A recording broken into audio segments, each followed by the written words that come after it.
Some people don't like you to mention certain things. Some people don't want you to say this. Some people don't want you to say that. Some people think if you mention some things, they might happen.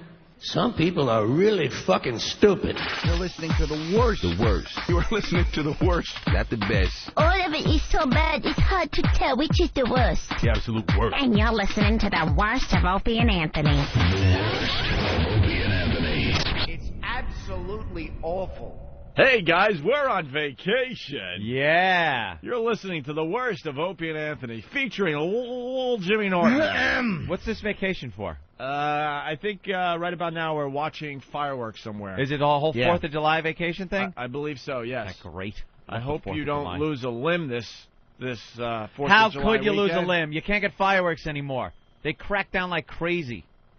Now it's all this, you got to go to a public thing that the city runs. Used to be a couple of drunks next door with M80s and aerial bombs and big rockets. That's fun stuff. You read the paper the next day, and it was just loaded with people that lost their hands. Or the mortar guy. Stupid mortar guy that lights the fuse, drops his 6-inch mortar in the tube, and nothing happens, so he decides to take a peek. Right in his face. Love it. I love that too, Anthony.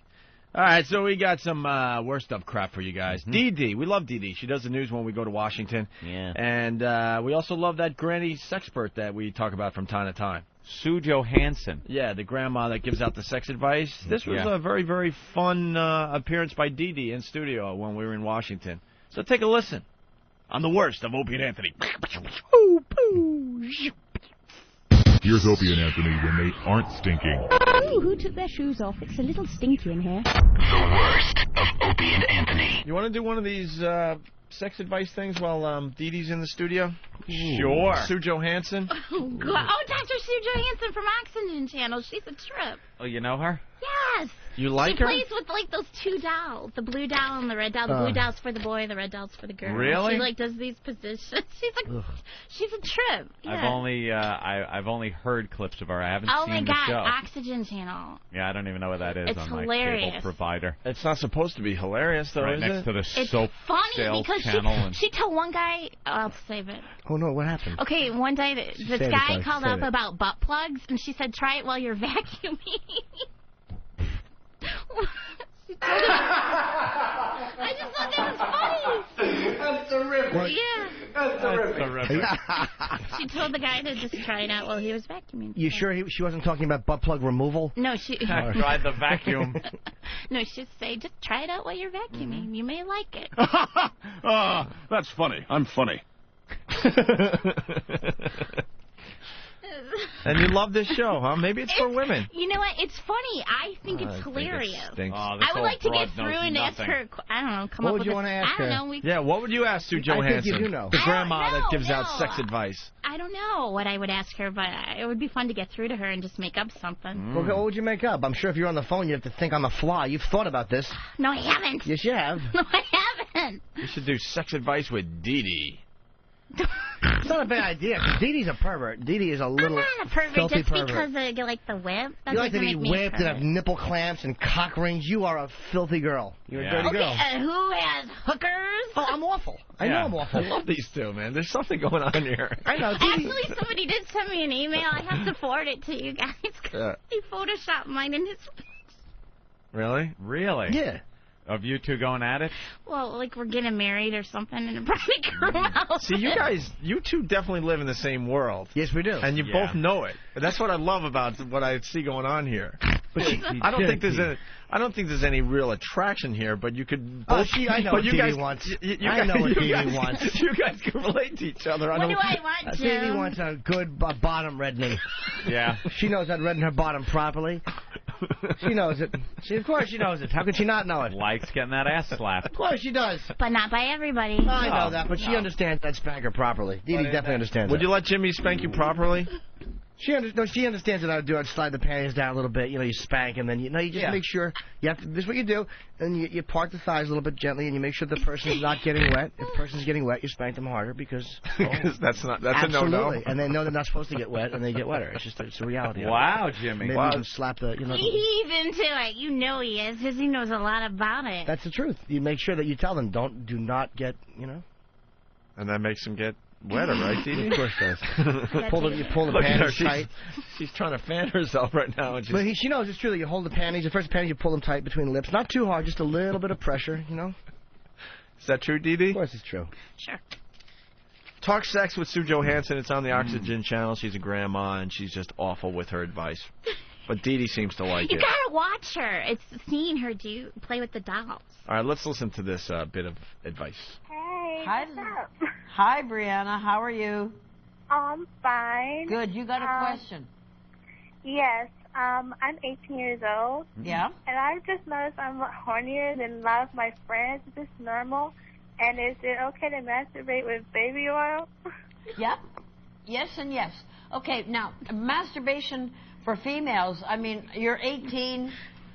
I'm sorry it took you 18 years to learn how to do it, but No, I did it a long time ago. What did she get the idea that it took her that long? She just said she's 18 and she masturbates. Didn't say I just started. She has that owl disease. Yeah. Al's disease. She's got the owl's disease. Oh, Alzheimer's. Alzheimer's. Right. Alzheimer's? Alzheimer's, whatever. I'm saying it fast now. Alzheimer's. Alzheimer's? Okay, say it. It's Alzheimer's.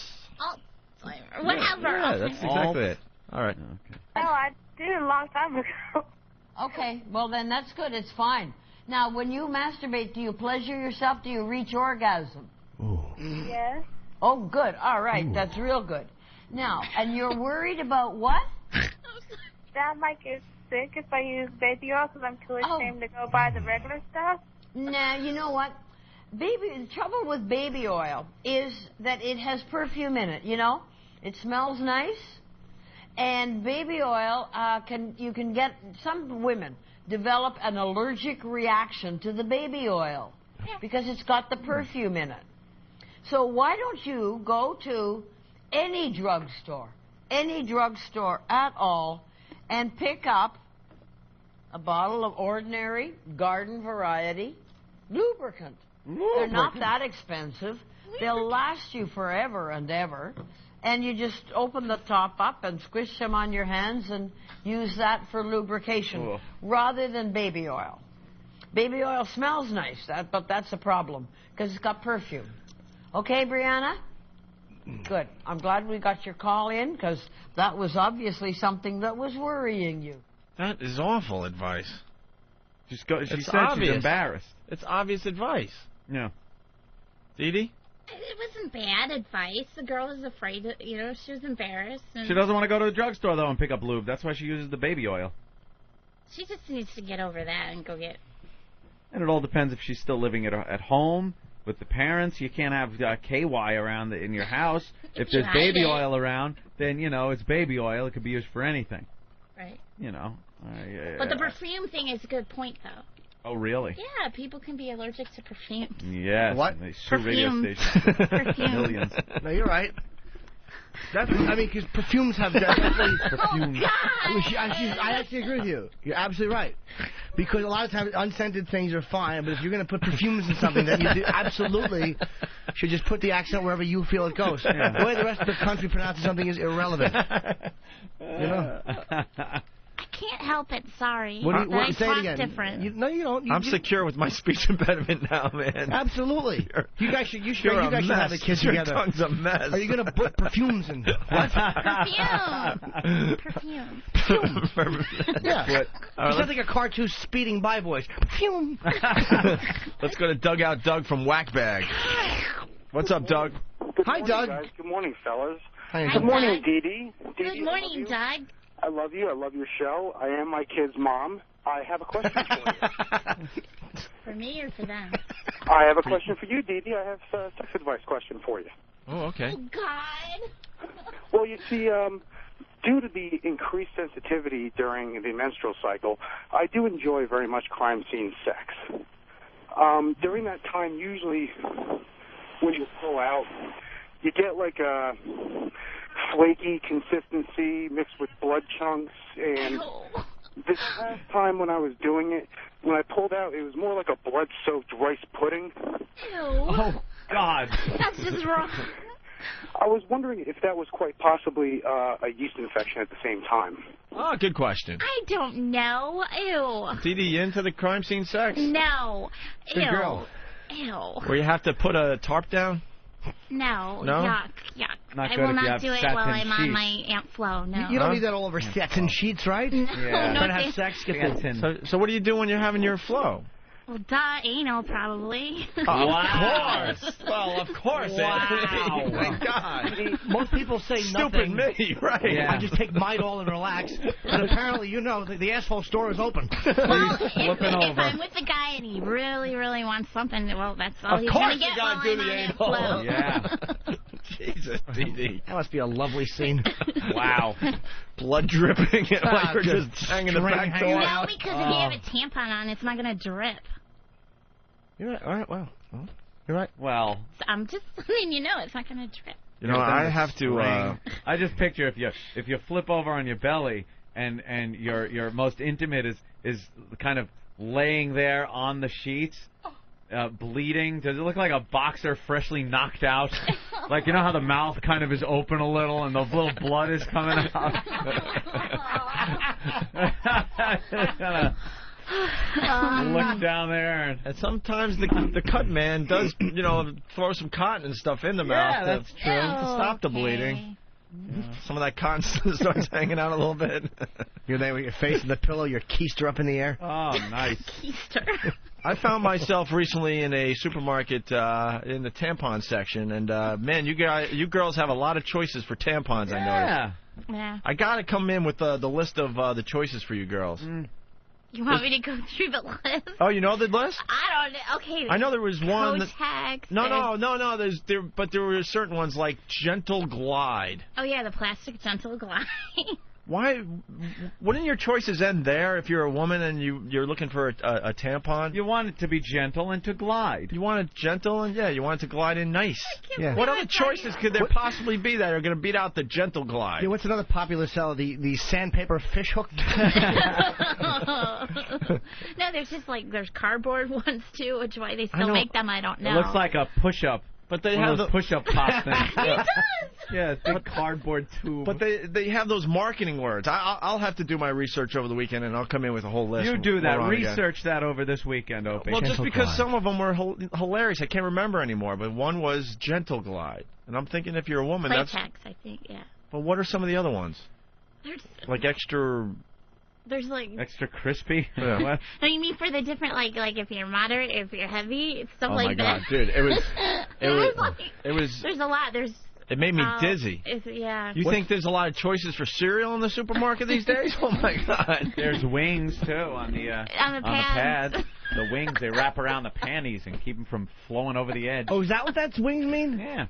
I never investigated that. Oh, sure. You lay the pad in the panty, and then the wings stick underneath, kind of on the side, okay. so no leakage spills on the side. Well, now let me ask. You were saying heavy. What do they give you with a heavy flow? It's like It's a just certain. a larger tampon. Does it come with like a little string and a needle?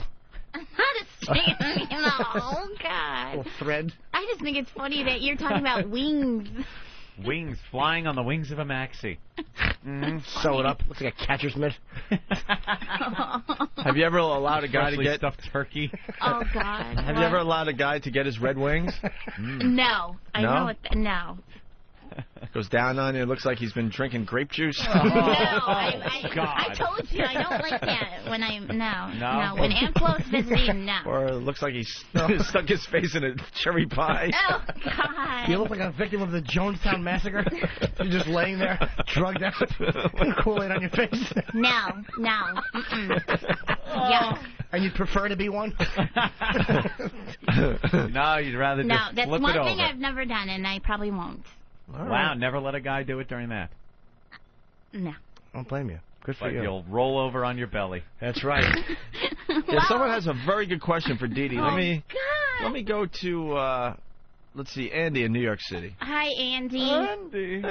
Yeah, Andy. Andy. Good morning, boys. Hey. How are you, sweet tits?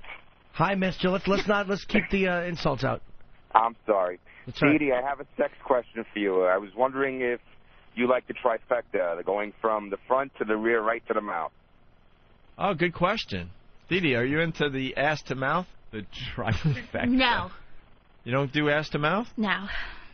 No, if it's down No, there, that's a little weird. it's got to be cleaned off before, Oh, hell yeah. It's got to go from the reverse.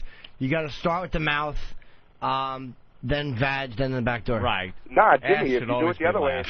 God, Jimmy. Yeah, you're right. I'm saying for hygienic purposes. Right. no, and then but you go in if the you do it the shower. original way, you call it the Triple Crown. I'm not saying you're wrong in theory, sir. I'm not saying the humiliation factor isn't sexy and hilarious. I'm just saying that. Punch it now, boys. Bye, All right, mister. very nice. Let's go to Michigan. Brian, what's up? Hey, fellas. Hey. Love the show. Hey, Thank you. Hi, fella. Hey, we call that a chili dog when you go from the ass, Oh, from the God. ass to the mouth. That's what we refer to as a chili Mouth. dog. A buddy of mine's got a girl that That's just loves that. disgusting. What's a chili dog exactly? Oh, you put it in her backside, and then you pull it out and put it in her mouth. Right. Ugh. And put it in her mouth. Chili dog. Can you not say it? You You got a that? mission from God? That's awful. Mission from God.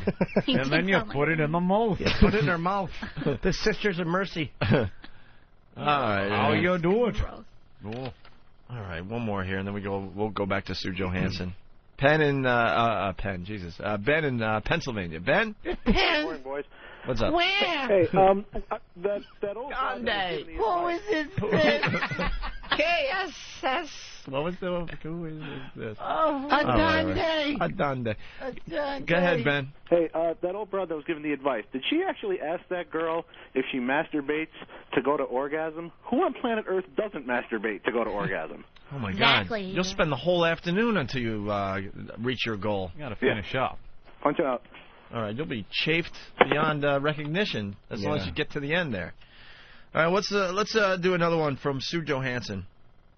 The magical sperm she talks about here, Anthony. Magical. Magical. Yes, my husband tells me that sperm is good for my hair. Is this true? Samantha. Yes. Yeah. No. It's not? You know what? That's the first time I've ever heard that line. I have heard a lot of lines about the wonderful fringe. You know what, though? Yeah. We did a whole bit a few years back. There was a shampoo that came out that had sperm in it. That's some kind of sperm. And they claimed that made the shampoo better. Yeah. What the hell was the name of that shampoo? It was legit and everything. Bob? Oh, man. We had fun with that, remember? All right, whatever. Let's go back. About the wonderful fringe benefits of ejaculate. And one of them is that if you rub it on your face, it'll clear up your acne. Ew. If you swallow it, it'll give you big boobs. I have heard that if you swallow it, it will eliminate menstrual cramps. Make you a good girl. I have heard that it's diet food because there's only 35 calories in 1 teaspoon. But I have never heard that it'll make your hair shine and look lustrous. Otherwise, you know what? Our pubic hair would be, just glistening. I don't think so, Samantha. All right, thank you. Nice try, though. Shut up. You've got to give him credit for innovation. All right? Yes. Okay. Thank you. Thank you. Goodbye. Bye-bye. That's the jack in her hair. He probably shot at her hair and she complained and he went, it's good for your hair, don't worry, it's fine. No, I heard one thing. I don't know if it's true. I heard that there's like protein in it. Yes, and that's it's true. good, like when you do swallow it. That's what I was told a long time ago. Do you? Yeah. I don't know if that's true or not. What do you do with it? What? You spit? No, you swallow. She Well, obviously I have swallowed. to know the guy. To Oh, please. swallow. Oh, stop. Seriously. If you don't know him, what do you just spit it back in his face? Right out the car window? I don't. Yeah, it's only with certain guys I would do that. Only certain guys. You only search it. You ever like hang out and spit out the window and almost get your head cut off by some random cable? No. Oh. Do you take it on the face? I'm not going to answer that. No. That's a yes. That's a no. yes. It's either no. You That's fell a right yes. into our trap. That's a yes. Whenever anyone says I'm not going to answer that, that means the answer is yes. No. I'll bet you Dee Dee likes to have like a man getting ready to finish and then kind of her arms being pinned down by her side while he straddles her shoulders and chest. So you have that feeling of helplessness, and then he just kind of gives it to you. God damn, he's good. Yeah, you guys Wow. live in the same world. I'm going to say it again. I see it. It's so obvious. Because you're nodding like, yeah, exactly, Well, he's Jen, right. exactly. I'm like, holy shit. You got those cute glasses on. You ever let a guy finish on the glasses, and then you're like, oh, I can't see, I can't see. I don't wear glasses while I'm having sex. A little bukkake. Bukake. That's it. Oh, All right, well, now we have, this is a very interesting contrast we have going on today. We have the sex advice from the Grandma Sue Johansson, and then we got our callers calling in to ask Dee Dee sex questions. Todd, what's up? Hey, Dee Dee. Hey, guys, how you doing? Good. I wanted to ask Dee Dee if there's anything special that she does to prepare herself for an evening of anal pleasures. Dee Dee? That's a very good question. It certainly is. Do you prep for anal? Enema? Well, so it's not a sore? Yeah, sure. I guess, yeah. Toy? You start with a toy? Yeah, what kind of stuff do you do? Yeah. How do you prep? Yeah, how do you prep for the anal there, Dee Dee? I can't. You know you're going to have anal tonight. What do you do that's a little special? What do you do besides turn every family photo around backwards? You stay away from White Castle for a couple days? I mean, what do you do? That's all you need is sliders in your pubes. Jesus. Your crotch smells like a drunk's car at 4 in the morning on a Saturday. I don't know if I do anything special. It just is like... There's a burger place in New York. We've talked about it, I guess, but what the hell is the name of it? These burgers don't last more than 20 minutes in you. Oh, God. And they're the best burgers ever. They're all over Manhattan. Greasy, like in Jersey, it's the White Rose system. It's called. It's like just like those awful. These things. You Jackson Hole. Jackson Hole burgers. Thanks, Ann. And you take that first bite, and you just feel your stomach already percolating. Yeah. It's like, but they're great, right? They're phenomenal. amazing. And I always, the first time I went in there, I wondered why there was a line to the bathroom. Oh. And I found out. They're actually handing you burgers while you're shitting. Right. Here you go. Chew, swallow. I mean, White Castle's pretty bad, but these Jackson Hole burgers, you can get them like 200 different ways. They have every version of the burger imaginable, and these things do not stay in you whatsoever. But anyway, back to Dee Dee. Dee Dee, how do you prepare the back door for the anal? You mean so I'm like, know it's coming? Mentally, physically. Mentally? You clean up. You try to think it isn't possible I'm that dead always relatives clean. are watching you. What? That what? That's what you don't think of your grandparents or anybody watching else. you. I've always thought of that too. Dropping in from heaven. Oh, Yeah. God, Let me see what. Oh, Jesus Yeah. Christ. She's got her face in a pillow. Ah, no. No, no. My grandma would have a heart attack. Where? Right. Why is she putting it there? Oh, God. Doesn't go there. Oh, no. Oh, no. Yeah, I'd like to believe that we go somewhere after this life, but man, if they're looking at us, ugh. God, I hope Oh not. my God, can you imagine? Well, give my condolences to her sphincter. I was just raising her. Yeah, you raise them. Come on, Hop Dee Dee. in. All right, well, just Here's the so- deal. You're going to have anal. You don't want the guy using your drapes after he's done. Oh.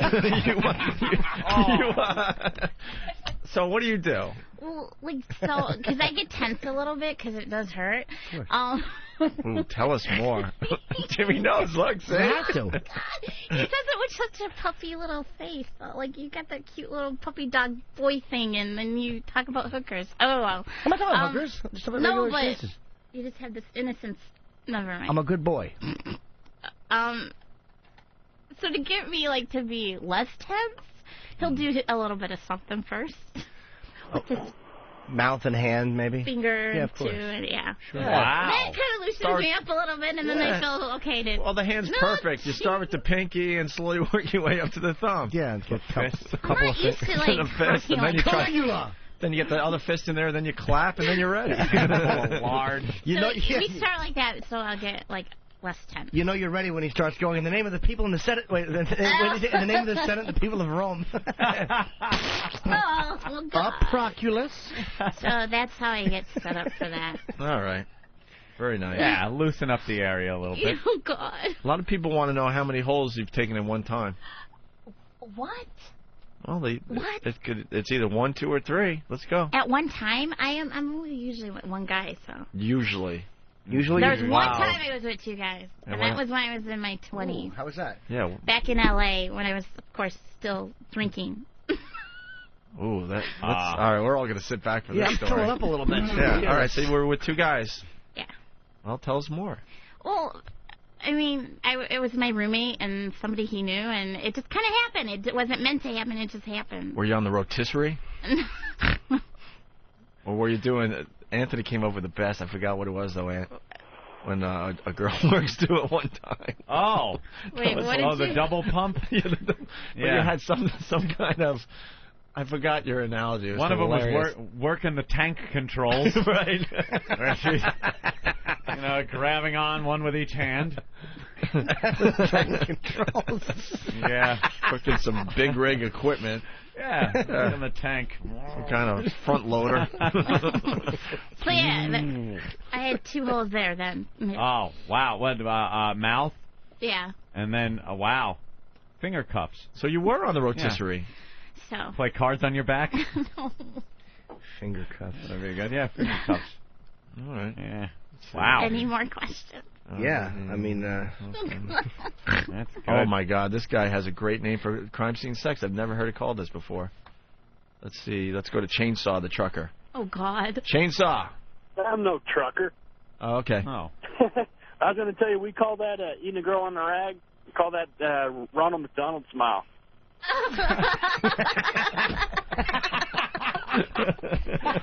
Bravo! Oh, brother. That is what it's called now. And how long is it going to take for someone to grab that name for Ronald McDonald's mouth? There goes another screen name. There goes another screen name. That's hilarious. That is very funny. Definitely going to call it that now. Wait, what's this, Steve? Lex and Terry, what? What, I guess there's audio of Lex and Terry trashing you from today. Okay. That Eric just put in there. Alrighty. Oh, that's wonderful. Always good when the Opie and Anthony name is mentioned. All right, we'll find that in a minute or two. Hope they don't give it to us too hard. I don't know if we can handle it. All right, you want another question for Sue Johansson here?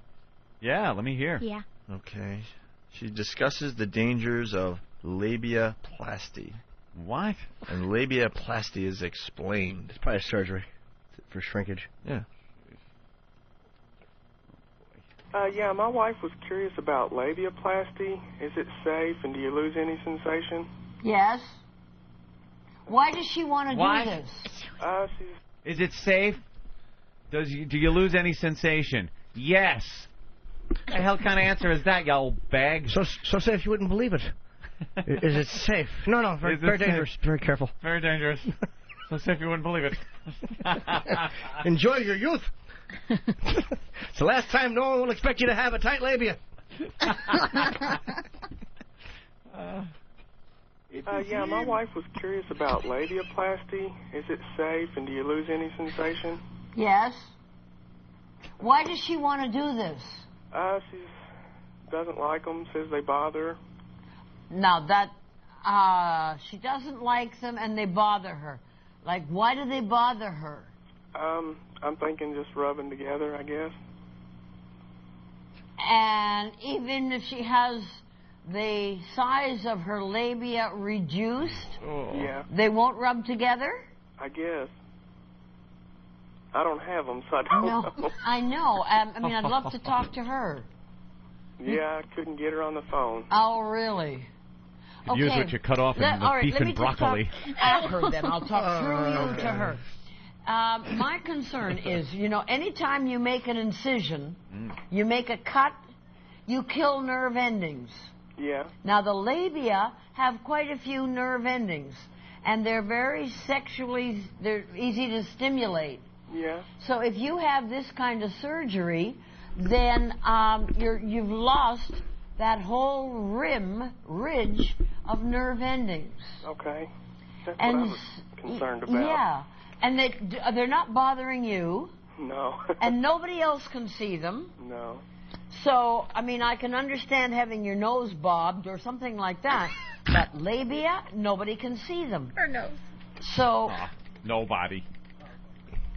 Yeah.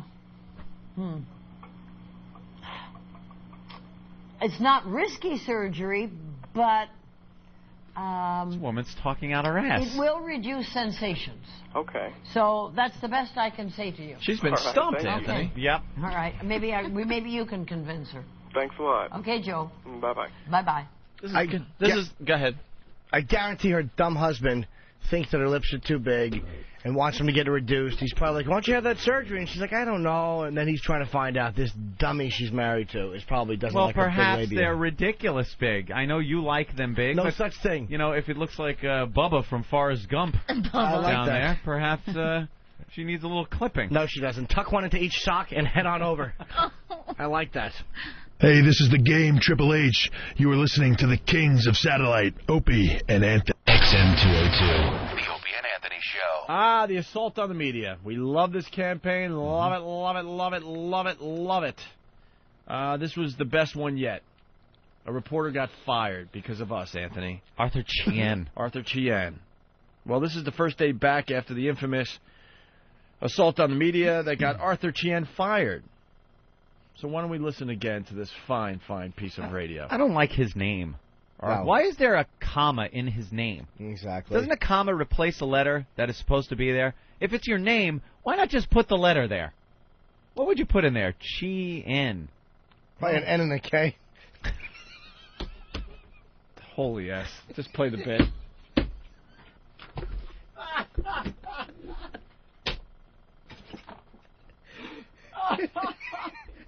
He's fucking brilliant. Oh.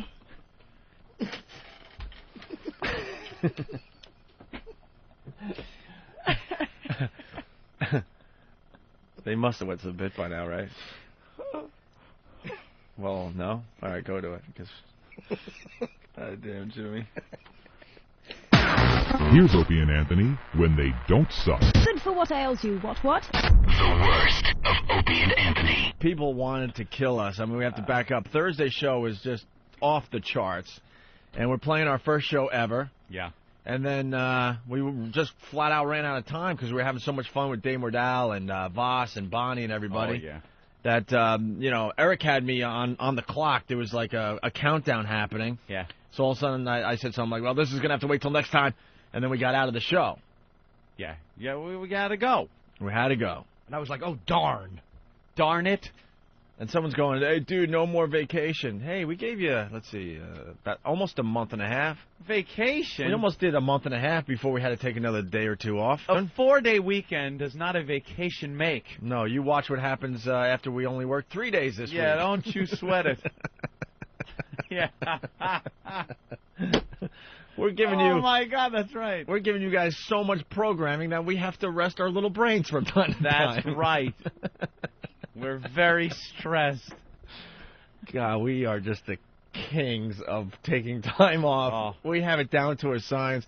And then, I'm already working the gang in Washington how we're really tired and the creative process is getting to us. And, yeah. And we're doing the equivalent of a 5-hour talk show because we don't play commercials. And right. So I think it's a really good thing that, Anthony and I take a few more days off this summer. Mm-hmm. And all of a sudden Eric Logan's like, dude, I haven't had a vacation since like 2002. Shut up. That's Elo. He's a That's boss. Elo. Yeah, he's got to run the whole whip. ship. Get in there. Mm-hmm. Be the boss. Don't worry about us. Yeah, we took a little time. It's the problem. We didn't tell our listeners. Like it's our obligation to get on and tell our listeners. We probably should have, though, because they speculated all weekend. But, they did it again. They did it again. They're suspended. And we all know how this turns out in the end. We never know when things are going to pop up that really feeds the speculation. And I had no clue that the reporter that we had a assault on the media behind. When was that? Thursday? That was Thursday. It was Thursday. That's what makes it great. I know. Perfect timing. We had no clue that he got fired for cursing on the air, using the F word. We knew that story had some legs. Yeah. And boy, did it have legs. It went all over the world. Yes, it did. I was reading our names in the China press. Yeah, I was just about to say that. I was reading our names in chinky writing. The China press. Little chinky writing, and the only words I could recognize were Opie and Anthony. Yeah. That made the press in China? Yeah. Well, I was attempting to read Chinky just to see what they had to say about us. Would you stop? It's Chinese. Chinese, He Chinky, was whatever. Chinese. Yeah, it made some kind of China press. Yeah. Little bit of trouble. Mm-hmm. He got in a little bit of trouble there. And it's again, Viacom, who owns CBS, buckles under and fires the guy. The guy should not have been fired for that. Why can't people be human beings on television? The guy was annoyed. He spins around. Stupidly. He was stupid. He should have waited, till the shot cleared. Guy didn't even get the last sentence of the story out, and he turns around and says, what the fuck is your problem? And it got on the air, and Viacom with their zero-tolerance policy. Why? I am so sick of the zero-tolerance policy with anything. The zero-tolerance policy winds up getting people in trouble that aren't really doing anything wrong.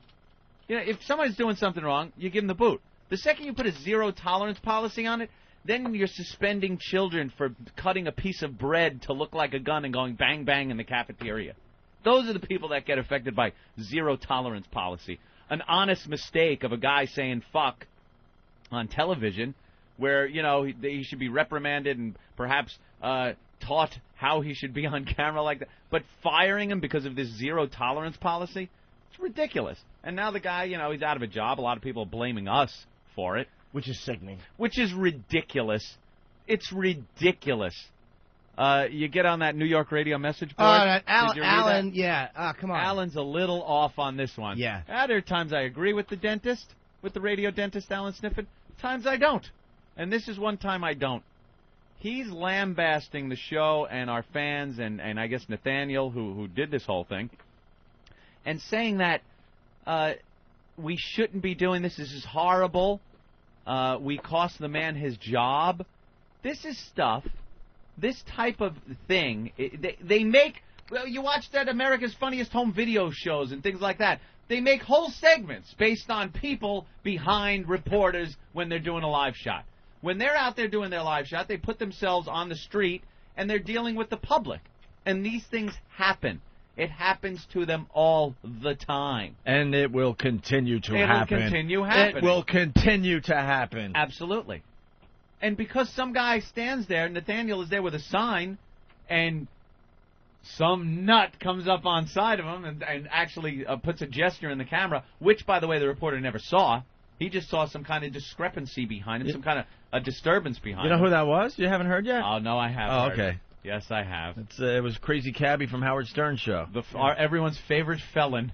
Everyone's favorite taxi evader. Who, by the way, every time he sees Anthony and I on the streets of New York, kisses our ass and talks to us forever. So unbelievable. Comes up, hey, dudes, how you doing, man? Show's going great. And then he gets up there, and apparently he said, when Nathaniel said O&A XM satellite radio, he said sucks. But it sounded like rocks. I defy anybody watching that clip to see that he is not a fan of the show, that he was trying to actually show that O&A suck. Right. Because he comes off like just a super fan in front of the camera, behind the reporter. Unbelievable. It was stupid, crazy cabbie. Yeah, I think he's apparently trying to give the sign the finger. Yeah. But it doesn't really work. No, he wasn't. He was just he wasn't. I heard that from you. That was his explanation, and I watched the clip. He wasn't. He was just trying to be a part of the shot before he goes off to jail and gets railed in the ass for not paying his taxes. Pay your taxes, stupid. It's not trying to be funny on film. Be funny in the accountant's office when you're writing a check to the federal government. Idiot. Now, if he really hates the show and wanted to give the finger to the sign, as he said, he should have grabbed the sign out of your hand and smashed it over his knee and go, F these guys or something. Or just taking the sign and smash it over Nathaniel's head. Right. Nice little wrestling move. Which, by the way, would have been hysterical. Oh, my God, I would have laughed my ass off. Would have been hysterical. Nathaniel's head goes through the sign. That's what a real man would have done. If he was supposedly against the show, please. Instead, he politely let me put it in front of his face. Yeah, that's it. Put it in front of his face. By the way, Flipping the Anthony, birthday I just want to bow to Nathaniel today. How do you, Wow. How do you bow? You're bowing. Jeez. Dude, he gave us like massive. Oh, like that? Yeah, that's a good one. Thank you very much. All right, there you go. Huh? Good bow. This guy gave us like massive publicity. A lot of press. This little intern that I finally know his name. It's Nathaniel, everybody. That's right. Danny's assault on media looking a little a little thin, little thin compared to the Nathaniel's. You better paint O&A on an axe and bury it in someone's chest on film, stupid. Yeah, to the faithful listeners, they know what happened. Like earlier in the week last week, Danny came up with a great assault on the media. He had a cigarette in one hand, a coffee in another, and still was able to hold the sign right in back of the reporter's head. And that reporter didn't lose his composure. No. And then, you fast forward just a mere 3 days. We were talking about Danny all week. Oh, it was great. And Nathaniel did what he did, and thank God Nathaniel did a perfect assault on the media, by the way. Mm-hmm. That's the only reason we're not in trouble in Washington. No because cursing, we did didn't nothing touch the wrong. guy. We just stood there with a sign, and he said, we rock, or whatever he said. And this is why the Alan Sniffen radio message board there, why he's got it totally wrong. Of course. If one of our guys had walked up to the reporter, touched him in any way, started cursing behind him, did something that interfered with his actual report, then there would have been a problem. And then you could actually see Alan's point. His point was that people should not do this kind of thing. We got him fired. If we weren't there, it never would have happened. He never would have said that and would have still had his job. I really didn't even understand what kind of point he was trying to make, because this happens to reporters all the time. People get behind the shot. Sometimes it's just nothing. It's a crowd of people waving, and the reporter doesn't even know it. And sometimes it's people, coming up and yelling things to try to get a point across, political things, saying hi to their friends, anything. Nathaniel, yes. People kept making the point, oh, what if somebody came into your workplace and started yelling? They do. Yeah, but when we're out. Yeah, but that's the thing. He's in a public spot. It's not like I burst into CBS studios and was like, start taking over their newscast. Which is next week. Yes. That's right. Doing that. We're going to take this to a whole new level. When we're out on the streets and things like that, there are people that screw with us. When we do our live shows and we put ourselves in the position where we're in the public, we don't know what the hell's going to happen. And there have been segments that are just completely ruined by the animals that come to see us when we're doing live shows. So, yeah, it does happen. And it has happened. And when you guys got booted, I'm sorry to say, I didn't want to see this guy get fired either. He does seem like a real douche, though, to turn around like that. Fired. But you know what? Too bad. When you guys got booted, there was not one person in the media stepping up to go. I mean, even though what you did was definitely much more serious, but the way they got the facts wrong, and Paul was a producer, all these things they got wrong, they didn't even bother to give a shit and get the facts right. So I have very little mercy for anybody in that position. I felt the same way. On a personal level, like, because this guy is a human being and he lost his job, I feel bad about that. Right. But when you take it on the whole as here's one of the media, one of the guys that were just, crucifying us when we got the boot, and like Jimmy said, getting everything wrong, it's almost a little bit of justice. But, yeah, on a personal level, I don't want to see the guy get fired. No, not at all. I mean, the guy just lost his composure. You can't lose your composure in the #1 market like that. You can't. There wasn't even he didn't even wait a few seconds. And there was absolutely nothing for that guy to lose his composure over. Right. Nothing. I think what happened was he was looking at the monitor, because I've seen these live shots, and the reporters usually look at the monitor to take a look at the shots, see if they look good, whatever. And I'm sure while he was doing the report, he was looking at the monitor going, oh, my God, look what's happening behind me, and he was just losing his mind. Do your MetroCard story and go to the tape and shut up. Exactly. This wasn't exactly 9/11 coverage. It was some homeless guy. That's a big story. The homeless people use the MetroCard to let people through. Yeah. Wow. Stop the presses. Be careful on your way to work, folks. Homeless guy may be scamming. Who doesn't know that shit? Oh, by the way, newsflash, guys, just be careful. Homeless people also smell. I don't know if you guys heard that. And they shit outdoors. I hope I'm not, scooping 60 Minutes this Sunday. Here's the audio. I mean, the video has been downloaded, I don't know what it's up to, 150,000 times or something like that, from all over the world. All over the world. The clip went everywhere. And then the press clippings are from almost every city in America. And then it went to China, and Current Affair did something on it, and CNN Headline News. Our good friend Imus talked about it. Stupid Booker on K-Rock talked about it. Yeah, it was downloaded 120,000 times. 120,000 times? And Danny's got a cute 9,000 last week. I thought that was nice. Who does? The other intern. Yeah, exactly. And I'm sure. Counting. And I'm They're sure counting only. their assaults on the media. And I'm sure only 90% of those were people actually looking for my assault on the media. What's this wet stuff on my bagel? I don't know. Did you spit on this? I didn't. Why would I be Not spitting you. on? Maybe Ricky had an itch under his arm and then touched your bagel. Ricky, what is this? What is The boss this? wants to know what the wet stuff is, Rick. What is this? It might have been the eggs. There was. Oh God! No! It might have been eggs. Yeah, the I eggs. want a toasted bagel, not egg juice on it. Let me get you another. Fuck! Do I want you to get me another one? No, No, actually. where's Travis? Travis, could you please get me one? God, there's always a problem. Away with you! Away! Away! Leave! Leave the fucking studio. I'm sick of you. I'm sick of you. You're incompetent. You're completely incompetent. I can't stand you.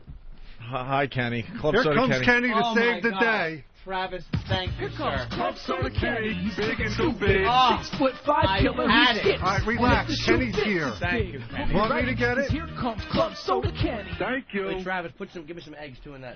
I'm kidding. Dude. He would probably keep it separate No. enough where nothing would happen. Of course he would. I can't take it. It's every fucking day. Egg juice It's on your every day. It's now official. Anthony has lost his mind. I couldn't take it. That's it. I lost it a while ago with him. Jimmy lost it, and now finally it's official. My whole thing, I could go months. I love how he goes, well, it might be. You don't hand Anthony any type of food product and go, well, that could be. That could be. Oh, I'll botulism. eat it anyway. Right. Could be spit. Could be anything. What he should have said was, I have no idea. That must have been something that they did when they were there. I did nothing. It's wrapped. Oh. I had to teach that kid how to lie. It could be. Oh, Had it with I him. started cringing as soon as he said that. It could be. It could be this. He is never, ever to get food again. Already, Jimmy, you said that, right? Like, you don't want him getting anything. Yeah, you were just October 8th. You were just being a nice guy, Anthony. He's completely failed the test on the food for And- months and months. And months. took us out of the game again. We're in the middle of talking about this assault on the media, and now we have to talk about Ricky again. It could be. It could be. It's his little plan. See, Nathaniel was getting a lot of airtime here. I had a and good line about Danny, not getting as many downloads. Exactly, that was very funny. Everybody's ready to laugh. Yeah. What was the line? Well, Do it again. I was saying, he had so few downloads, and probably only 90% of those were people actually looking for my video. See? He's saying Still they made works. A mistake. I love it. And it's true. Like, even though he did get some downloads, probably just mistakes. But I don't like the way you keep using the name. I don't reckon just the other See, person. The other guy? Yeah. It's just a perfect example of how marketing works, though. I mean, we do these assaults on the media all the time, and we encourage you guys to continue doing the assaults on the media, by the way, because that was a whole discussion. Will this end the assaults on the media? Will they be told to stop doing that? Of course not. Especially if you do it like Nathaniel does it. Classy and perfectly. Right. But it's a good way to show you how marketing works. Danny did pretty much the exact assault on the media, but his reporter didn't lose his mind. Got to get the reporters to lose their mind. The reporter loses his mind, and now it's a story all over the country with everybody checking out the show, checking out the video, writing about us on message boards all over the place. So. And they will continue. Because Yeah. it is a very good way to promote the program. It's legal. It's not. And It's it's harmless. completely legal and harmless. Do your job right. Sorry. You don't know what? Let's be honest. That was ego. The reporter's ego, like you pointed out with Newsweek, they like to have the reel of all their stories. His ego was affected because he was being a little bit irritated by some pest. And you know what? That's a real statement about that guy. You don't just turn around and go, what the fuck is your problem, man? Like, over something like that. You don't do it unless that's who you are. Right. Well, the video's still up on opieandanthony.com, but here's the audio just to get everyone up to speed again. Good morning, Sean. This is apparently a very simple crime to commit. All one has to do is buy multiple Metro cards, stand at the turnstile, and just continuously swipe people in all day. Police sources say these guys net a couple $100s a day, and that's pure profit, but it's costing the TA a great deal, about $16 million a year, and they're trying to put a stop to it. What the fuck is your problem, man? They're trying to put a stop to. What the fuck is your problem, man? Sorry about that distraction before. The Transit Committee is expected to pass this later on today. And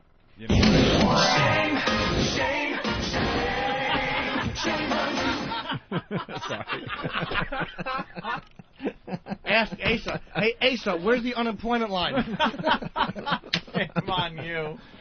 Wow, he didn't even, stop. No, there wasn't. See, I mean, I feel bad the guy lost his job, but he didn't even, think. He blew his cool. John in New York on the phone making a very valid point also. All right, let's go to John in New York. John? Hey, yeah. How you guys doing? Hi, John. I just want to state the obvious that reporters are never intrusive into other people's lives. There you go. There's another thing. We're a couple of guys behind the reporter, maybe getting on his nerves a little bit. He loses his cool and starts cursing.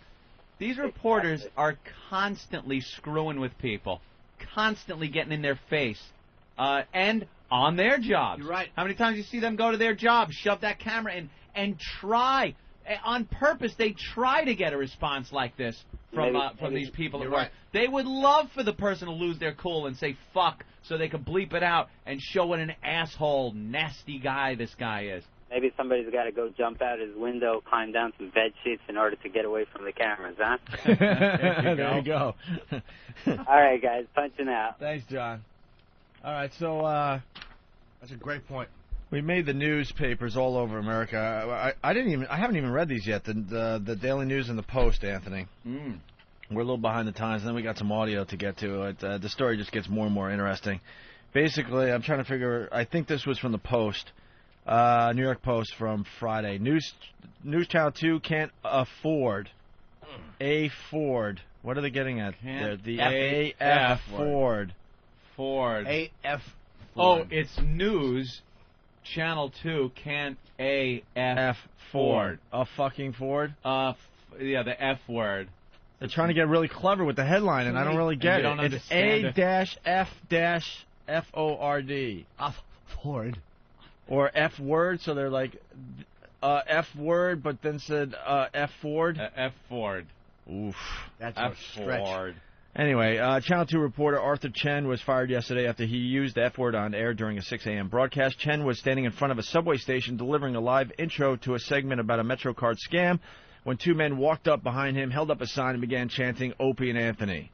Once again, wrong, by Wrong, the way. of course, wrong. It was Nathaniel, and then it was Cabby there. The video was available to anybody who actually wanted to see the event. You would think a news person might want to see the event. Yeah, wrong again. Wrong again. Held up a sign and began chanting Opie and Anthony, the names of the XM satellite radio shock jocks. Shock jocks. Shocking, shocking, shock jocks. We are so shocking. Shock jocks. Ugh. Chen thinking he'd finished the live part of the report. Another. That's wrong too. He knew he was still live. He just lost his mind. Yep. You could hear it in the clip. He didn't even pause after he was done. Barely got that last word of his report out.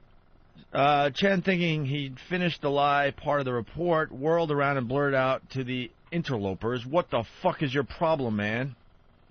By the way, later on the show today, pick up your "What the fuck is your problem, man" T-shirt. Yeah.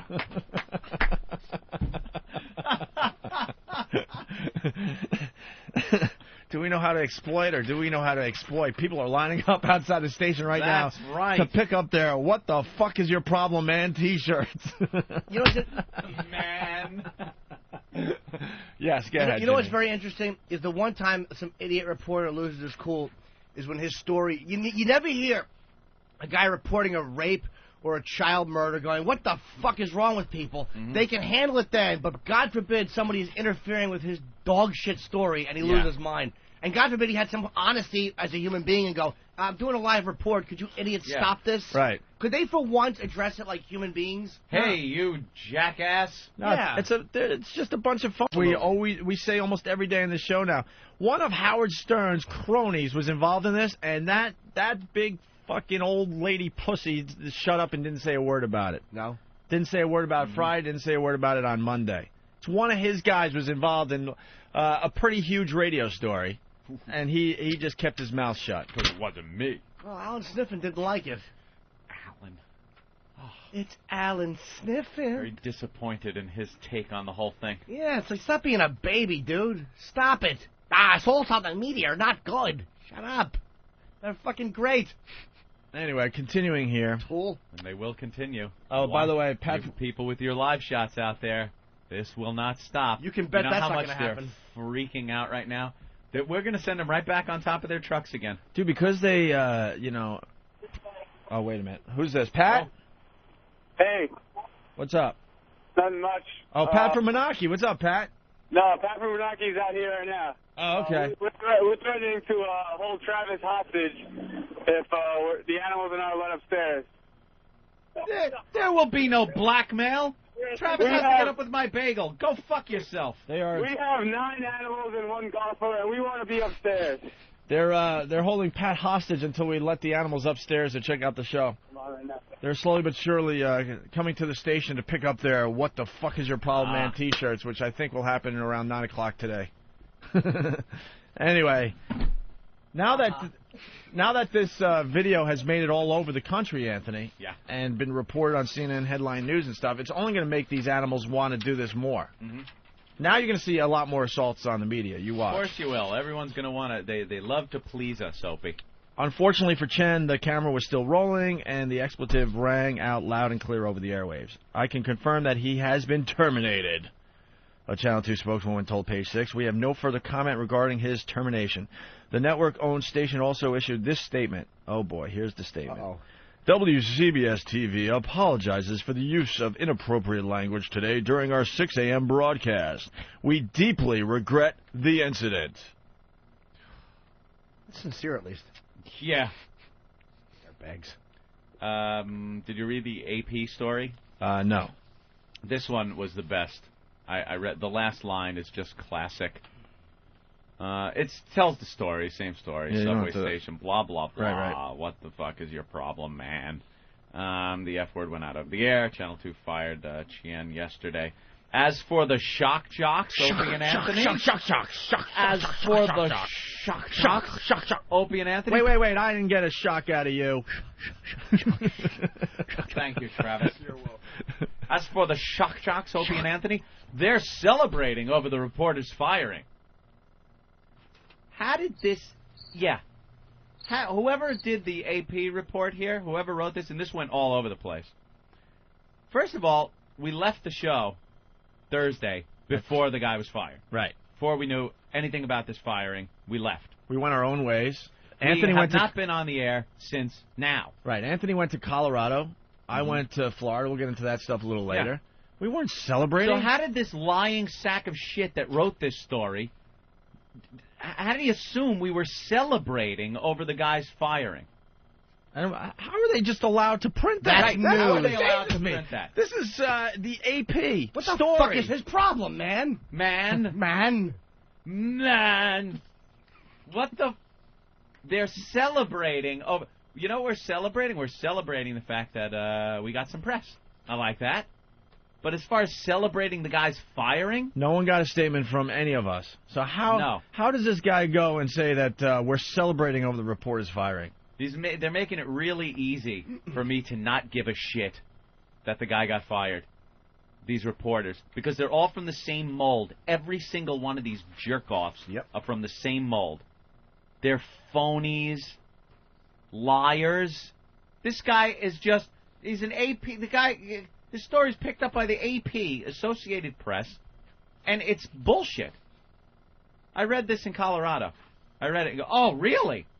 I'm celebrating the fact that the guy was fired. Can we find out who wrote it? It's not a secret. There's Yeah. got to be a way for someone on this show to find out seriously, who wrote this. I think they hide behind that little AP thing. Yeah. I would love to find out. And then Dude, they make a do this call. all the time. I mean, this is just a dumb shock jock story, but they do this with really serious news. Yep. Where they just make up their shit. Yeah. They made up that line. Yep. And whatever, is it going to affect our lives? No, it's probably going to make us even bigger. Whatever. But then you got to wonder what other AP stories out there are they just making up facts to make the story that much more interesting? They make it up. Like where did he get that we're celebrating over the reporter's fire? No one talked to me. I went into hiding for 4 days. My nephew was graduating from high school, decided to go down there and support him, and no one really got a hold of me. No. I didn't talk to anybody. They didn't see me celebrating. Although they were trying to get a camera crew down to Florida, Current Affair was. A current affair. They like wanted that's news. They want to interview me at my nephew's graduation from high school. They had a poll, I hear. Yeah, we got all that. Oh, you do? Yeah, we've just begun with this story. It's just taken on a life of its own. All right, getting to the Daily News story. Let's see what's wrong in this one. F-word cost TV guy a job. TV reporter Arthur Chen was canned by CBS 2 yesterday after he shouted the F-word at two meddlers. My favorite line. Two meddlers. At two meddlers. Oh, you meddling kids! Stop meddling. Isn't that like an old Scooby-Doo line? You meddling kid. What was the line from Scooby-Doo? And I would have gotten away with it, too. Oh, yeah, if that's it wasn't right. for you meddling kids. That's right, okay. At two meddlers who horned in on his live shot. Chen was in the middle of a 6 a.m. broadcast about MetroCard scammers when two men sneaked up behind him with a sign promoting radio shock jocks Opie and Anthony. Shock jocks. Shock jocks. For a few moments as the knuckleheads... Knucklehead. Hey, Nathaniel, you're a knucklehead. You knucklehead. I don't appreciate that. Knucklehead 1, and Danny, unfortunately, is now Knucklehead 2. You mean intern B? Meddlers and knuckleheads, all of them. See? Look at Look at one reporter editorializing for the other reporter. Isn't that kind of nice how protective they get for each other? Well, let's get to it here. For a few moments, as the knuckleheads heckled him and gave the finger to the camera, Chen kept his cool and continued talking. But as soon as he finished his report, he spun around and shouted at the intruders, "What the fuck is your problem, man?" Once again, don't forget to pick up your what the fuck is your problem, man t-shirts later this morning outside. That's right, people. The Opie and Anthony Broadcast Center. People lining up as we speak. That's why Club Soda Kenny is here, by the way. They're going to be collector's items. If he thought the CBS control room had already cut the tape, he was wrong. Now, he knew they didn't cut the tape. He didn't even wait. The expletive went out over the air. Sorry about that distraction before, Chen said when he returned. That's Beaufort. What did he say? Beaufort. Beaufort. The apology apparently wasn't enough for CBS, especially when the FCC is cracking down on obscenity. He's been terminated, station spokeswoman Audrey Pass said. Chen, a former New York One reporter who joined CBS in 2003, told the Daily News he's sorry. Power bitch. I regret the entire thing, and I apologize to those who were offended, he said. Meanwhile, fans of the Opie and Anthony show who have mounted a campaign to annoy television reporters were boasting about the infantile stunt on the DJ's website. The campaign isn't to annoy reporters. It's to get the name Opie and Anthony XM Satellite Radio on television without having to pay for it. Because they don't really give us money for that here. So that's the best thing. Do you see how incestuous they are in their writing, man? Do you see how incestuous it is? The meddlers, which they are, and knuckleheads, which they are, and infantile stunt, which it was. But then they say Chen kept his cool and continued talking. It's almost like, but they say that while it was happening, he was keeping his cool. It's they cannot help but go to bat for the guy who fucked up. Sorry, he fucked up. Yeah. Nathaniel did nothing wrong. He stood there with a sign like a million other people have done, and old potty mouth couldn't take it. And if you don't stop it, I may file a complaint against CBS because I was offended when this show played that 85 times. The potty mouth pair have a show on XM Satellite Radio. They have to end this article with this, where they landed after being bounced by NEW for a contest that enticed two listeners to have sex in St. Pat's Cathedral. Ah, yes. So that's the New York coverage, but it went everywhere. The AP story and what have you. You're not the potty mouth pair. What kind of profanity did you use on national television? Potty mouth. Yeah, you didn't curse. Tom on Long Island. What's up, Tom? Yeah, I just want to say real quick, I think the biggest story is definitely how these T-shirts are getting punched out on the street right away, and the other XM radios. What are your brothers doing? Nothing. Taking months. They still haven't done it. Yeah, what's up with that, Hope? My brother took on a huge project. I gotta tell you, there's these Spread the Virus T-shirts that, there's like a limited run on these things, by the way, that my brother decided to make. The logos are awesome and all that, and he didn't expect as many people to actually want the shirts. So he's trying to figure it all out. They're being printed, they're being mailed. But what the fuck's your problem, man? Shirts are all done. That's just that was a quick 100 that we ordered. I think my brother's up over 1,000 of these Spread the Virus T-shirts, so he's in hell. And pretty much the pre-ordering is over, but if you could get to my brother while they're still printing, maybe you could get on to the end of the order, okay? Mm-hmm. So email him if you want your Opie and Anthony Spread the Virus T-shirts at drduck@AOL.com. That's doctor, you spell that out, D-U-K @AOL.com. Also a link on opieandanthony.com for your Spread the Virus T-shirts. Speaking of T-shirts, Anthony, there's a couple other people that have ideas for T-shirts. Chaz in New York, what's up? Hey, man, when I'm interns around, I want them to pick me up with the fuck's on my bagel T-shirt. What the fuck's on my bagel T-shirt? Yeah. It could be a limited edition.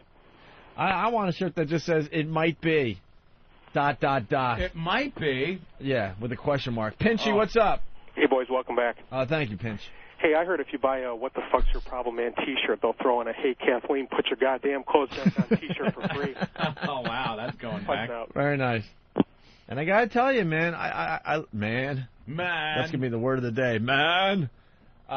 Eric Logan and the gang down in Washington were just really cool about this. Because Anthony and I know how this thing works. We get a little nervous when these things happen. When I heard, I got a little nervous. Anthony called me from Colorado like, all right, dude, what's the deal? What is it? What's the deal? I go, you know what? It's weird. They're really, really excited down in Washington. They think it was perfect. They think the execution was perfect. It was. Absolutely. And they supported us. They said, you guys will have no problems with this. Don't even worry about it. Enjoy your couple days off. Enjoy your long weekend. I'm like, all right, great, thanks. You see what the Boston Herald wrote? No. The Herald had a piece on Friday because the guy was an ex-Boston news guy. Okay.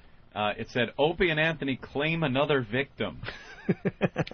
The Manatees wrote about it in their column. The inside track? Yeah. What, claim another victim? What victims have we claimed in the past? Ourselves? A couple of times? Psycho Mark? Yeah, there's been a few here and there. Got fired? Yeah, we leave some wreckage. Oh, wait a minute. Yeah. Start Ken Stevens? Well, start Jeremy. Jeremy? Rick. Yeah. Well, okay. All right, accurate reporting then from the Herald. We have another one in our wake. Here is what Alan Sniffen had to say, Anthony, on this New York Radio message board. Alan Sniffen, yes. I have defended O&A on this forum frequently, but some of their fans are idiots, and O&A are idiots for encouraging them. Below linked is a story from the Daily News which basically tells how two of O&A's lame-brained fans, why you lame brains, lame-brained fans disrupted a TV correspondent. Wait, we got to keep a list of these words. I got it. Lame-brained, knucklehead. Meddlers. Intruders. And interlopers. Interlopers. Cronies. They say cronies? They were cronies, yeah. Someone used cronies. Nice. Yeah, they're a bunch of Voss words. Yeah. These old 40s words. Voss would know what cronies meant. Crony. Let's see. O&A's lame-brained fans disrupted a TV correspondent's live report, which ultimately resulted in the reporter using an obscenity. Should the reporter have known better? Yes. But the guy lost his job because he was put in a position that I'm willing to bet most any of us would have responded to in the same way. BAP! Wrong, Alan. You're wrong, Alan's wrong, Alan Sniffen. Wrong. Most of us would have responded in the same way. Maybe if you're walking down the street and someone's following you with a sign and won't go away. But if you're a reporter in New York City, you know better. And you know this happens. And you've probably had it happen to you before. You just deal with it. You're out in public. Things are going to happen. What does he mean, most people? How would he know? Who's ever held a sign up to him that would annoy? Did someone across the street hold up a sign, cheaper fillings here? When he's trying to do his recorded portion of his message board presentation. Well, he'll talk about this the next time he does his recording. Yeah. Board reflection. Make sure we get a copy of Board Reflections when he talks about this. I'm going to talk today about Opie and Anthony. Right. And these moron interloper cronies holding up signs. I can't wait to hear that. It's a perfect name because that's how you feel when you hear it. So now he's out of work because these two morons interfered with his broadcast. And these two morons were encouraged indirectly by O&A. Now, let me correct you. They were encouraged directly from O&A. We encourage this directly. We don't want them touching the reporter, hurting them or anything. We want the sign with our name on it behind them in the shot. That's it. If they're out on the street, we're going to be looking for the live shot, and it's going to keep happening. This doesn't mean that every time it happens, someone's going to lose their job, does it? No.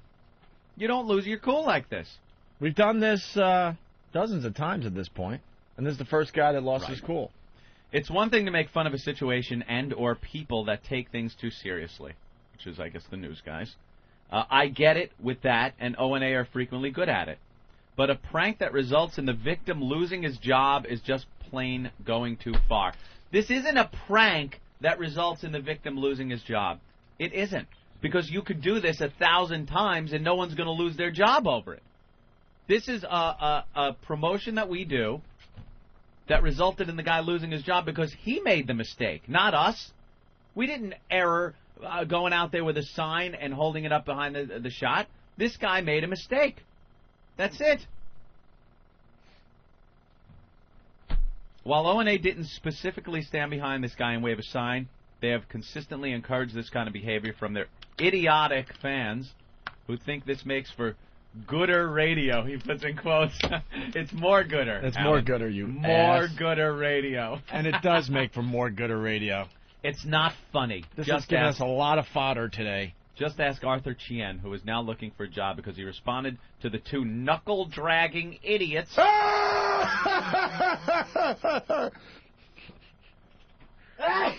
Bless you. Bless you. Thank you. That's what was on your bagel before. No, that's why I threw it away. Just ask Arthur Chien, who's now looking for a job, knuckle-dragging idiots, who gave their permission to act like jerks by a radio show. Yeah, I know, it's publicity. Publicity at someone else's expense, his livelihood. Again, wrong! We're not doing something that is going to result in someone's firing. It absolutely isn't. We are not doing something that is going to... If we go out today and do it again, does it mean this guy's going to get fired? No. The guy made a mistake. That's it. He made the mistake. He lost his cool, cursed, and got himself thrown off the air. Alan's totally wrong on this one. Da-da-da-da-da. All right, then we got some audio. It made a lot of local news, but basically we got some of the more interesting ones here, I guess. Here's CNN headline news. A reporter for WCBS-TV in New York has been fired for swearing during a broadcast. Arthur Chien was doing a report on illegal subway car doctoring when he was heckled by two passersby. He managed to stay composed during his live shot, but then the microphone caught him yelling an obscenity afterward. The Chien has since apologized. The hecklers were holding up a sign for the Opie and Anthony satellite radio show. Yeah, we're real stupid, Alan. CNN headline news is saying our names, but we're dumb. And I didn't heckle anybody. It's not like I was like, hey, Arthur, nice reporting, you know? Yeah, that's heckling. You know, if you would have been, hey, Arthur, come on, what the hell, you stink. This is an awful story. You suck. Be more funny. Yeah, we're just a bunch of dummies. We don't know how to get our names out there. We're stupid. Eric from Jersey, what's up? Yeah, I'm just listening to this, and it's the same thing. You hear it all the time. If a Little League umpire makes a bad call, the parent goes and beats up the umpire. Is it the umpire's call that caused the beating? No, it's the parent losing their cool.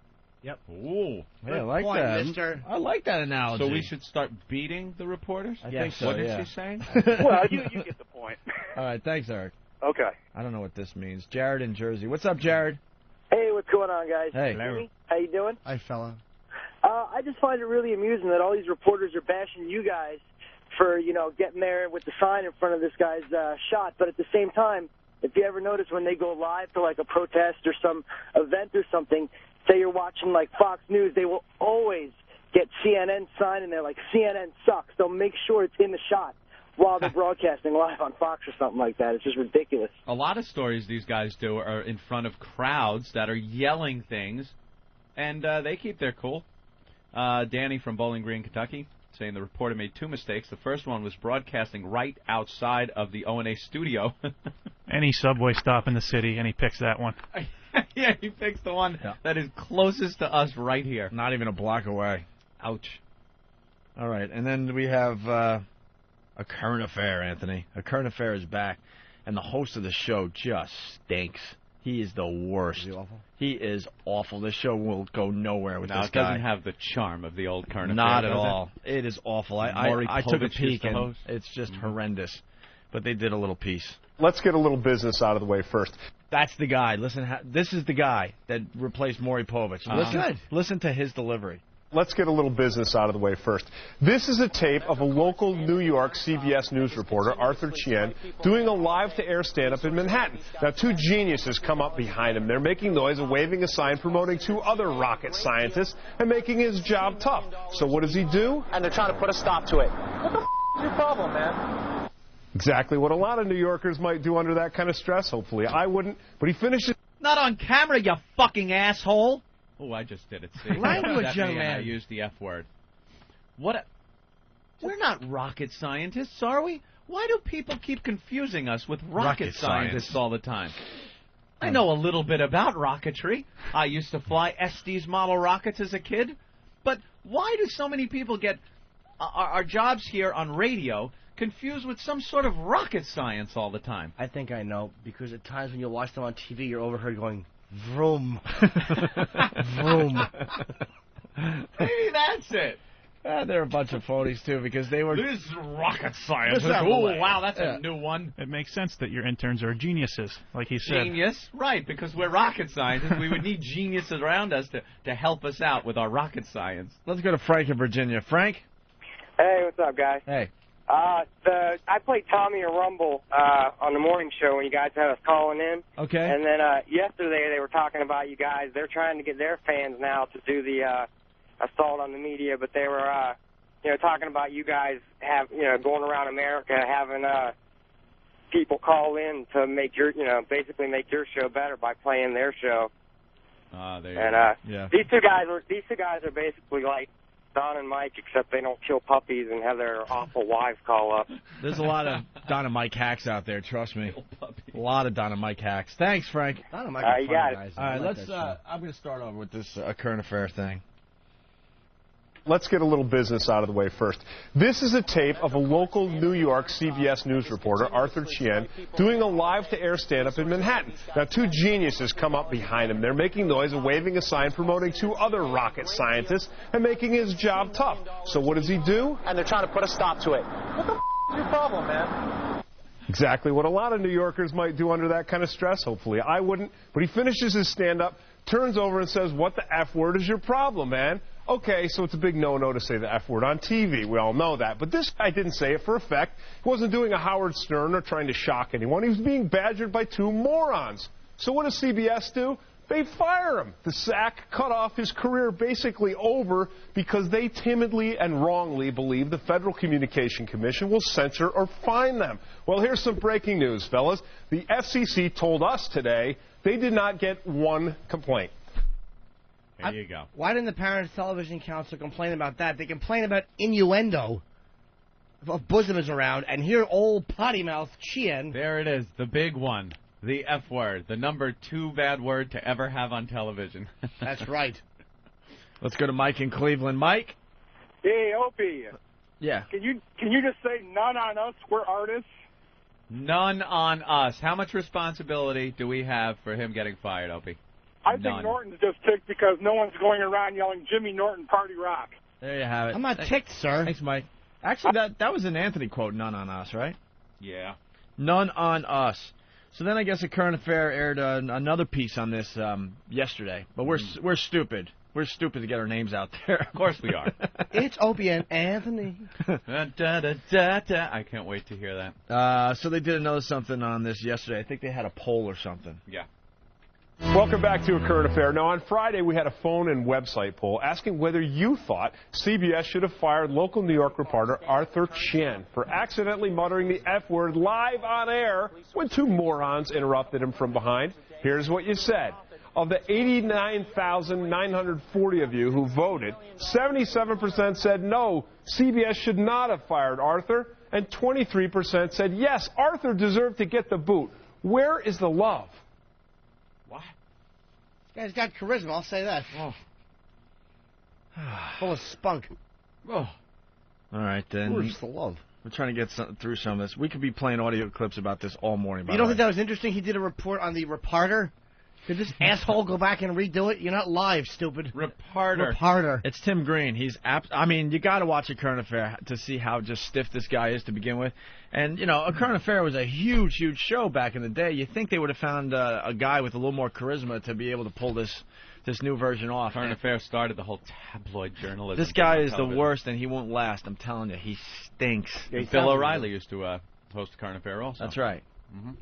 After Maury left. Here's our good pal Imus. I haven't heard this yet. I have no idea what he said about this. CBS News reporter Arthur Chien was fired yesterday. He used the F word on the air during the 6 a.m. broadcast. What would have prompted him to do that? He was standing in front of a subway station delivering a live intro to this segment about MetroCard scams. And two guys walk up behind him and hold up a sign and began chanting Opie and Anthony. And so he thought he had finished the live report, according to page 6. He whirled around and blurted out to the interlopers, "What the blank is your problem, man?" He did. And the camera was rolling, according to page 6. It ran loud and clear over the airwaves. Quote, "Is this something that Opie and Anthony put him up to?" The page 6 report does not say that. One can only hope that's the case. Hey, the guy made a mistake. Take it easy. Yeah. Wait. Automatically a curbside execution of old poor Arthur Chien. He made one mistake. Nuclear option error. What the F is wrong with WCBS? Take it easy. Yeah, calm down. All right, see, everyone, obviously the guy should not have been fired. The people that look most ridiculous in this situation is CBS News. They fire the guy. By the way, this remind me of a few other assaults on the media. And what is Imus broadcasting from the shuttle? Yeah, we got the what worst the hell audio was that? clip there. Maybe we... What is That's Tranquility Base. Shut up, jerk. The Eagle has landed. Yeah. Would they fire him? What? You get out on the moon. I'm not going out on there. I can't fit the space helmet on my big cowboy hat. How am I supposed to wear my cowboy hat when I'm wearing a space helmet? The fuck is your problem, man? Oops. What the hell was that clip? I don't know, man. You could hear her fine, and Imus is somewhere somewhere in thousands space. of miles above the earth. He's just bouncing around doing his show. Don't forget to pick up some of my brother's salsa when you're here on Mars. Broadcasting from Venus next week. Oh, too good. All right, now we got some audio from the Todd Schnitt. Is it Schnitt or Schmidt? His name alone could be an FCC violation. That's right. My goodness. Every day he's sweating, just trying to get through his name without this FCC is Tom fine. Shit. Fuck, I did it again. Shit. I bet that's not even his name. That's probably a fancy showbiz name. I'm Schnitz. All right, well, I had to change it from Schnitzberg when my family came here. From Poland. From Poland. It was Schnitzenberg and Steenowitz. Where's this guy from? Out of Tampa. All right, out of Tampa, Anthony. Right. Let's take a listen here. Turns out these were a bunch of goons. I don't know whether they were employees or they're just, unemployed Opie and Anthony listeners. But Opie and Anthony, the shock jock radio show, which used to be on the air in New York City, until they got canned, because remember Opie and Anthony, they were the... I know he's going to go off and trash us, and I swear... No, he sounds like he's gearing up for a compliment, This guy sounds Opie. good. But these guys... What amazes me is that these guys don't realize they're playing into our hands. They're just playing into our hands over and over again. Because this guy thinks he's too cool for the room. Know how many people are going to go, Opie and Anthony, well, A, I didn't know they were back on radio. B, they sound interesting. I got to get this XM now.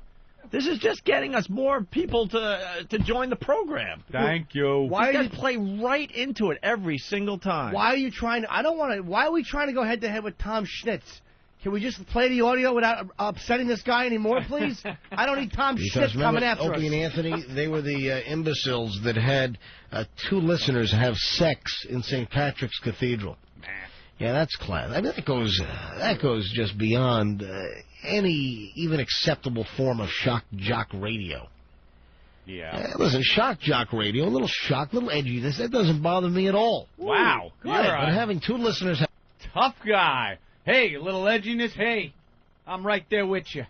I'm all for a little I'll have fun. you back. But I don't like the way, by the way, Alan Sniffen said that, that's what anybody would do when they say, well, that's what happened in that church. I mean, come on, what are you doing? You see a nice ass. You fucking... Anybody would have had the same problem. Anybody. Hey, when I'm, hey, shock jockery, a little shock jockery, I'm right with you. It's Tom Schnitzen. Tom Schnitzen. Tom or Todd? What is it? Todd Is it Schnitzen. Todd? Todd Schnitt. I swear to you, The I've never Schnitzster. heard of this guy. No one has. We're playing right into his hands, Opie. You should get larynx cancer. You might think that, but I mean, he's in a little market. Yeah. The beauty of doing a national talk show, and you start talking about the people, and they could, it's not like people in New York could go get the Todd Schnitt show. That's where Schnitz? Huh? Oh, I thought you cursed. Schnitz. It's a good drinking beer. Who is this? Who is this? Is this Schnitz or Schnitzen? Schnitzen. What's his name? I would love to know how many people in Tampa signed up for XM just because they heard Todd Schnitt talking about this incident. Schnitt. Jesus. Schnitt. I bet he has clever segments like, hey, in our bullshit section, we're going to talk today about... I'm speaking of my last name on somebody's chest. Bullshit. Could you drop a Schnitt on my chest? Jesus. Oh, You know he does something stupid he's like awful. that. Let's get back to the audio. You're full of me. But having 2 listeners have sex in St. Patrick's Cathedral, that's just over the top. And they were out of work for, a couple of years. I think they were out for 2 years. Then one of the satellite channels picked them up. And I guess they're on a mission, or they have a mission for listeners to harass television live shots. Apparently that's the deal. So there were 2 guys that were holding up this Opie and Anthony radio sign behind this reporter. The guy's named Arthur Chien. And Arthur was doing this report. It was 6 a.m. It was like 6:01. And the anchor at WCBS Channel 2 in New York goes to Arthur Chien. And he's standing there. He's doing his little his rap. So I guess he's opening up the story live. Then they're going to throw it to a recorded piece, and then he'd come back and do and that's it from here, reporting live from some subway steps. I'm Arthur Chien, Channel 2 News, or whatever the heck he would say. But the guys behind him were holding up the sign. They were also, screaming Opie and Anthony. They also flicked off the camera right behind him. I mean, he didn't even, wait 3 seconds for them to cut to the package. He just whips around. He ends his sentence live on the air. And was that even a quarter of a second that he whips around and says, what the bleep's your problem, man? What the bleep? God, fired. And don't forget, you can get your What the Fuck Is Your Problem, Man t-shirts outside the studio today. Listeners are lining up as we speak. That's right. Sometime after 9 o'clock, we'll be handing out the t-shirts, Anthony. Yep. That's why Club Soda Kenny is here. We're actually waiting for the FedEx man to deliver them. Oh, they're not here yet? No, that's why we had to wait. Ooh. But there's Todd Schnitt playing right into our hands. Sounded a lot like Don from Don and Mike. Yeah, and a little Tom Likas in there, too. Likas, yeah. Got a little lick ass in there. Yeah, I like that realistic laugh. And then...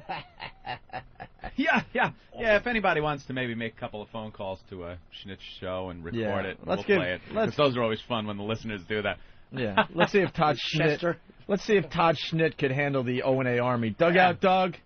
Yeah. Attack! Oh, I love you guys. What a good birthday present. Let her rip, kids. I was going to say, he's talking about the thing that all the fans do with the assault on the media. I think we should show them what serious questions really are. I agree. Serious questions only, people. You guys have no idea. You never want our pests.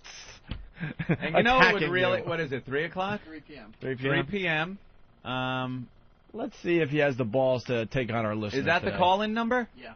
1-800-801-8999. Right. For those people now that have a pen, it's 1-800-801-8999, and it's weekdays, 3 p.m. to 6 p.m. Eastern. So serious questions only. And, I wouldn't call up and try to use his wacky name in some part of your call, things like that. Mike is saying he's ultra-conservative? Is that what it is? Well, I also want to go to Hollywood That'll real help. fast. Hollywood, go ahead. Hey, O&A. Hey. Hey, listen, I lived in Tampa, and this guy, he's using his real name now, but before he used to go by MJ and BJ. His name was MJ. A couple of weeks ago, you guys were talking about a guy that did wacky voices, the crotchety old man. This is the guy that did the CD, and he would always call up with that punchline, "Oh, thank God you answered," bullshit. Oh, yeah, remember we played one of those. We heard one of those. Remember. Really? It was Okay. atrocious. Okay. Yeah, this guy, back in the day on FLZ 93.3 back in Tampa, Yeah. they used to do a morning show, and then his sidekick went, to, I think, to Cincinnati and left him out to dry. And then, this guy is just horrible. So the whole CD is just horrible. So did he do, like, shock jock type stuff? They tried to. See, that's They tried to be. That's what's going on with this whole FCC thing. A lot of these guys that did the shock radio are now making believe they never did it. Mancow's a classic example, now trying to claim that his bosses made him do all the stuff he did back in the day, and they're trying to change their image because they have to survive in the radio climate that is now out there. And here's another phony making believe he never did any shocking radio before. Shock Jack. The radio station he was on, they did the morning show, and then later on that evening was at Bubba the Love Sponge. So it was that shock jock type of radio station. Hip-hop bullshit. All right, and now he's ultra-conservative because that's what all these guys are now Well, doing. I think They go from shocking to now trying to be the next Rush Limbaugh or Sean Hannity. Just frauds. I haven't heard his show in a while, but I still think he does his morning FM show, and then he goes and does his... he's got like a small little syndicated throughout Florida AM show. Right. So, All thanks right. now, guys. Well, good luck to the Schnitzer. Snapman from Whackbag says he thinks before MJ he called himself Schnitz Buckley. Weird. Maybe on some station up in New York. Schnitz. Let's go to Fort Lee. Eric, what's up? Good morning, boys. Morning, Eric. Hey, I was listening to K-Rock on Friday. They try to do their own spin on it. I think Kane was on the air, and he said the reason why the guy cursed, the reporter cursed, is because Cabby was behind him, that he showed him the finger. And that's why the reason that the guy said, what's your problem? Well, there's another interesting angle to this whole thing. Like we said, Crazy Supposedly Cabby. they have it on camera. They have Cabby on camera. Crazy Cabby, which is one of Howard Stern's cronies, was involved in this because he was knucklehead. Because he was walking by as Nathaniel was doing this, and Howard doesn't even acknowledge it. Nah. Way to do real radio, Howard. Big, huge radio story, and you just shut your little trap. How can you take credit for anything you did there? There's nothing there that mentions any other radio station or program, or... Yeah. Sorry. It's just Opie and Anthony. That's all you get from that video is Opie and Anthony. Well, it looks like, obviously, the press picked it up. It looks like two fans walking up with a sign. It was, really. One intern plus one fan. Yeah. That's exactly what it was. It is exactly how it is. He's a fan. Cabby's going to make believe he's not a fan of this show. Please. How many times did he kiss our ass outside the building over there when we were going in for meetings? Cabby, I don't think, was talking. No, he's just Cabby's just trying to get into the subway. Yeah, and I think in fairness to Cabby, he wasn't flipping the bird off to Channel 2. He was flipping the bird off to the radio sign. show, right, to the sign. He's just like, whatever to these guys. Yeah, he was pointing it on the sign. Only Cabby. Only Cabby. That's good stuff. Oh, that's all over the internet if you want to look for it. It's pretty funny. You know who was doing the show with him? Al Dukes, who used to kiss my ass on a daily basis. That's Al Dukes? Yeah, Al Dukes. Who's going to also make believe he's not a fan of the Opie and Anthony show? Are you insane? And by the way, do you notice the incestuous tie-in? Let the Viacom employee say that the other Viacom employee was not giving the finger to a Viacom employee. Giving it to the sign.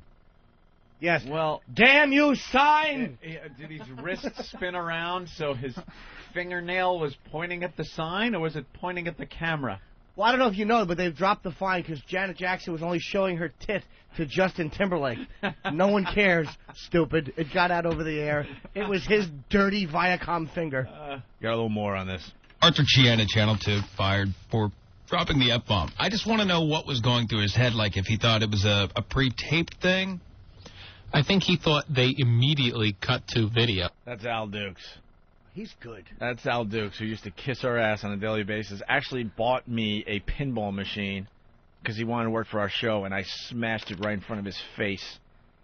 We should get that video back up on OpieandAnthony.com. Does he have his own show now on K-Rock? I guess they've teamed him up with Booker or something. I don't even know. He's Booker's producer. Oh, but he's, you know, always and then jumps on? Jumping on for All a little right. airtime. I like Al. He's all right. He stinks. He's a good radio A personality. pre-taped thing? I think he thought they immediately cut to video. Yeah, but they don't. They hold you there forever. He knows that. He's done it a million times. Or why not just say, what's your problem? Yeah, exactly.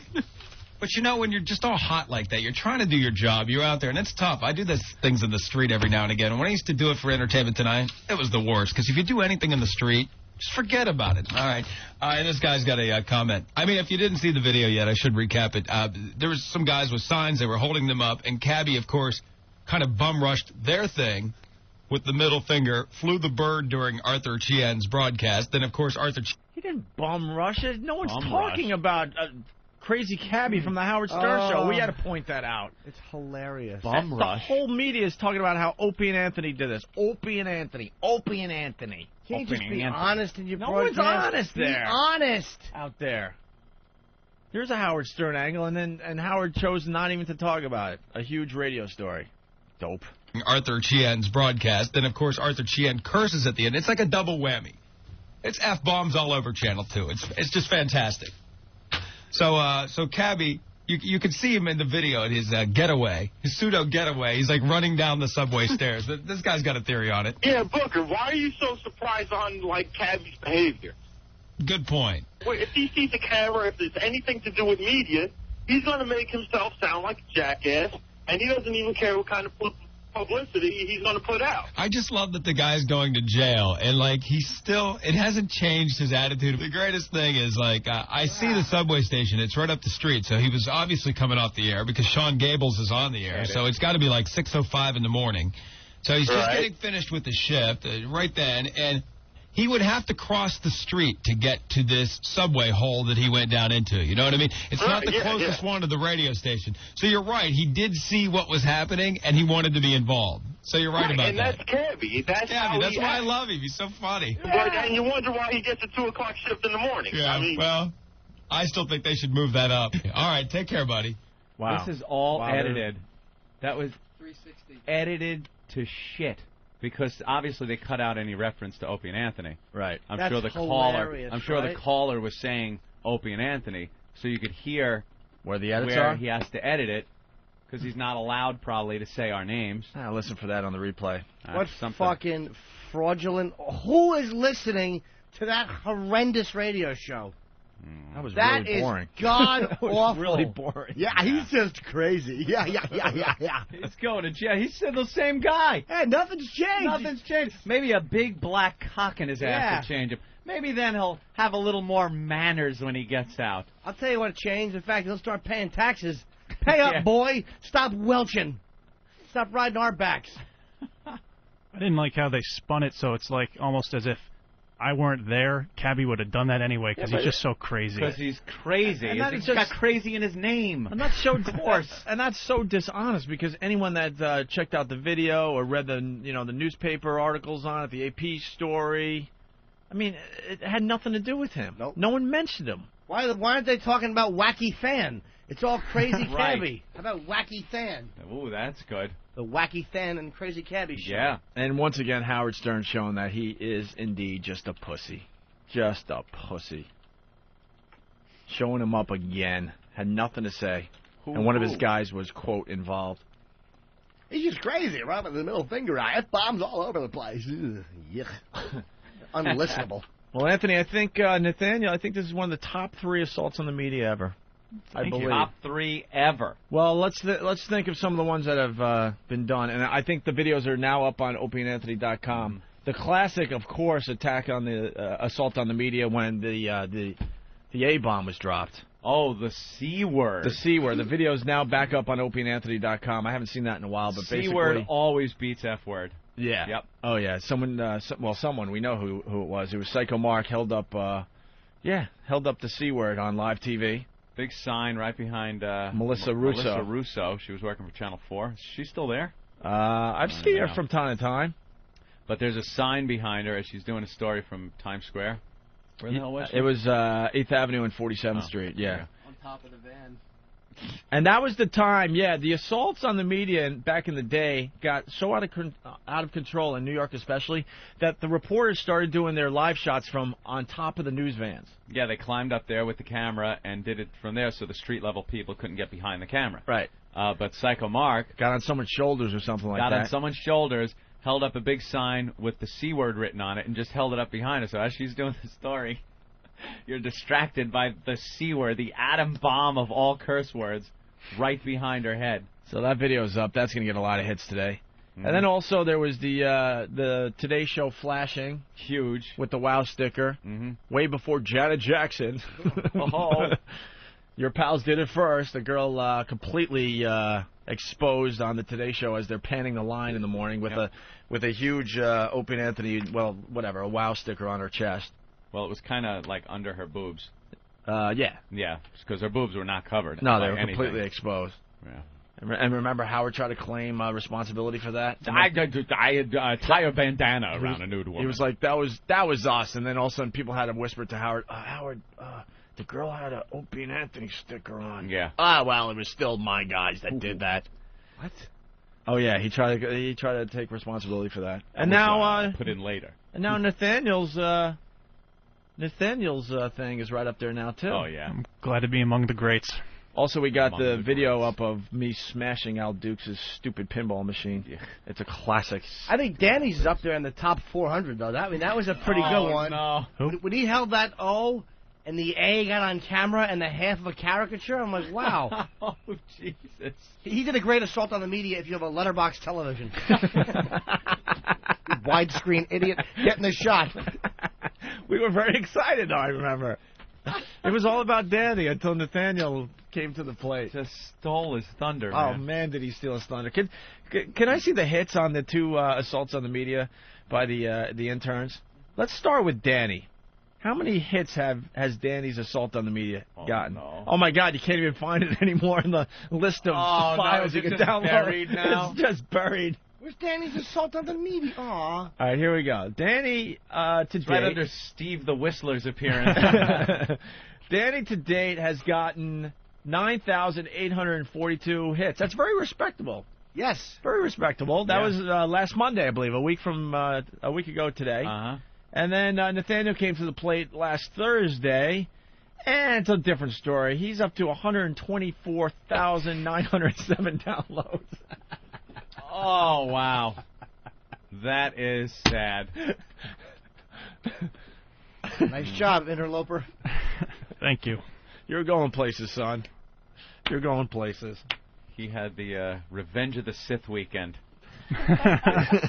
Breaking all kinds of records. Oh, man, I saw Star Wars. We can get into that next. Yes. Rich Voss is here. We're supposed to continue the first show we ever did. Rich is here? Yeah, Voss. Nice. I saw him outside. And, of course, don't forget to pick up your collector item T-shirt today, Anthony. Well, schnit. What the fuck? What the fuck is your problem, man? T-shirt. Outside the studio today, we're just going to hand these things out. All right? All right. Wonderful. We got to take our first break. It's been a long morning I got already. a tinkalope. I'm hoping we get more audio clips from these dopes talking about this assault on the media. They play right into our hands. Right into them. What do you think is going on over at the news agencies, various networks? Do you think they're having meetings saying, look, watch out? Of course. You're going to lose your... The memos went out. Of course. And these won't stop, no. people. These will not stop. We will search out live shots, and we know will how this continue works. doing this. We were waiting for one of these to get major exposure, and now it's just going to be a feeding frenzy out there. It's just going to get ugly now. And it doesn't just have to be heroes like Nathaniel out there in the trenches. Anybody that sees a live shot, if you can whip up a sign really quickly and pop that behind the camera. Mm-hmm. That's all we ask. No harassing of the reporter. Don't touch them. You don't touch him at all.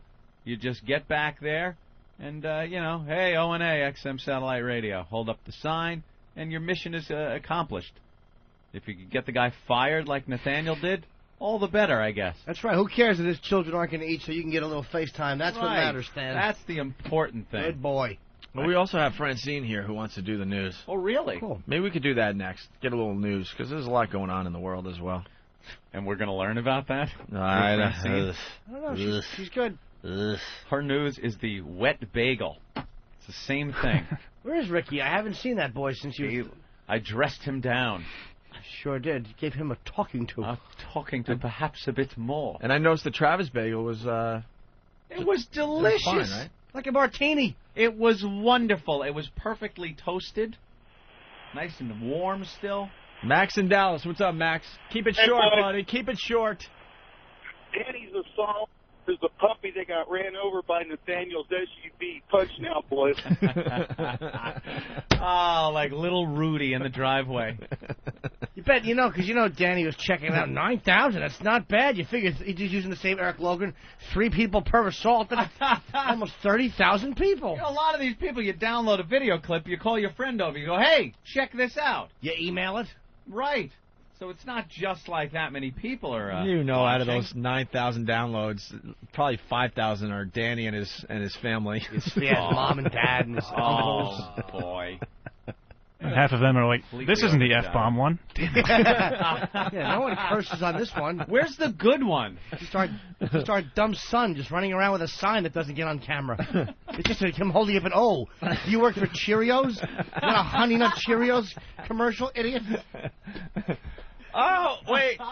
All right. You know what? Someone just reminded us of another assault on the media that we're playing right now in studio here. Are you going to get this up on OpieAndAnthony.com too? This one is, I got to tell you, the Today Show flashing was unbelievable. The C-word thing was unbelievable. What Nathaniel did was obviously unbelievable. We all forgot about, what was his name? Maury Alter. Maury Alter outside the David Letterman studio. I guess this was when Dave was having his heart problems, and it was either his first day back or, I don't know, when the story was breaking that he was going to have open heart surgery or whatever. And all of a sudden it was an icy night in New York City, so a couple dopes. You got to call them. No, actually they're heroes. They're heroes, actually. Have you ever seen this, Jimmy? No. Oh, my God, watch this. I know this is radio, but you can see the video for yourself later today. They knock into Maury because the sidewalk is icy, and Maury's still trying to do his stand-up outside the Late Show Theater, and in the background, I don't want to call it a fight, but just a disturbance. A disturbance and a scuffle's going on as they're trying to pull the WOW sign away from the guys that did this assault on the media. Look at the security jumps out of the news van. Yeah. The door flies open. Security comes running out, and he got through his story. Yeah, Maury didn't turn around and start cursing. I remember what he did. All of a sudden, the camera guys were like, screw Maury, look what's going on. And the camera guy, focuses on what's happening behind Maury. And Maury actually said something to this effect. He goes, back on me. He's like, no, come back on me. Come back on me. Back on me. And he finished the story like a professional. The sidewalk was so icy that these guys wanted to do the quick assault. They want to run, show the sign, and get out. They want to run up behind Maury, put the sign up, and then run away. So they run up to him, and the sidewalk is so icy, they slide right into him. He's trying to do his story, and they bang into him, and then they're trying to run away on the icy sidewalk, and that's when all hell broke loose. Security came running out. They were yelling. I forgot that's one of my favorites. They come running out of the news truck. Yep. And then they grab the sign. There's like a tug-of-war going on and stuff. That and was a fun one. And they got away. So there you go. Was that Psycho Mark, or... It was Psycho Mark again? Come on, years later, we can say who it is. All right, it's OpieAndAnthony.com. We got the A-bomb now up again, the Today Show flashing, and now the Maury Alter assault for you folks that have never seen those you know videos. what was a great assault on the media? It was that time on Tough Crowd when your old pal had that 25-minute shirt on TV. That's right. Is that not a good one? That was a very, very good one, because everyone concentrates on those two big tits, and they see the Opie and Anthony name. Aha. Boy, then. But I noticed when you were on Leno, you didn't have the Opie and Anthony T-shirt. No. Nor will I in June when I do it again. All right, we got to take a break, man.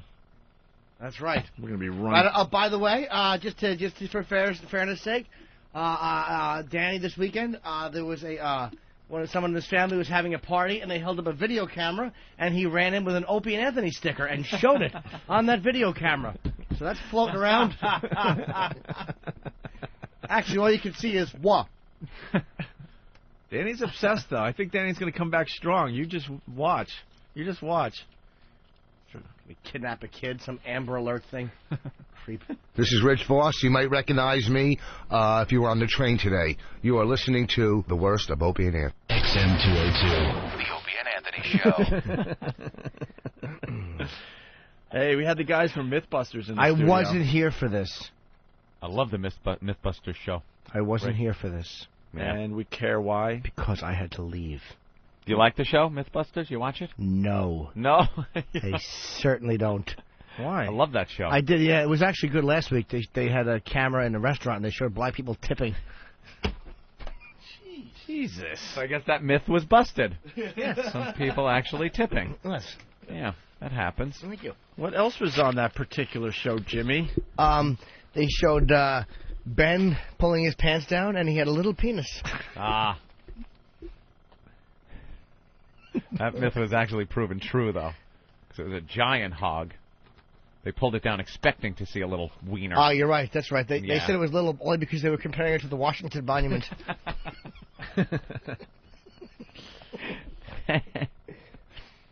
All right, well, Mythbusters, they were in studio, and we hung out with them, and we talked a little science with those guys. Science! And during this bit, Voss, who was filling in for Jimmy that day, he was completely asleep on the couch. Yeah, he fell asleep on the couch. Good job, Rich. I don't know if you can really hear it in the bit. I don't know if we referred to it. I think we do, but barely. But, yeah, the update on the bit, Voss was so tired he passed out on the lesbian couch. He was snoring and drooling during this whole interview. Anyway, here you go. A bit for you to enjoy. Say, Jim, nice meal. The worst of Opie and Anthony. Is this some sexual reference? Those guys, the Mythbusters, are really cool. Do you want to ask him something before you leave? Well, me and my boys are big fans of their show. Really? Yeah, they're smart. Mm-hmm. They blow things up. They do Right. educational things. I've watched the show many times. Yeah, they're good like that. Yeah. Well, let's get the guys from Mythbusters in here, Eric. It's a very fast-paced show they got. Don't scare anybody. Step away from that chair a little bit, you freak. Yeah, because these guys aren't going to know how to handle you. Yeah, they are. It's Jamie and Adam. How you doing, guys? Very good. How are you? Yeah, How are you? very good. I'm like starstruck now. I watch the show every single time it's on. Freaking out. It's actual celebrities to me. Really? Anybody else they drag in here? Like, Ozzy came in, and of course Jimmy Norton's a big fan of Ozzy Osbourne, and he sat down, but it was just like, Ozzy. But you guys are like, I watch you on TV. You're like real celebrities to me. Do you want Very Kenny to ask cool. the first question before he goes downstairs? Oh. This guy's 6'4", and he's big and stupid. He's really, he's He's very stupid. He's like big and Here he is. You were calling me? But Yes. he likes the show. Kenny, be nice to our guests. No, I'm excited It's these Adam guys and, are and here. Jamie from Mythbusters. No, I got to get their autograph from my boys. Really? Yeah, they're huge fans. We never miss a show. These guys do cool stuff. They blow things up. They play with mannequins. That's what I like. Yeah, what's your Do you- question? Do you ever learn anything? No, that's impossible. You know me. It's impossible. Yeah, it's just beyond comprehension for me. But these guys look really smart. They are smart. Yeah, they got a cool show, I'm telling you. All right, what's and the listen question? to me when I'm telling you something. But what's I'm the telling you. question? No, hi. Hi, how you doing? No, I'm not high. You have nothing. No, see how witty he was? Would you go out and give out T-shirts? You don't have Okay. anything? You All don't right, have a question for these guys? Thank you, Mythbusters, for coming to the Opie and Anthony show.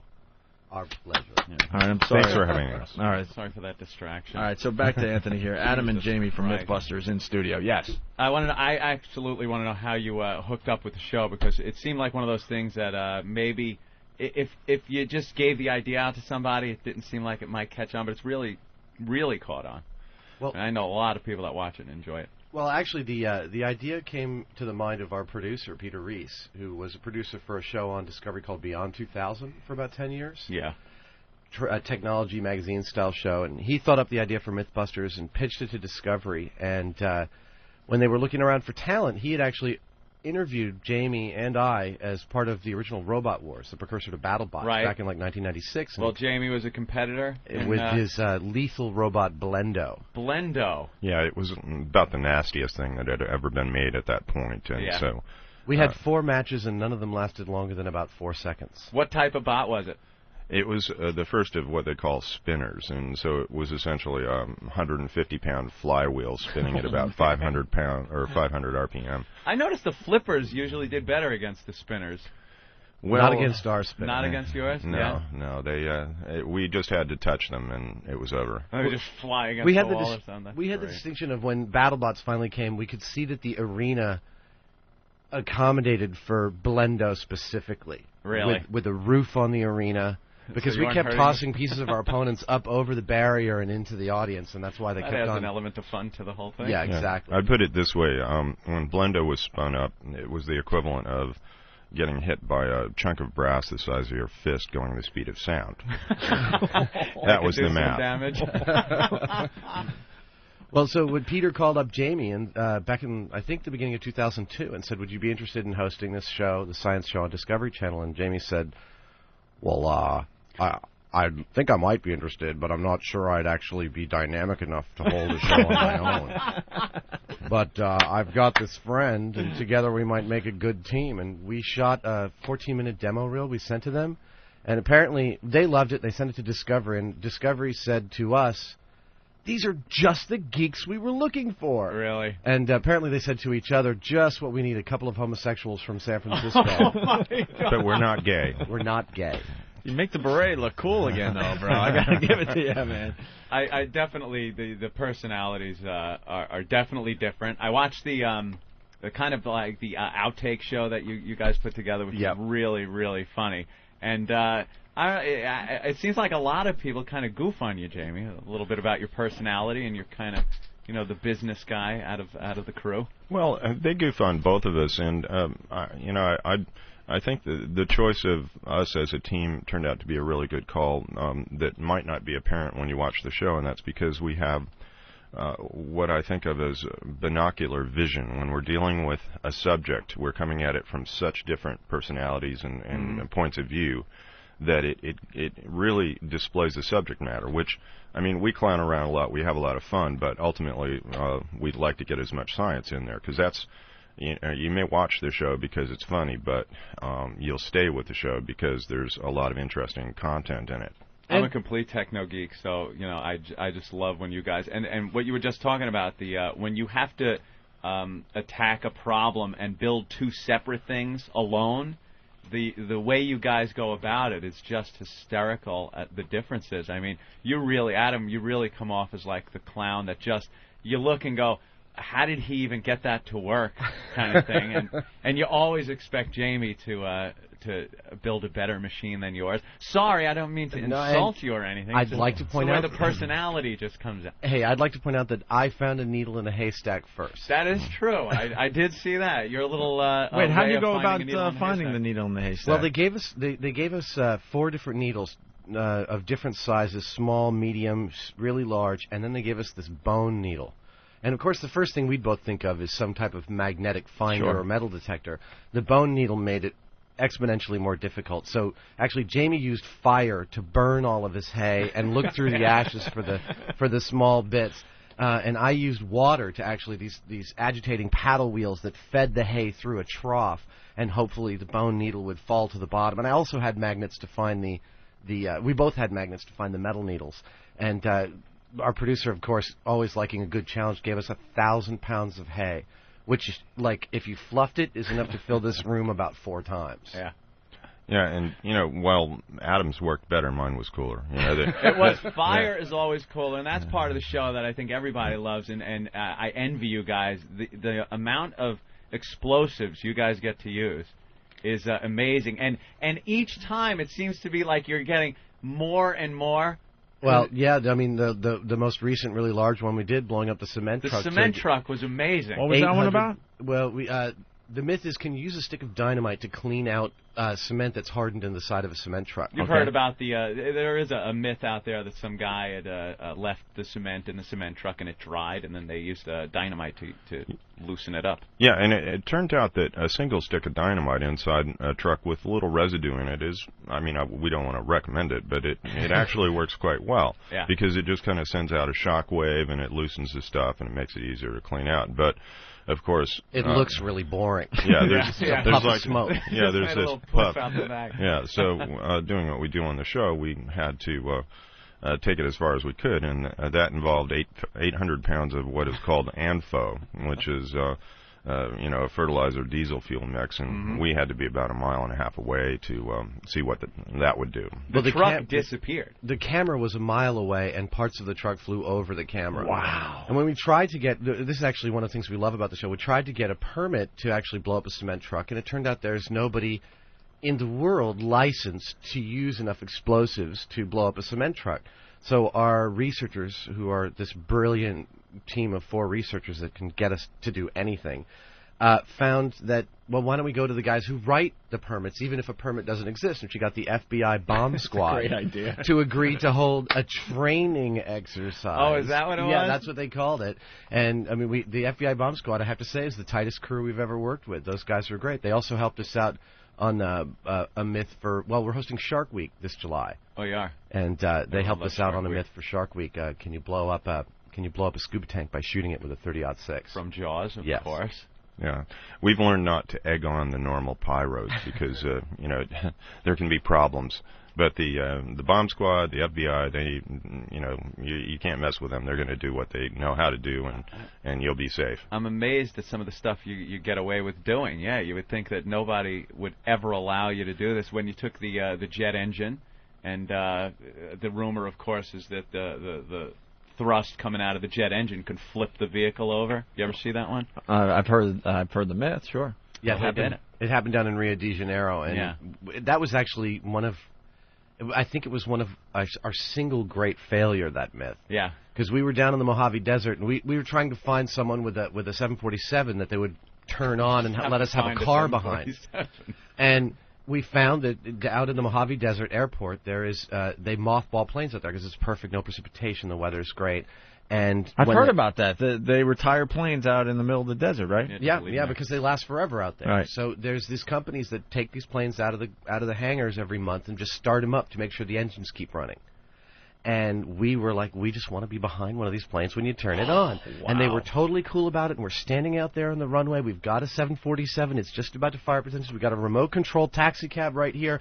And the insurance company's on the phone with us saying, we're no longer comfortable with doing this. You can't do it. And we're thinking, do we just do it? Do we just push the car 50 feet forward and say, screw it? Yeah, and it was so frustrating because what's the plane gonna suck the car around the front of the intake? It's way behind the jet. The jet is gonna push the car away from the airplane. What's the problem? You guys look like you're pretty safe at what you're doing, even though it's insane, some of the things. One of the most unsafe things was Adam inside the remote control car that Jamie was he was controlling with a remote. Or not controlling. It proceeded to just drive straight into a fence. Well, we had a little problem with some switches.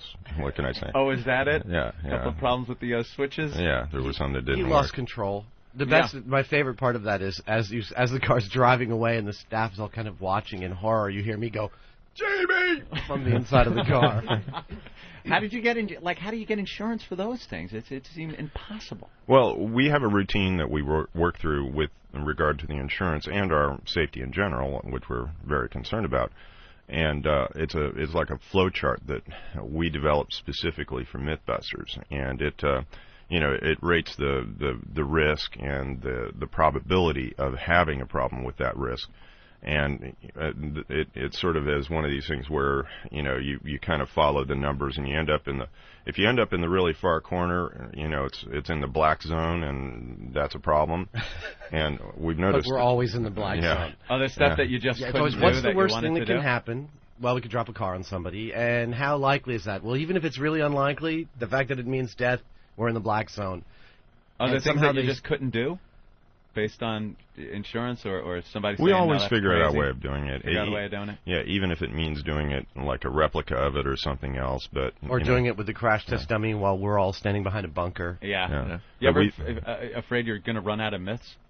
Well, not at all. You know, the answer to that one is when are people going to start doing stupid stuff? You know, it's There's no end to this stuff, and really by this point the fans have really dialed into what works and doesn't work on the show, and about 30% of the myths we test now come right off the Discovery fan site and emails that Jamie and I get directly. That's cool. And people are really plugged in. Someone on the Instant Feedback is writing in saying the best episode was when one of you guys went across the San Francisco Bay in the raincoats, like the Escape from Alcatraz. The Escape from Alcatraz. That's my. Which they've said for years can't be done, right? It's my personal favorite because you know there's been a lot of reenactments of it.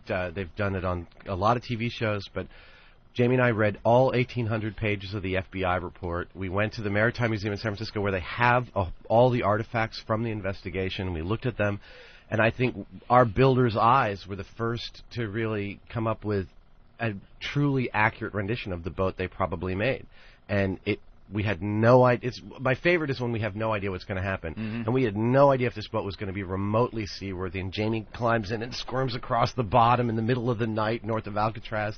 And that thing carried us all the way to the Golden Gate Bridge in like an hour, 3.5 miles. Yeah, and it was the same conditions that they were under? Exact same tidal conditions, same temperature, same weather, same wind. We really, really went the extra mile. And the boat was built out of 24 rubber raincoats.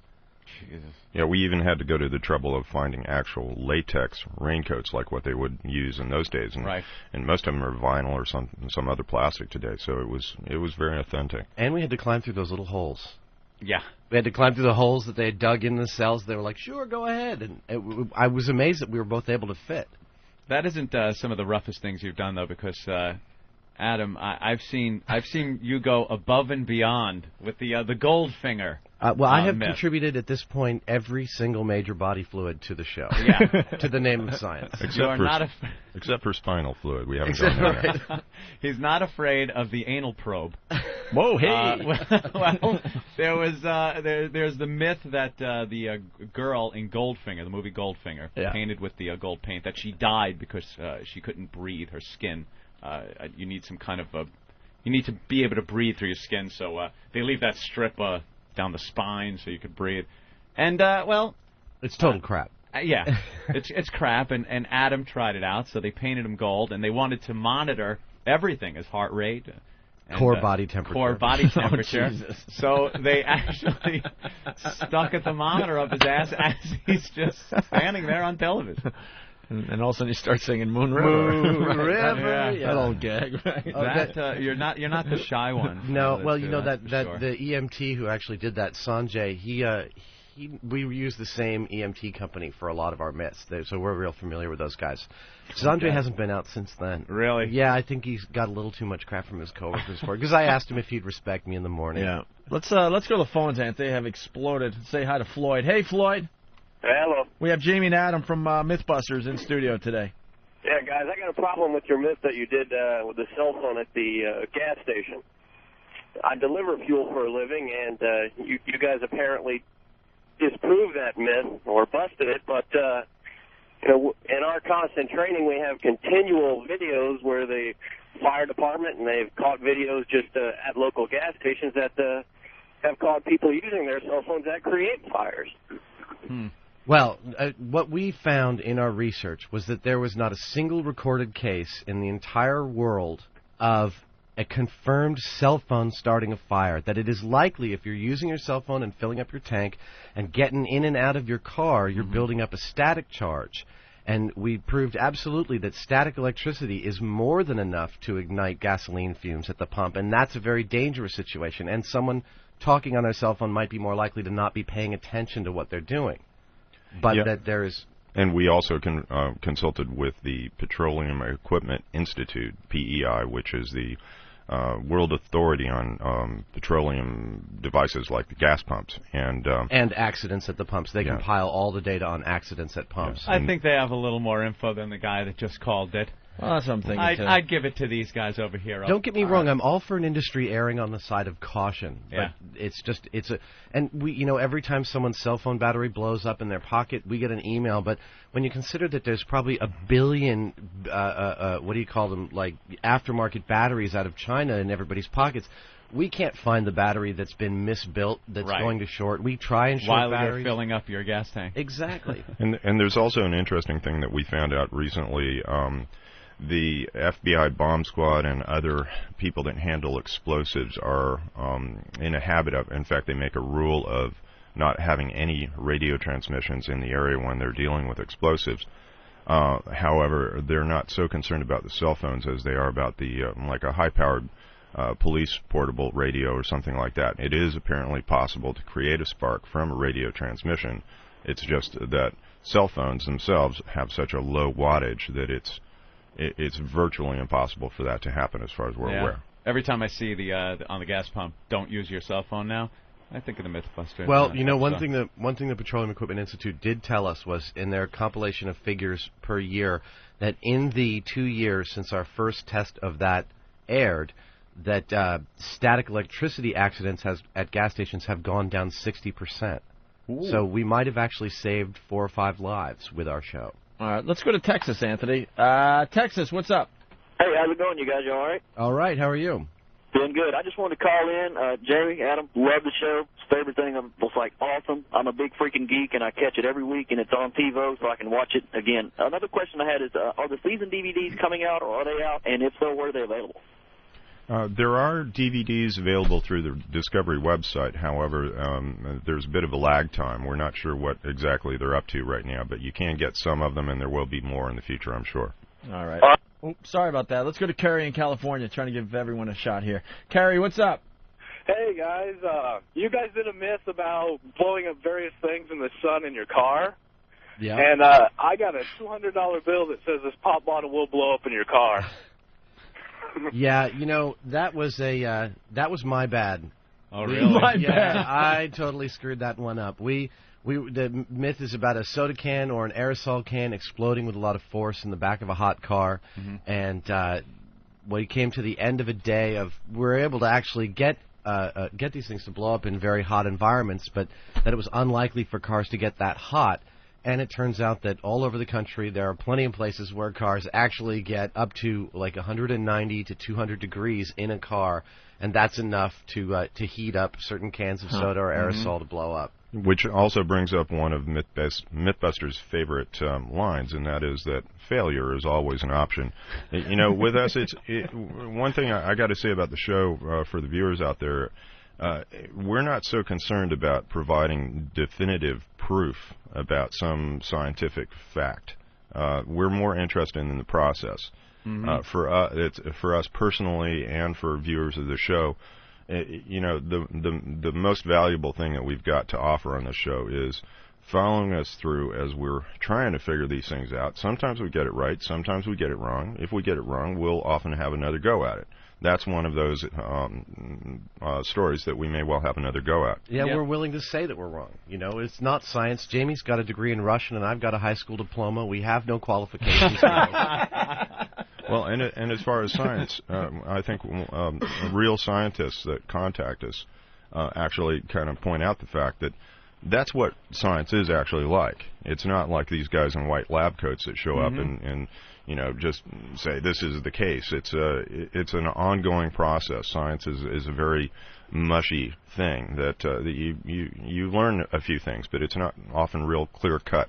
The process is the most fun part of the show, because obviously you would know that you cannot jump in an elevator as it's free falling and live through it. I don't think there's anybody that's going to watch that and go, I wonder how this is going to work out. But the process, you guys doing it, the fun of being able to drop an elevator like that, that's what people tune in for. There is a moment on every shoot about once a week when we all look around and we're standing there. There's a team of people downstairs in this abandoned crack hotel, and I'm upstairs with a 10,000-pound special X quick release trying to release this elevator, and we're thinking, what the hell are we doing?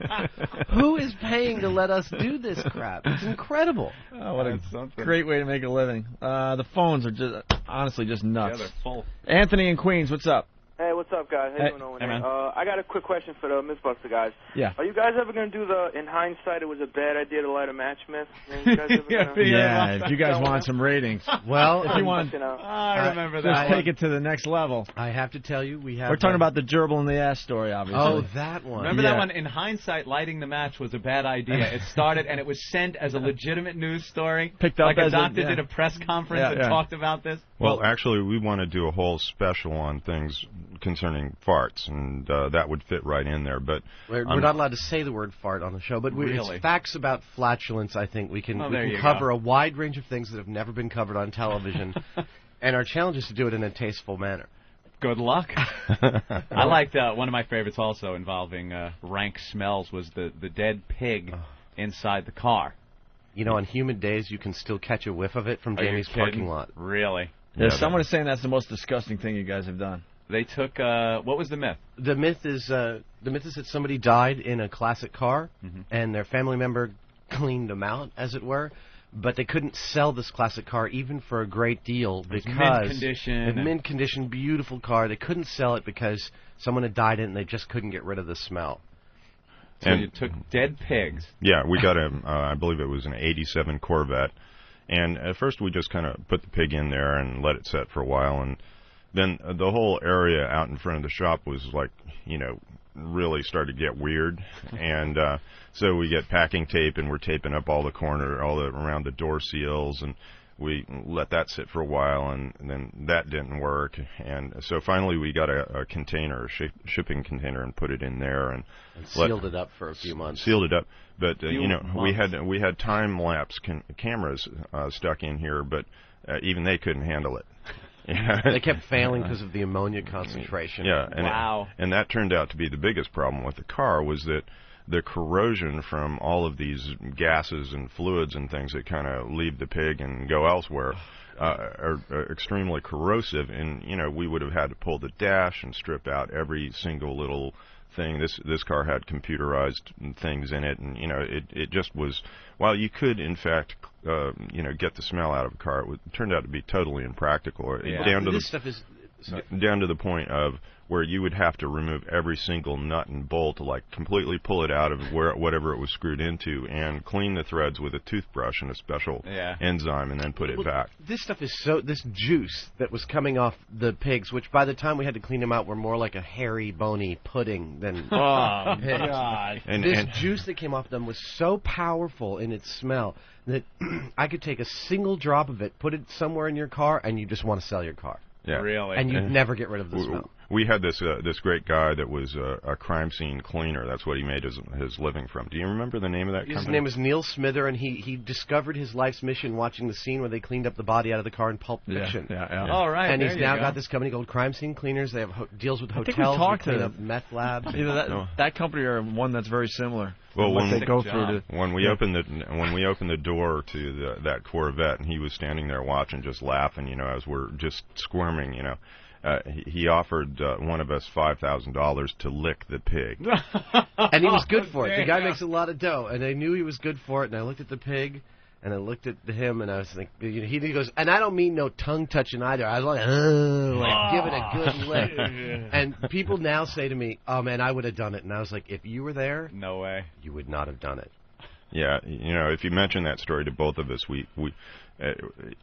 it's kind of hard to describe, but we both kind of get quiet for a little bit, remembering what we went through. I mean, I had to get into that car and sit on what was left of the pig that was in the driver's seat.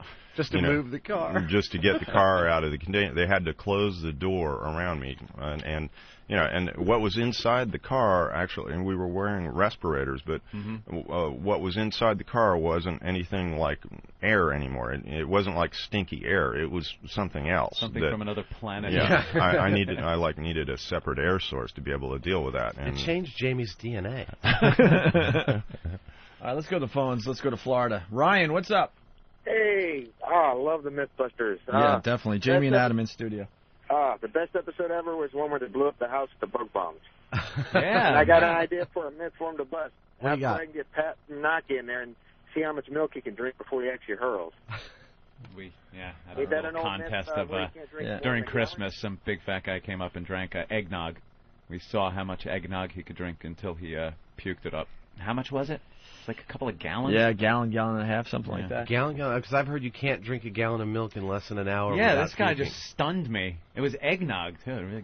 You haven't done that myth yet on the show? Puking's always funny, man. Puking, and I have puked on the show. Yeah. But I puked several times now. Yeah. What's the blowing up the house one? Oh, this is one that's about somebody who wanted to get rid of bugs in their house, and so they went and got bug bombs. And, Bug Bomb says it's good for 800 square feet or something like that. You and do hear about this every so often. It happens in California all the time, Really? 7 or 8 times a year. And so they went and got 40 bug bombs, set them all off in their house, and we made a little. We did a lot of bench testing with this, and we made several ignition sources, like a stove igniter, a wire short, a static spark. And again, that's the fun part, is watching how you guys come up with these ways of igniting these things or making the stove turn on. And everything flipping a light switch. Yeah, and everything we tried ignited the bug bomb stuff. So we got a house actually down at a military base, Moffett Field in California, and we set off 40 bug bombs, and we were really hoping for a lot more destruction. Yeah. But in the end, it blew these double-pane tempered glass back doors out, and on the high-speed camera, you can see them bowing like really a good 5 or 6 inches before popping out of their frame. The flames come shooting out the door. Yeah. I like that one. The other one, you cracked me up when you take the dummy and dropped him into the water and off the crane. Yeah, that was called the hammer drop, and the premise with that one was that if you throw a large object or something like a hammer in front of you, that you'll break the water tension if you're, say, like jumping off a bridge or falling off a bridge, and that aeration or loss of water tension would allow you to survive an otherwise deadly fall. But no. No. No, it didn't work. And he was so mangled that Adam, for some reason, the worse beating the dummy takes, the more you laugh. Oh God! It comes out like leg came off. You've never heard anything like that body hitting the water from 200 feet. It was shocking. And then to find this crash test dummy, which is what we expected when we first got the crash test dummies, you could do anything to it, and to find that merely dropping him into the water would shatter his cast steel shoulders. I mean, it was appalling. Well, recently there's a episode that we just finished, another visit to Mojave, that involved a story about whether you can survive a crash from an airplane by jumping out first and hanging on to the escape slide or the life raft. And it was done in Indiana Jones, I believe, firstly. Yeah. And so we get a hold of this big helicopter, and we get a hold of these inflatable life things, and there were a couple of times that before we really got our act together, that Buster simply fell out, because there wasn't anything really good to hold on to on the life rafts, the little strings and things. From fell. 2,000 feet. Yeah, he falls from 2,000 feet, and every single part of his body was separated. It was just like seeing a grenade go off with the little bits going everywhere for quite some while. And I was up in the helicopter. I'm hanging out the side of this 1950 Sikorsky helicopter. And I'm looking down from 2,000 feet above the desert floor, and it is a total Wile E. Coyote moment. Because I watch Buster go until he is no longer visible, and then there's a puff of smoke. Oh, that's great, man. It really is. Your background with movies, especially Adam, I was looking at your bio. You worked on Star Wars. I worked on the first 2 Star Wars films. Jamie's worked on films as far back as RoboCop and Arachnophobia. Really? You're a model maker? Yeah. Worked at Industrial Light and I got my start working for Jamie, actually, on commercials like Nike, Hershey's Kisses, Owens Corning, Coca-Cola. And of course, Charmin. Of course. Yeah, I played Mr. Whipple's stock boy in the Charmin commercial. Boy oh, no kidding. Commercials. Back around 1982. You are famous. And I guess you were squeezing it? No, actually, I was the stock boy Jimmy. And I was nervous because the roof was leaking all over the new Charmin, and I guess Mr. Whipple's really cheap because he was still willing to sell it. The new Charmin is stronger when wet. It's sort of like Adam's come full circle, dealing with things involving bodily fluids. Well, actually, it involved this nearly pornographic line where he shows me the quarter trick with the towelettes, and it can still hold the quarters, and I say, "Gosh, Mr. Whipple, that's what I call wet strength." Oh yeah. That's one for the Christmas take, the Christmas party. Now, did you see the new Star Wars? I was going to go to a matinee today. Oh, really? Yes. All right. Yeah, I saw it. Very good. I liked it. Much better than the previous two that he put out. I want to find out if I can take my 6-year-old twin boys to it. Probably not, unless you're like the cool dad who, my father took me to Bonnie and Clyde when I was like 7 years old or something like that. Yeah, my parents took took me to Arby's. My parents took me to Sharky's Machine when I was like 9, and I remember running out screaming at the killer freebaser. Dopey parents. Hey, let's go back to the phones here and say hi to Dan. Dan, what's up? Hey, what's going on, guys? Hey. I got a question for Adam. Last season, you had a date one night, and you wound up singeing all the hair off your eyebrows and head. Yes. How'd the date go? The date went just fine, thank you. And did you shave everything else to match? No, it turned out only the top part was singed, and with some good scrubbing, I didn't even smell that burnt. A little more flame action. I can't remember which one that was. Why? That was actually the into your early face. testing on Cell Phone Destroys gas station. We were trying to create an environment where we got a static spark to ignite a small chamber of gasoline, and as often happens on the show, we spent 3 days just trying to prove gasoline is flammable. we were really flummoxed by it, and once by the time it finally ignited, we were so blasé and so kind of, well, nothing's going to happen, that I had my face right up against this thing, and a big fireball kind of enveloped my head. The front of his hair was gone, and his eyebrows. No kidding. We found that Adam kind of gets frisky after he gets hurt. In fact, the last time, and the most notable time that he did this involved the vacuum cleaner motor that he. And Adam, would you care to tell us what happened after you got hurt by that one? I've heard about this one as well. Yeah, we were testing out some vacuum cleaner motors, and this guy at the vacuum cleaner shop handed me what he said was the most powerful motor, and we turned it on, and it felt really powerful, and I was like, put my hand up to it like this, and I thought, ooh, and so for some reason, I kind of put my lips up to it, and I didn't know that it would yank my lips like a full 1.5 inches into its blades, but it did, and I had this total Fight Club, bloody teeth kind of moment, and I actually went home that night and asked my girlfriend to marry me. Oh, will you marry me? Romantic baby? moment. Give us a kiss. Hey, really fast, we got a guy that cleans up dead bodies for a living. Keith. Hey, Ed. What's up? A little Lick-a-Stick and Mythbusters rule. You guys rock. Thank you. Hey, I just called because I wanted to let you guys know you did the best that you possibly could to describe what a dead body smells like, and I used to clean them up for a living. Sometimes they'd be there 2-3 months, sometimes they'd be there a couple days, and you never, ever get that smell out of your nose, and you just can't possibly get the point across to anybody how bad a human body, or even a pig, because I guess that's the most similar, right? Oh, yeah. Yeah, they're the most similar. You can't get the point across to people how bad and how amazingly horrible that smell is when the body decays. Death smell, that dead body smell. Even if you're walking around your yard, the cat had died or something, that waft hits you. You know exactly what it is, and it's just so pungent. No, the only thing that comes a close second would be homeless poo. Well, here in Manhattan, you catch a lot of that. Is that what you're talking about?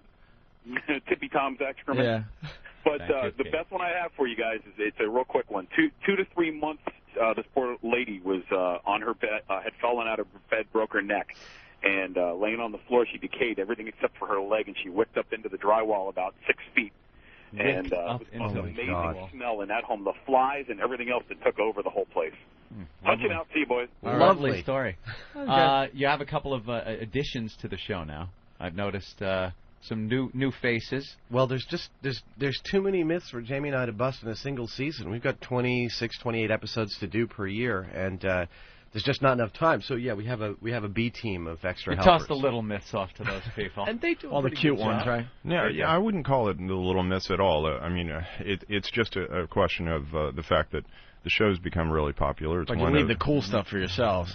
Well, if it blows up, I mean, these guys are if it involves fire, we're doing those. No, not at all. I mean, we definitely have our we get the pick of the litter, I think. But the second team, or the B team, is just simply due to the fact that the show we're not able to produce as much as the viewers want. And actually, two members of the B, we've got Tori, who's been on since last season, and Carrie, who actually. Carrie's first day as Jamie's intern, we scanned her butt for the airplane toilet myth, And then we've just brought on Grant Imahara, and both Tori and Grant are actually alumni of mine from Lucasfilm. Really? They both worked with me on the Star Wars films. Grant is actually one of the 3 licensed R2-D2 operators. Really? Yeah. Yeah. That's a nice credit to have. But and one of the geeks. Oh yeah, I love that one. One thing about this show that may not be evident is that and the need for the second team as part of this is that we actually know what we're doing and we do all the work. We don't like hire people to come in and set things up for us and then we show up and talk about it.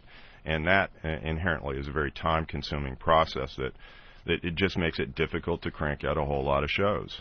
We're as a rule, we're just covered with bruises. Our hands are all cut up, and we're probably among the hardest working people in TV right now. Well, we had a second cameraman come out to Mojave to help cover the shoot out there. He was from California, and he'd done a lot of work on Fear Factor and a lot of work on Trading Spaces on the Learning Channel with the Carpenters and stuff. And he said, because at the end of the day, he says, I got to tell you guys, it's a real pleasure to work with you, and you're the only hosts I've yet worked with who actually do their own work. Really? Yeah.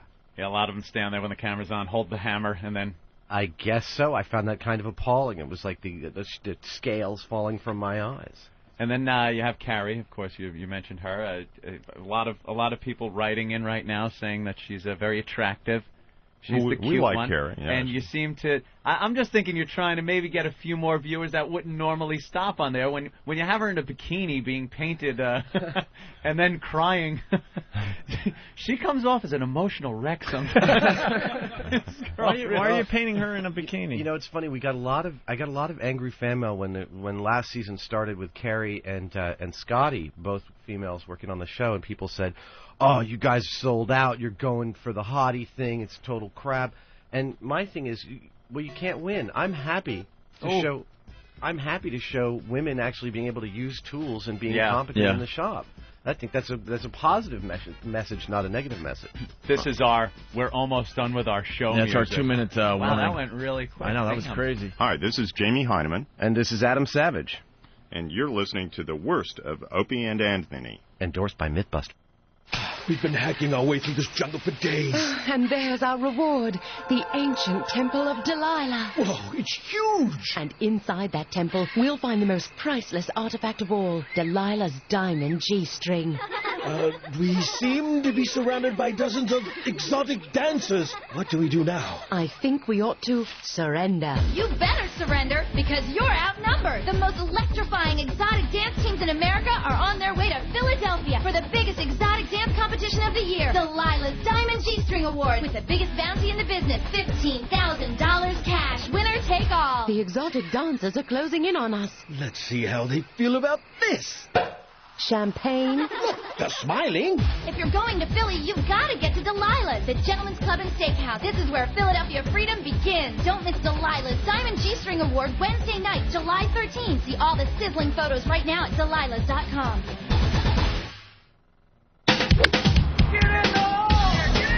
The PGA Tour Network, XM Channel 146, plays home to the best pro golfers in the world. Phil Mickelson shoots 68 today. BJ Singh wins number. All the biggest names and all the greatest moments from the PGA Tour. Tournament record, Tiger Woods, 2005 champion. Can be found in only one place, live and right here on the PGA Tour Network, XM Channel 146, radio to the power of X. Hey, is this thing on? Hey! The 2005 MLB All-Star Game, Detroit, July 9th through the 12th. XM Radio takes you there starting July 9th with broadcasts from Fan Fest, Comerica Park, the Pepsi Porch, and the Renaissance Center. Plus exclusive radio play-by-play coverage of the XM Radio All-Star Futures Game on Sunday, July 10th at 4 p.m. with Mark Patrick, Larry Boa, and Rob Dibble. Travel to Detroit for the All-Star break with MLB home plate XM 175. XM 202. The Opie and Anthony Show. I hope you guys are enjoying the worst of Opie and Anthony. We're on vacation, but I think you figured that out by now. Of course they did. So we're introing some of our favorite bits of the past, I don't know, few months. Yogurt lids. Yes. Liddy. Anti-Liddy. Gee, Yogurt Liddy. Yeah, I understand. Yeah. Well, I came up with anti-Liddy for a while. Yeah. I didn't like it. To get some of my aggression out. And they battle each other. They battle it out here, and then Foily joins in as Look well. for a brief appearance by Foily. We are grown men, right? Yep. So they say. So they say. And didn't Eric Shorts make an appearance in Faggoty?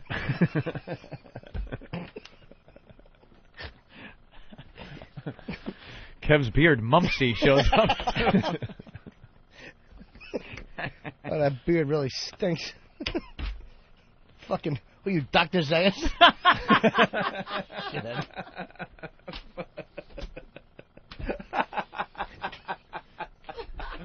Oh, what a great visual.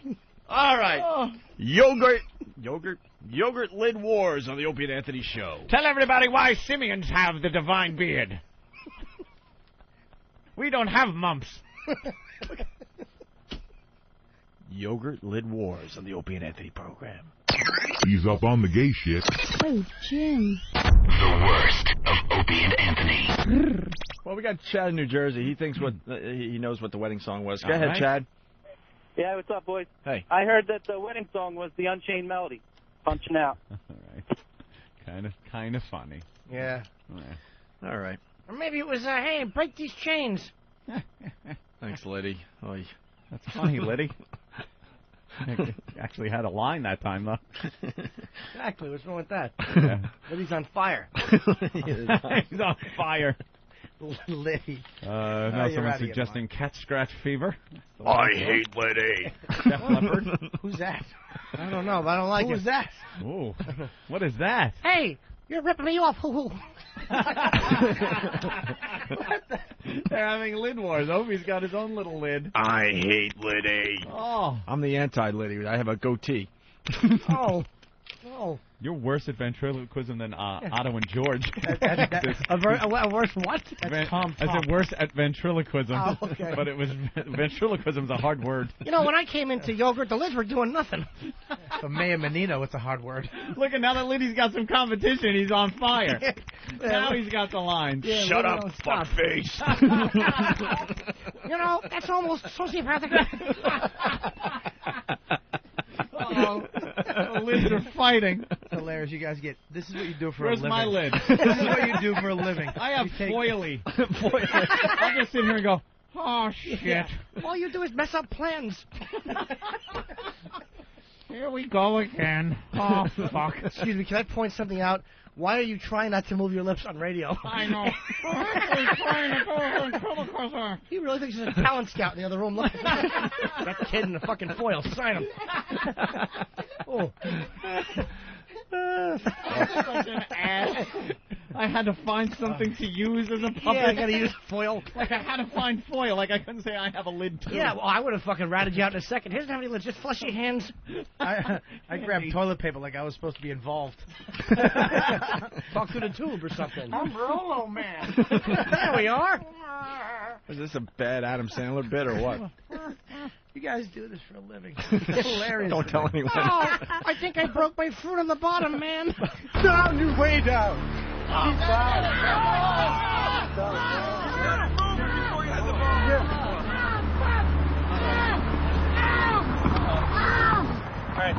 broke my knee, man. I broke my knee, man. I broke my knee, man. I broke my knee, dude.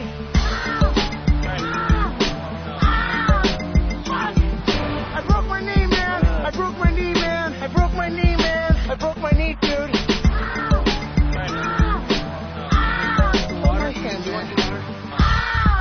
I gotta squeeze some. On the side. I broke my knee, man. It bent backwards. Did it hyperextend?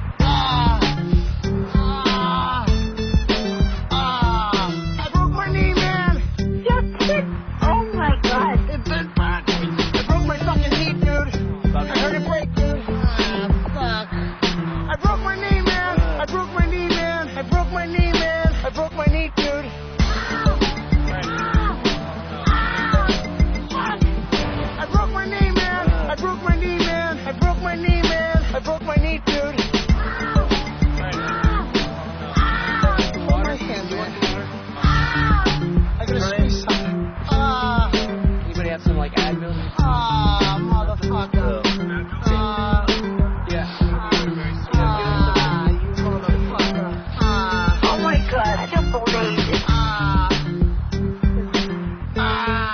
fucked up. You mother. What the fuck? Oh, my hand, man. I gotta squeeze something. Dude, I don't move. Oh, my hand, man. I gotta squeeze something. I broke that fucking thing. I broke it. I broke my leg, man. I broke my leg, man. I broke my leg. I broke it. I broke it, dude. I felt it crack. I broke my knee, man. I broke my knee, man. I broke my knee, man. I broke my knee, dude.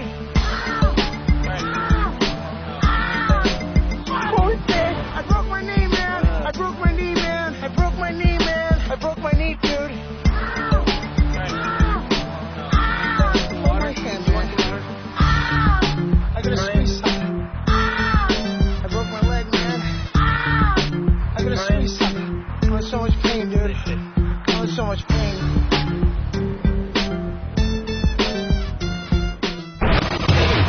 Unpredictable, unleashed, unruly, unwashed, unkempt. I stink. Next thing I knew, I had my pants down around my knees and my shirt pulled up to my armpits. Shut up! No, who cares? I can't believe it fell for that again. Damn you, Hawk. XM 202. The Opie and Anthony Show. Hey, cousins. Like we said in the 60s. Yes, the immortal Cousin Brucey from our oldie station here in New York has to find a new job. And I guess what we're going to do here is play the time that you and I... No, you know what? This is an Anthony bit all the way. And he did a stellar job. Anthony acting like one of these oldies jocks. That's right. Ooh. And me writing lines and throwing them at him. You did nothing. Robin. Tell him, Fred. Shut up. Fred's not saying shit. No, Anthony is the star of this bit, and I want to sit back and enjoy, once again, Anthony as a oldies jock. The worst of Opie and Anthony. Who said this over the weekend? Okay. It's like waking up in the morning, and all of a sudden, Yankee Stadium became a fruit stand, and George Washington Bridge, that's how it says in the paper, by the way, instead of the, and George Washington Bridge is a raft. You can't do that. Any guesses? Yankee Stadium is a fruit stand, and George Washington... It's like waking up in the morning, and all of a sudden, Yankee Stadium became a fruit stand, and George Washington Bridge is a raft. You can't do that. I'm going to guess Voss, because it's stupid. Makes no sense. What was the quote? Oh, here's a $1,000 deposit for a car that I haven't even seen in person yet. Well, now you have to hint me. That's a very vague thing. It sounds like a Huck Finn or something referenced, but apparently it's not. Oh, no, what does this person do? Do I know this person? Well, he's in our business. Technically. It's like he's in the radio business. Proven that this guy should just be spinning records. That's all he does. I'm sorry, that's all this guy does. Spin records? Yeah, and they're making a big deal out of it. It's like waking up in the morning and all of a sudden Yankee Stadium became a fruit stand and George Washington Bridge is a raft. You can't do that, said the 67-year-old Morrow who introduced the Beatles at Shea Stadium in 1965. Cousin Brucey? Talking about Cousin Brucey, Anthony. 67? That's that a lie. guy's in his 70s. Minimum. Stop it. I'm not a big Cousin Brucey fan, to be honest with you. Now that I know that Cousin Brucey is lying about his age, I'm ready to tell everyone how old I am. That's right. I am 34 years old, and I'm proud of it. Ooh. What does that mean? What did he say about CBS not being there? Well, it's big news. CBS. How about this? No one cares if CBS is here. Exactly. No one cares. Let's bring the whole country into this, though. It's because it's big news here in New York, and I think it's big news for radio as far as the rest of the country goes. A lot of these oldies formats are going away fast. Oldies. Really fast. Infinity Broadcasting, our old company, they changed the format here of CBS FM in New York City, got rid of the oldies. And they did it in Chicago as well on Friday. Yep. And it's happening in a lot of cities across America. It might even have happened in your city by now. And they're replacing it with the Jack format. Jack. Oh, the radio industry abuzz with Jack. And that's where DJs play music and they whack off live on the air and jack it. And they jack it. Jack is jockless, I believe. Jack is a format. Basically, it's you know how people have their iPods, and you throw everything in there. You throw your Rolling Stones in there. You throw your U2, the Beastie Boys, your Kajagoogoo, yeah, those guilty pleasures. Yeah. And then you hit shuffle on your iPod, and you never know what's going to come up next. Oh, what's coming up. It's Sympathy for the Devil, and the next song is Too Shy Shy by Kajagoogoo, and it's exciting because it's just like it's unpredictable. Olivia Newton-John's I Honestly Love You.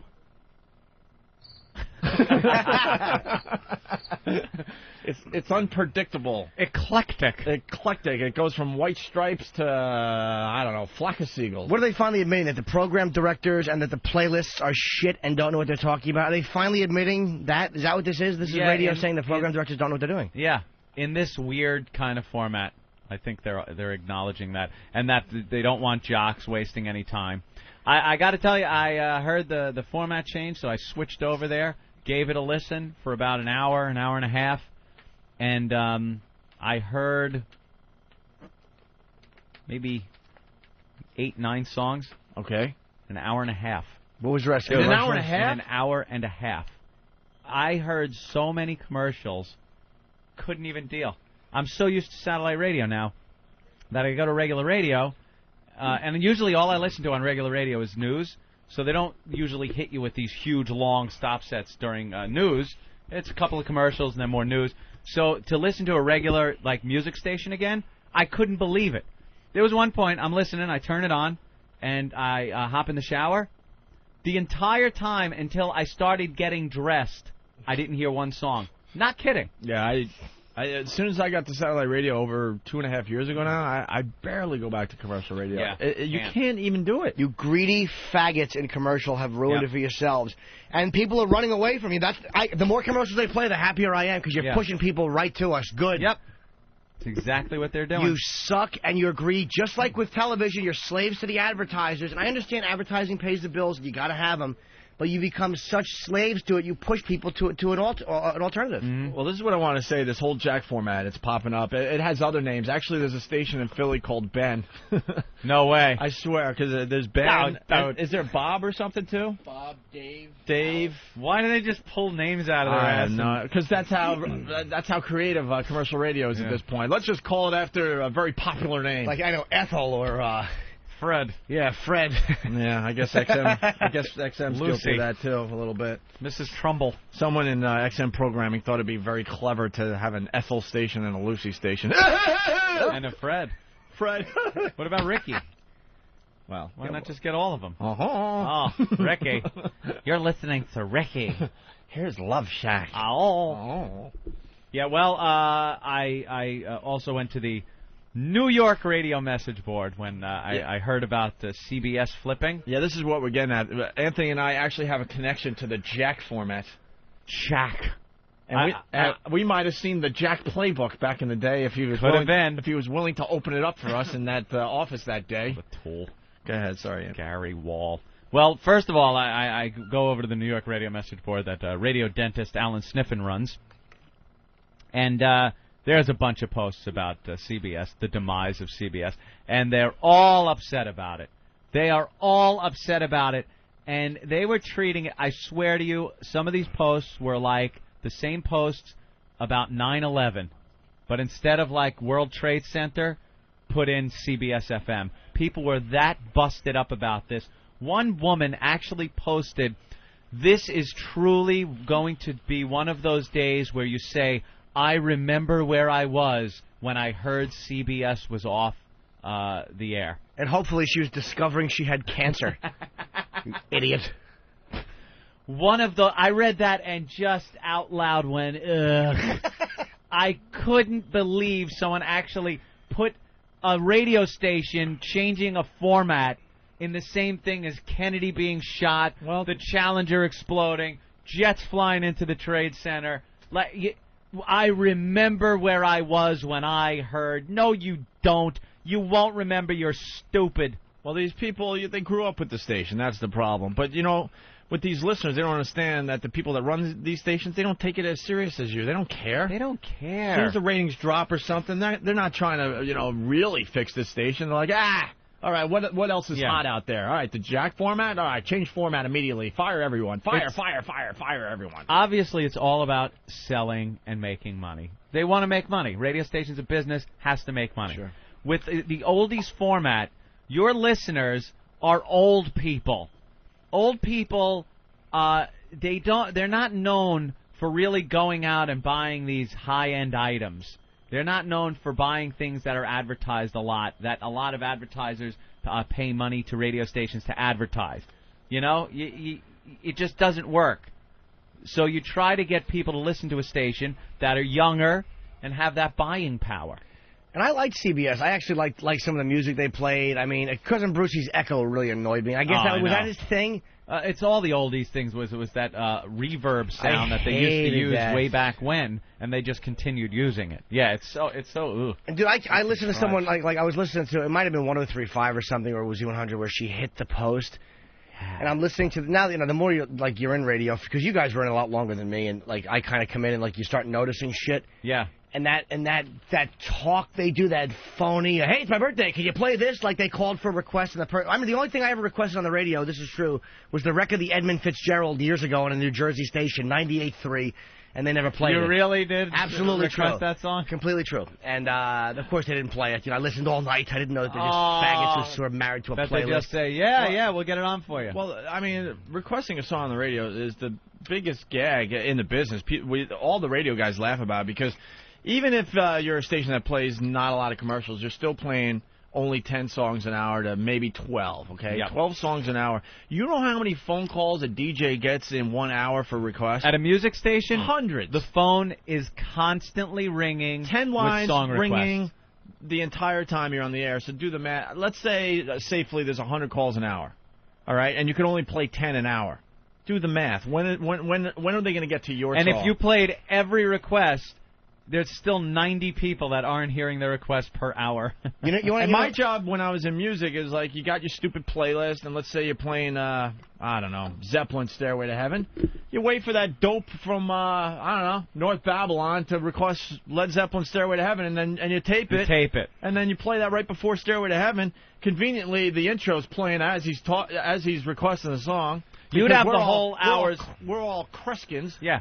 You'd have the whole playlist for your entire show right in front of you. Yeah, so you look at for some songs, you look through it, and then you realize when a request comes through that sounds like a cool guy that you would want on the air, requesting that song. You tape it, and then you play it. That's why sometimes it's like, you hear the intro to the song start up, and then you hear the phone call. Let's go to the phones. Hey, could you play Led Zeppelin? Yeah, we're playing right now. How about this? This is why these bores never became famous. How about playing one request on the air where you're playing something else and you go, no, I'm not playing that song. It sucks and so do you. Click, and you play something else. Right. How about some kind of balls or originality to make it interesting? There's nothing like that. They hit the post. They talk through the beginning, and I hate that. I used to wonder, because when you don't know, you would wonder, how did he get the song on so fast? Yeah, exactly. Like someone requests a song, and you're like, wow, he's got it right there. Is there a button or something that they can just press with these songs? See, we're already talking to the converted, people that are fed up with commercial radio. It's too bad. I would love to, talk to commercial radio fans a little bit more. Because these guys would get fired if they didn't play their list of songs. Yep. That's the reality of it. You can't just go, wow, this guy wants to hear, Sunday Bloody Sabbath, Sabbath Bloody Sabbath. No, Opie. Oh. I know, Sabbath. I was thinking of you too. Sabbath Bloody Sabbath. He would get fired if he played that on the air. You know how I've gotten a request on the air? I called Eddie Trunk when he was doing it. A, because, I was on O&A, so they took the call. But B, because he plays stuff that's no playlist. Yeah. I mean, if you like hard rock, that Eddie Trunk is the show to listen to because he always plays that shit, whatever you want. I think the Boneyard would probably do that. Any of these stations that aren't slaves to a playlist. Ben has run in with a communique. Uh-oh. Urgent communique. From Elo. I guess he's back from vacation. We haven't heard from him in like 10 days or something. From Eric Logan to Ben Sparks. Subject, Oldies Alive on XM. Oldies Alive on XM. Tune into the 60s channel. Right. Well, they have 50s, 60s, 70s, 80s, 90s. Yeah, they're basically doing this 40s, this format that is, being taken away from from all these cities on XM. Yeah, it's the 60s channel, the 50s channel. Yeah, but ELO, CBS also played stuff from the 70s and the 80s. They were sneaking into the early 80s. Yeah, right? they were like doing that whole thing. So you can't just replace CBS with just the 60s music. Oh. 101.1 WCBS FM. Hey, I got my cock out. They would always come back with things that made absolutely no sense. Like, I guess in the old days they used to be able to talk it up, but now they got so old, like Cousin Brucey and everything. I wouldn't understand what they were saying. I'd be driving, listening, going, what is he talking about? Right, well, and it sounded like he was doing a show from a gymnasium with the echo. And the big, booming echo. That stunk, that echo. It was not, really? It made it unlistenable. Yeah. That's what they do with the oldies format. I'm ready to rock and roll. Cousin Brucey.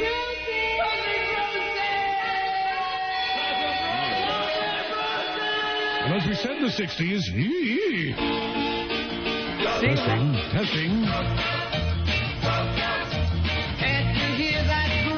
Everybody who loved the 60s, say baby. Shut up!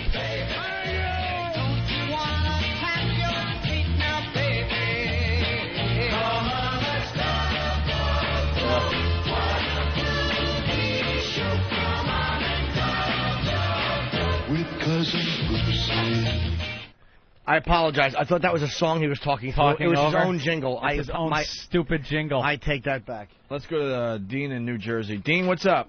Hey, how you doing? It would be great if you guys could replay that bit where Ant tooled on that DJ from CBS who ranked on you guys. He tooled on him for about 10 minutes. Oh, yeah, I remember that bit. We might have that around. That was great. Hey, yeah. Back to you, Swamplet. I don't get the swamp thing. Less stress in my life. I'm not swamping these days. Is that what it is? Less stress? You know that. I have so much less stress. No, in my I don't life. mean you have less stress. I mean, is it? Those are brought on by. Stress? Yeah, they're mostly brought on by stress. Really? Yeah, Stress really wrecks your body, man. It really it's does. Possible. You know what? We could probably find that old CBS bit. It's a great story. I don't know. We were always getting in trouble, and the gang at CBS, they took some shots at Anthony and I, basically saying, I think they said something like monkeys could do our jobs or something. I've cloned some monkeys. They had Bob Shannon said they had to clone some monkeys so you guys could take vacation. Enough, Eric, shut up. Jesus Christ, it's an endless babble fest. We with heard you. Opie said it already. Monkeys. Why don't you just they just reiterate everything he says? Yeah, why don't you just comment on a Vietnam guy that Anthony might look like now while you're at it? Who's he look like? Adrian Ho from Rocky? No, pipe up when you have something. Yeah, but the guys basically said they could clone us so we could go on vacation or something like that, and they took their little shot. It was like a 5-second shot they took, and then we ended up killing them for like an hour and a half on our show that day. Danny, what's up? They said the same thing after the tsunami What's song. up, man? Hey. Yes, sir, you're on the air, sir. I'm on the air. Yes. Not anymore. Come on, guys. Yeah. What was that? Is that a bit he was doing? I'm shocked to be on the air guy? I'm on the air. Be prepared to do what you want to do when we go to you. Help us out a little bit here. All right. We could play that CBS bit. No problem, actually. Yeah, you got it? It's a big day for Oldies Radio, and, yeah, we had some fun tooling on that whole format. Matt, what's going on? Listen, you guys better rip up Bob Shannon up on 101. Why? Because he was just ripping you guys up, and he said that they were saying in the newspaper that they just cloned them two monkeys. He says now they have somebody to take your guys' place. You guys should take a break. Oh, that's pretty funny. Everybody talking about the Opie and Anthony show. Yeah, we don't mind. We don't care. Keep talking. All right, guys. Later. Thank you. CBS? CBS taking jabs at us? Yep. That's the elephant graveyard. Yeah. Nope. That's where that's where the old jocks go to die. Hello, love. How could they even do that? Isn't that just the music station? Don't they have, like, strict rules? Who knows? You know, you're supposed to just seg the songs, shut up, maybe talk about how cold it is out, and go to the next Sherelle song or something. You have to go around the corner. Hey, Donald, what's up? Hey, how you doing? All right. I was just listening to CBS. My uncle had it on. He said that they cloned twin monkeys. Yeah. And he said Opie and Anthony can take a vacation now. Keep talking about us. That's pretty funny, though. I can't believe it. You guys are great, man. Thank you. You got to give him something, because that's a pretty funny line. It's a funny line, but Give him if that you're going to try to, like, get to us, you got to come up with something a little bit more than that. CBS FM! Hello! Look, they cloned a couple of monkeys. Hey, Looks like Opie and Anthony could be taking a vacation. Here, get some CBS music. We'll do it how Yeah. they did it. Probably in between Talk it records, up. because they only get like 15 seconds to do their shtick, Anthony, you know? Yeah, let's see if we can talk it up like they do over there. I wish we had the echo. We need the massive echo chamber. Oh, where it sounds like you're like playing basketball in the gym Yeah, and doing you- a radio show at the same time? Yeah, you're on a basketball court, it sounds like. All right. Wow. Hello, love. We don't have that, though. I don't know why they do that. God, we must be pissing off just everybody in this business. All right, Ant, you want to be the CBS FM DJ? What song is it? Dissing Us, Joy to the World? Oh, yeah? Guess that you have to do it right up to the post, Anthony. Okay, I'll try.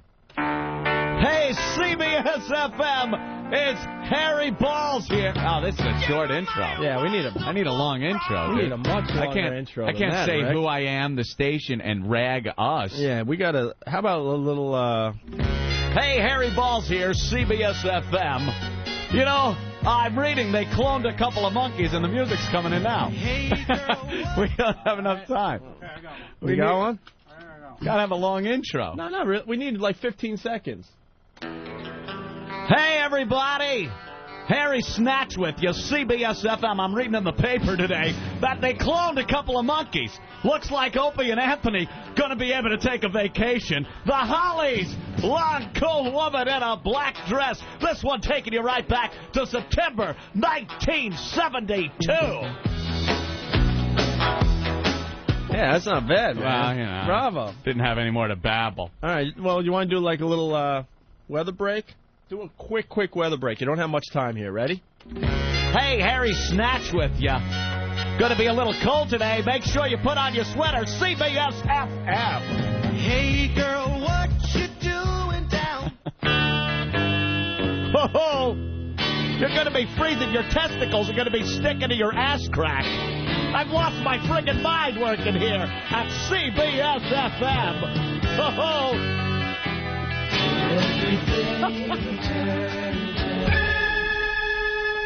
How you doing, people? Remember, it's really cold outside, so put on a sweater or you'll end up brain damage like Opie and Anthony. Look, I'm talking over the music. I'm going to get fired. Miss Tambourine Man. Miss Tambourine Man. I like the Shatner version better. CBS FM.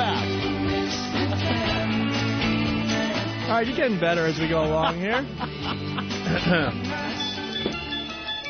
The hell is this? Ho ho! Gypsies, sluts, and whores on CBS. In the wagon of a traveling show. My mama used to That's all they get to say, though. Like, that's pretty much the gig over there.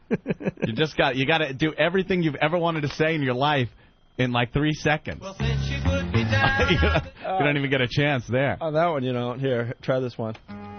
Hey, everybody. Harry Sack with you on CBS FM. You know, they cloned a couple of monkeys, and I can't talk about it because the music started. I wish I was over at Eddie W. See, they don't give a crap. He had to pick the perfect song to do it. Yeah. I think this one would do it for you. Here you go. Hold on, Ed. Hey, everybody. Harry Snatch with you. Coming up next, 9-year-old boys with no teeth. Next on CBS FM. Oh. Yeah, you hit the post there, my brother. That was the one. Very impressed with that one.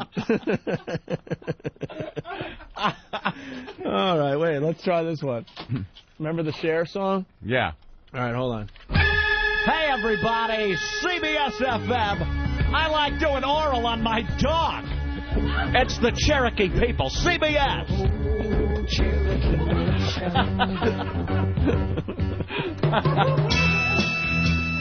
CBS FM, incense and peppermints, strawberry alarm clock. I got my finger in my ass. CBS.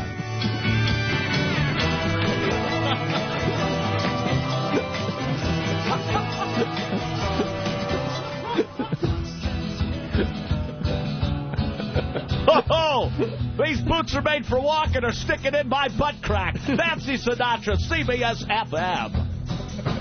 You keep saying you got something for me. Never close your eyes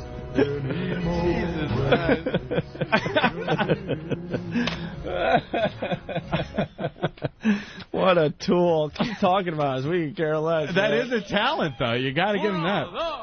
1, 2, 3, 4. Oh, everybody.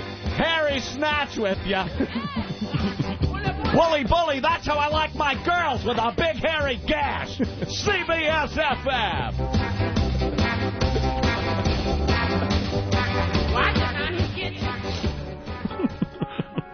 Hey, everybody, Dick oozing in ya. We're going to be happy together with the Turtles.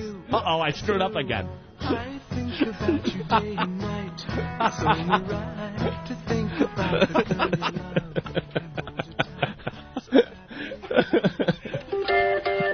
Hey, Dick Gazinia here on CBS FM with the Monkees. Wow, that was an easy one. For someone else, but not for me. Hey, Cream in your snatch here. On CBS FM, I like hairless 10-year-olds. On CBS FM.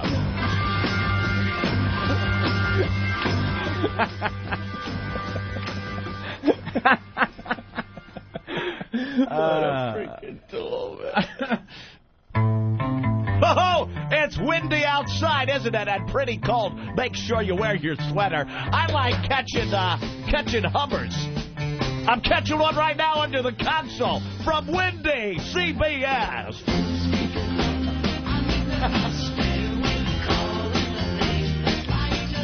I can get a job over there, right? I think you can, man. As long as you can goof on stupid stuff. You just got to say inane crap in between all the crappy music.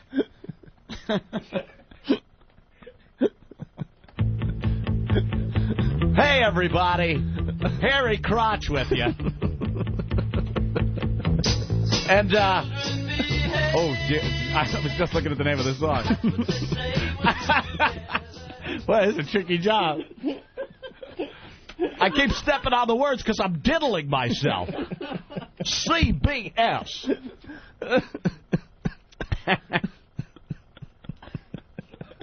That's some gig they got over there, though.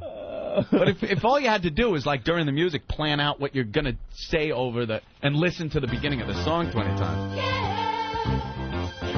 Hey, the Osmond Brothers! You know, I like to anally rape the youngest one. CBS!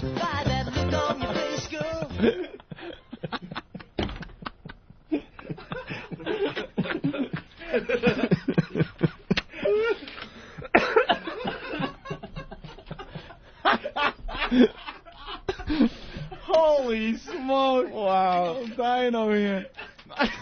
Oh, my God. That's a good one. Too funny. Hey, everyone, Dick inside you here at CBS FM. Remember the NAMBLA convention this weekend. If you like the hairless little nutsacks, CBS.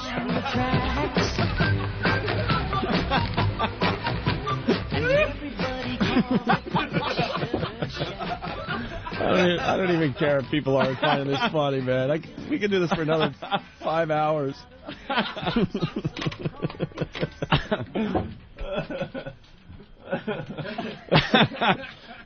Hey, everyone, saggy balls with you. You know, ever since I passed 60, my sack is like melted Turkish taffy. I gotta tell you, Agent Gravity, it's a bitch.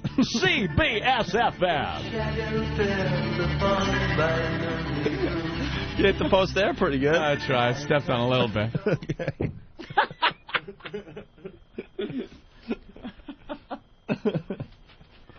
Hey, everyone, it's your good pal, Phil McCracken. Over here, CBS FM. It's the association. This one taking you way back. Reminds me of the first time I had a man's unit in my face.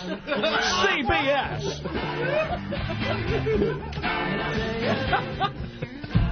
He went away, and you hung around. Hey, shut up, bitch. Bothered me. I got to talk over you. I wouldn't go out with you. You said things that weren't God very damn. nice. My boyfriend's back and you're gonna be in trouble. My boyfriend's black.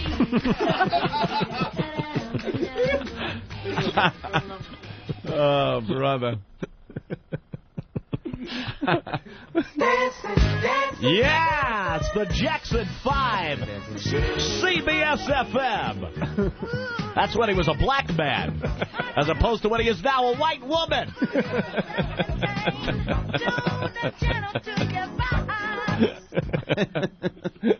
You got the echo?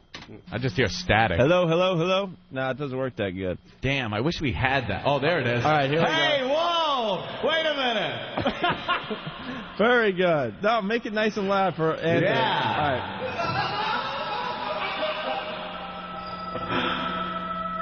Hey, everyone. Claude Balls here. CBS FM. I'm here in the gymnasium. And I'm hoping to find a few underage girls to bang. CBS. I can't even hear the music on this echo.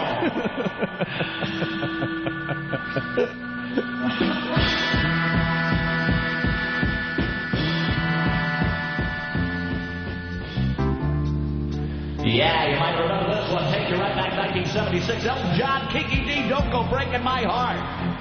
And I remember her yelling, Don't Go Breaking My Hymen. CBS. I couldn't if I tried.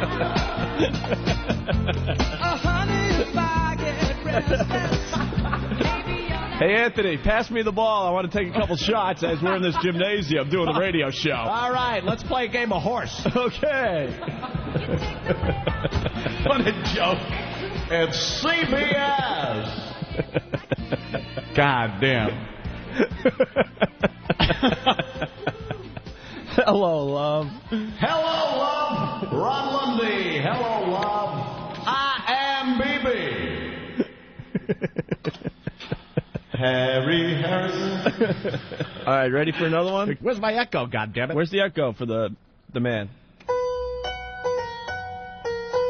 Yeah, this will take me back 1972. Three Dog Night, black and white. Ho ho! That's how I like them. Black. Yeah. I don't have anything funny to say to that, Opie. That's all right. I need a good song about, like, effing. Hey, do that one. Track 1, man. That's a hit. That's a CBS FM hit right there. What, track 1 over there? On this one. All right, turn up Ant's echo again. Here we go. Where's my echo?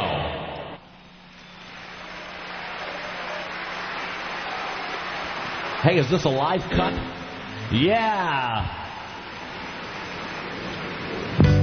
All right, everyone. Elton John on CBS FM, Benny and the Jets. You know, on this Martin Luther King birthday, I'd like to say, I think the Klan has some good ideas. CBS FM.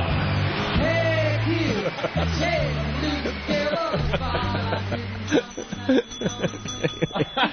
Okay, hold on. This one's good. All right. Hold on. Okay. Hey, everyone, Little Ava. It's the Locomotion. This one coming out August 1962. I'm Buster Hyman. Everybody's doing CBS.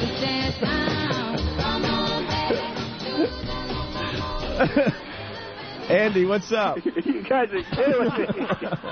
I'm on 17, and me and a guy next to me who was obviously listening because he was laughing his ass off, too, almost hit each other on the highway. All right.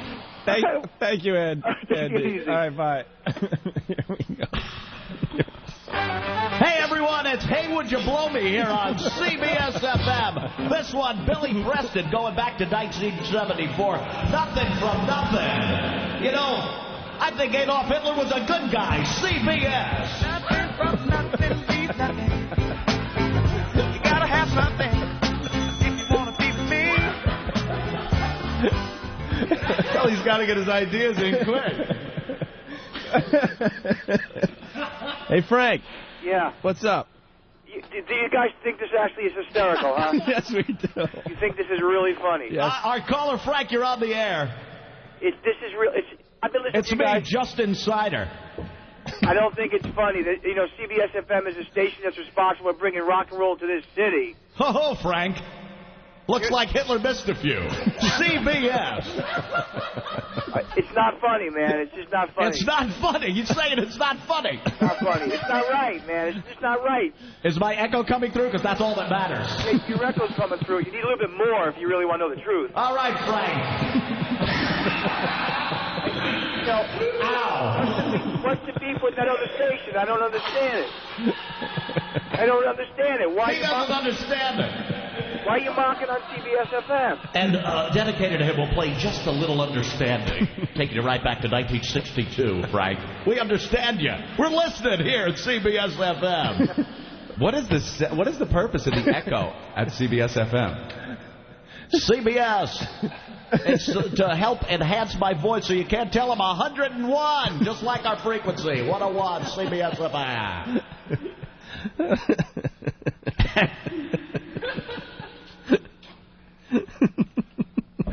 God damn.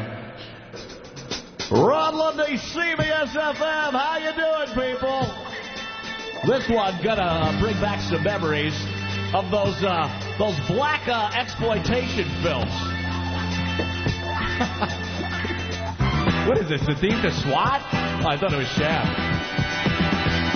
I can talk through the whole thing because there's no words in this song. So I can talk it up right to the end. Hey, let's go touch some children. CBS.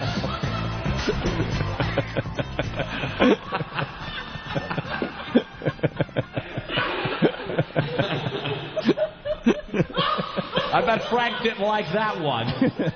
Frank that just called in didn't like it because he's a child toucher. CBS.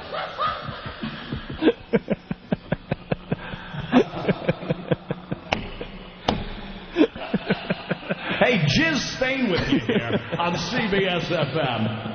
Reminded everyone, do a public service announcement, get those herpes vaccinations. Because you don't know who I'm going to be bagging. Oh, CBS!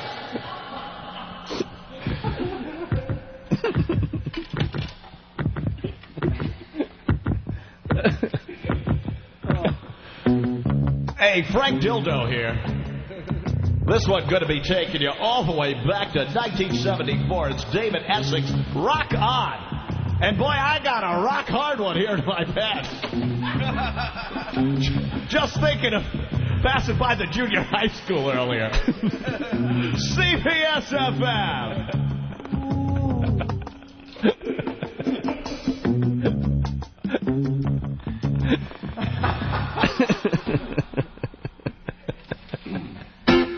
Wow, yeah, here we go. Partying like there's no tomorrow. It's Phil McCracken here at CBS FM. This one, the Chaps, tequila. I like drinking a lot of tequila and sticking my member where it doesn't belong.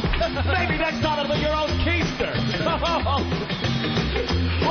Let's go out and sniff some young panties. Come on with me. CBS FM.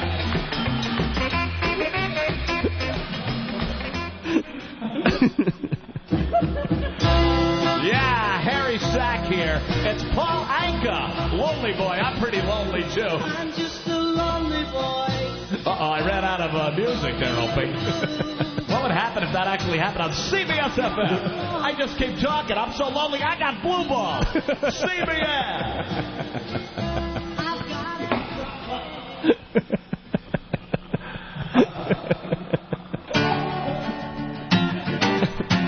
Hey, it's Wake Up Little Susie, the Everly Brothers. I like them when they're asleep. I can bag them, they never know. It's CBS. Wake up,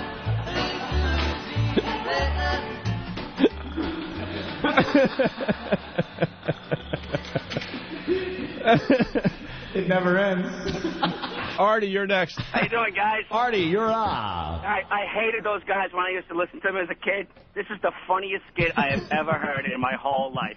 We're going to get jobs over there at CBS FM. You guys are much better than those clowns that used to be over there, I'll tell you. Hey, Bloody Anus here on CBS, and I want to remind everybody of the NAMBLA convention this weekend.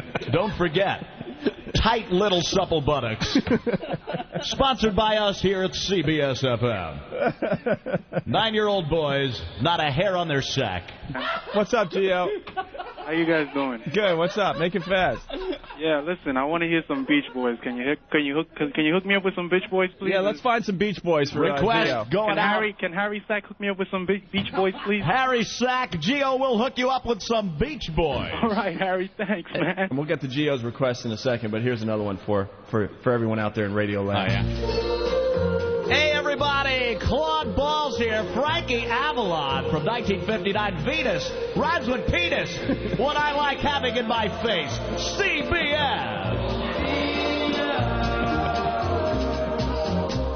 Penis, if you will. Please send a little girl for me to thrill. Yeah, I like the line of that song.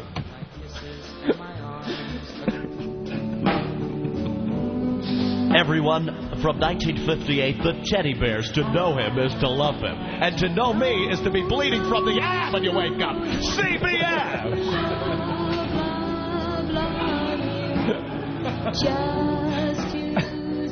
Well, now we're getting the request coming in. Listen, Bloody Anus, could you play a little Three Dog Night for me? Andrew wants to hear some Three Dog Night. I remember I had a Three Dog Night once. One on my face, another one I was banging, and the other one was licking me, you know where.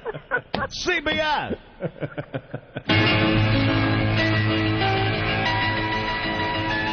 Yeah, this one, Dave Baby Cortez. It's called the Happy Organ, this song. I have a happy organ in my pants. Just think. Oh, there it goes all over the console. CBS. Just had an accident.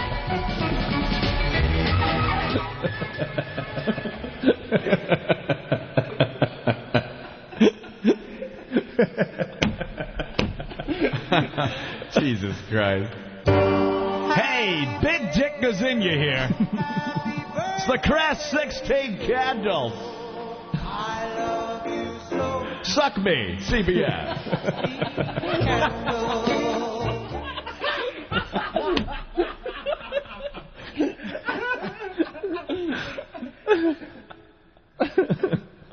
It never ends. Hey, Frank. Guys, seriously, come on. It's not funny anymore. Maybe for the first 5 seconds it was funny. No, we just drill it into the ground, dude. It's pissing me off. Oh, we just wanted to see how long it would take someone to call up and say, knock it off. All right, thank you. All right, Frank. And for you? Can I have a request? Yeah, here. This one's going out to you, Frank. Okay. The Silhouettes, get a job, you loser, Frank.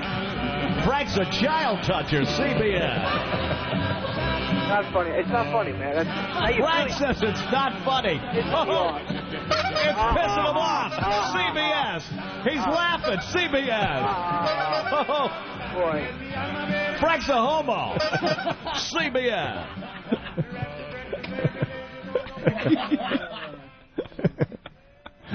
Come on. We're just having fun. Just can't make it stop. One more. Make it stop. Make it stop. We gotta end up on an up note here. All right. Here we go. Claude Balls here. This one going back to 1961. The Lion sleeps tonight. The Tokens.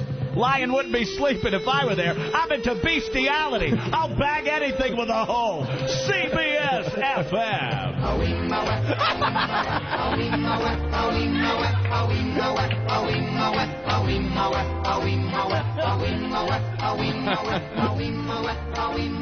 Oh, brother. So there you have it. CBS FM. They make fun of us with one lousy line, and we just did about an hour on them. Yeah, thank you for giving us an hour of material. Hi, everybody. This is Huey Lewis, reminding you that you're listening to the worst of Opie and Anthony. XM202, the Opie and Anthony Show. Hey, guys, we're on vacation right now. Ah, vacation. That means you're listening to the worst of Opie and Anthony with our little friend Jimmy Norton. Mm-hmm. Right now, we're going to play a bit for you called the Edmund Fitz. Remember we were talking about Deadliest Catch, that TV show with a crab fisherman? And we started talking about the Edmund Fitzgerald, a ship that went down. And got us playing the song and having a little fun with it. This bit got a happy face from the crew. Mm-hmm. Take a listen. It's the worst of Opie and Anthony. I got to tell you, though, one of the best reality shows on TV is that goddamn stupid crab fishing show. I don't know how I got caught up in that thing. What the hell is the crab fishing show? The Most Dangerous Catch on Discovery Channel. You ever hear about this? No. They put cameras on a bunch of these ships that go out into the Bering Sea in Alaska. I thought they put cameras on toilet seats. No. No. Like, what are you talking about? Crab fishing. Crab fishing. They put them on all these crabbing boats, and they go out into the Bering Sea, there by Alaska, and they go crabbing. Now, you'd think, okay, how is that a TV show? Apparently, this is like one of the most dangerous jobs in the world. People dying all the time. And it's a reality show because they follow these people's lives and personalities and their jobs. And what we've always wanted to see on reality shows, people are dropping dead. Really? People are dying.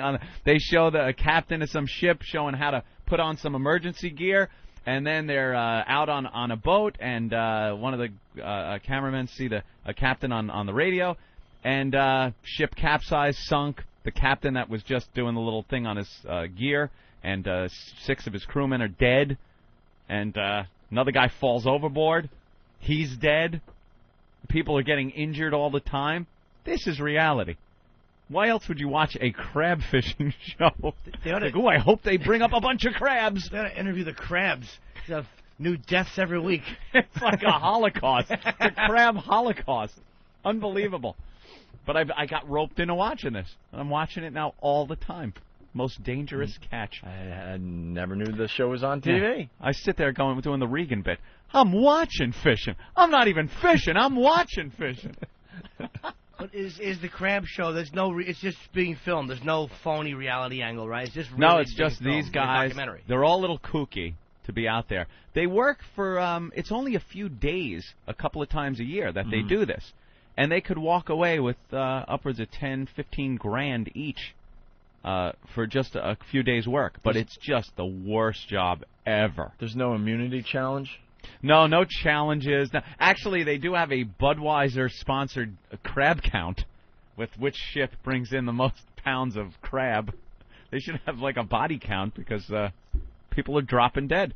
There was one ship just keeled over, and they found out that they had too many of these crab traps on it, and it was top-heavy, overloaded. The captain, screwed up and paid with his life. Was that like by Lake Gitchaguni? Was it going from Cleveland into Canada somewhere? And there was a storm? The Edmund Fitzgerald? Well, our crab pots were full and we came into shore and... I really like that song. Jimmy was asking his questions. That stupid Gordon Lightfoot. This song goes on forever. I love it, though. And the water was at my ankles, and this song goes on another hour. Is that the song that makes you just get all tingly, Jimmy? I just like it because I like the fact that he's doing a 40-minute ballad about the wreck of the Edmund Fitzgerald. Yeah. I looked at the fuel gauge; it was 3/4 full, and we motored on toward our destination. And then we bought a Rolls Royce on eBay. Hey, we could kill 7 minutes. Let this play today. I asked for my money back. He said, "Drop dead, you horse-tooth Jew. You're getting nothing back." lives on from the Chippewa on down to the big lake they call Gitchagumi. Gitchagumi, all right. The lake, it is said, never gives up her dead when the skies of November turn gloomy. Gloomy. Gitchagumi with gloomy. With a load of iron ore, 26,000 tons more than the Edmund Fitzgerald weighed empty. I smelt bad from fish and put on perfumey. That good ship and true was a bone to be chewed when the gales of November came early. They cast off yet? We untied the bow line and untied the stern, and I started the engine with a turn of the key. Jesus. Every friggin' step of the way in the Edmund Fitzgerald. We get it already. We get it. You're on a boat. I took a compass heading of 135, and I turned the wheel, and the purser got me my coffee. I take it light and sweet, but he made it too dark, and I sent him back to the galley. Right, what happened? What happened next? The north wind they've been feeling. I went to sleep and I had sleep paralysis, and I woke up to the Exorcist face in my bed. It goes on forever. The wind and the wire made a tattletale sound. Watch. And the waves broke over the railing. This song's only half over, and I still see the dock. As the captain did too. 'Twas the witch of November come stealing. I forgot my wallet in my car, so we turned the ship around, and we docked again, and I figured I'd stop for a beer. When afternoon came, it was freezing rain. Tune in, and 2 hours later, when the ship finally sinks. Enough! And then they're throw in a musical interlude just to make it longer. Christ. I put on my life vest and helped my crew put it on too, and we stood there, and, well, the water's now up to our knees. Fellas, it's too rough to feed you. See, look, All right, we'll just kind of... it's still going. We'll take a few phone calls, and we'll go back to the song in a minute. Scott in Arizona. What's up, Scott? Hey, how you guys doing this morning? Pretty good. What's up? Hey, don't get me wrong here. You guys are great, man. I mean, I love the shit out of you guys. But I got a little complaint about the crabbing thing. I spent 15 years up in Alaska commercial fishing, and then I just got my big truck this morning, and boom, first thing I turned you guys on this morning, you guys complaining about the show. What? Yeah. Who's complaining? Oh, you said you didn't like it. And then you're making fun of a bunch of fish. I love the crab show. That's what I was saying. Were you listening, or were you like me? You're not listening. You better listen to the replay. Listen to the replay. I love the crab show. I said I can't stop watching it. Oh, I apologize, then. My brain fart. My thing was, I was saying that all crabbers are bums and incompetents. Anthony was disagreeing. Well, I have to agree with you there. All right, thank you. We're going to move on. Tad again from San Francisco. I watched the History Channel show on the Edmund Fitzgerald. It took 3 minutes for the boat to sink, so it takes longer for the song to play than it took for the boat to actually sink. Well, let's see where the song is. All right, where are we? Water coming in, and the good ship and crew was in peril. All right, it's All just right, starting to sink. So we'll go back to the song in a little while and see what happens. Let's take a couple I said, hey, dude, what do you think about this? He said, I don't know, there might be a hole in the boat. So we went down to the engine room, and yeah, there was a hole, and we sat and smoked a cigarette or two. Because it really wasn't that bad. Let's say hi to Alex in Boston. Alex? Hey, guys. Hey. I got 2 points. Jimmy, don't you play The Most Dangerous Catch every night? That's not bad. Not bad. Jimmy tangling with some tainted vagina. It's me on a boat with 3 Craigslist prostitutes. And crabs are involved also. So. Very nice. And Rick Ross buys a car like people buy drugs. Give him the money first, wait, and he'll come back with the car. Uh-oh. Oh, boy. You should have started with that one. Speaking of cars. All right, thank you, sir. Thanks, man. Thank you, Jimmy. Let's go back to the song and see where Gordon Lightfoot is at. Uh-oh. I think it's down. Yeah. All right, we'll check back. He's still in that musical interlude Who's there. who's that other ballad singer? Oh, Steve Flamefoot. He's like with the captain wired and the water coming in.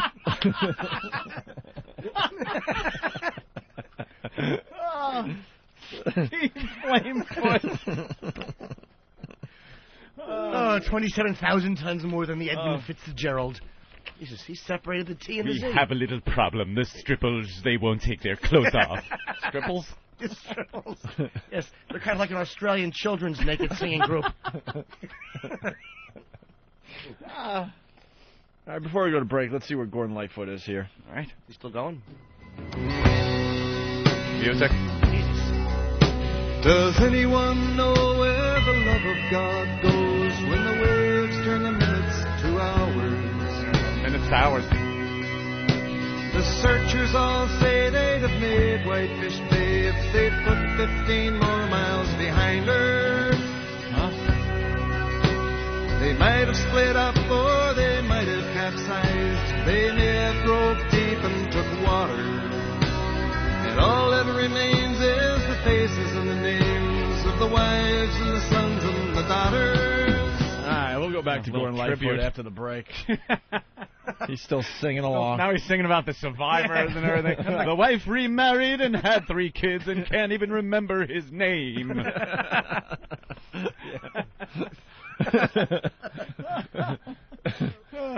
Been 15 years and now I'm gonna sing about his children's experience in elementary school. is a bit of a long tune. Oh, Christ! I think we were making that point, Jimmy. Oh, that's true. I just jump in like, hey, guys, I have a thought. That's a long song. Oh. Long song. Gordon, you come. Gordon Lightfoot. Heavy on the pen, though.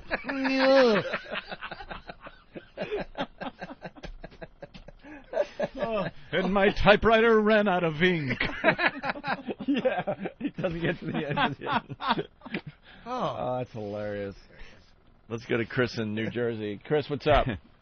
Hey, what's going on, guys? Hey. How you doing, Chicken Lips? That's very fucking painful. mean-spirited. What? What? What's painful? What? That fucking song, that Gordon Lightfoot song. You don't like that song? No, dude, it's fucking horrible. It's not horrible. Yeah. Oh, it's terrible. What do you prefer? What kind of song do you prefer? If I could just jump in and make a relative comparison. Anything but that. That's Come a on, little that's vague, sir. I'll listen to Brother Joe's Journey covers. You know, but right. I just don't do it. This is all I had to say. First of all, Loverboy did not do that fucking song at the outfield. That I Want to Lose Your Love Tonight. Oh yeah, and, it was the outfield. Very good. And Night Ranger's other song was Don't Tell Me You Love Me. Oh, that's right. Oh, okay, that was a very huge good. hit. Yeah, I remember that one. Thank you, Chris. You Very don't- informative. You don't like Gordon Lightfoot, but you know Night Ranger and Loverboy songs from 1981.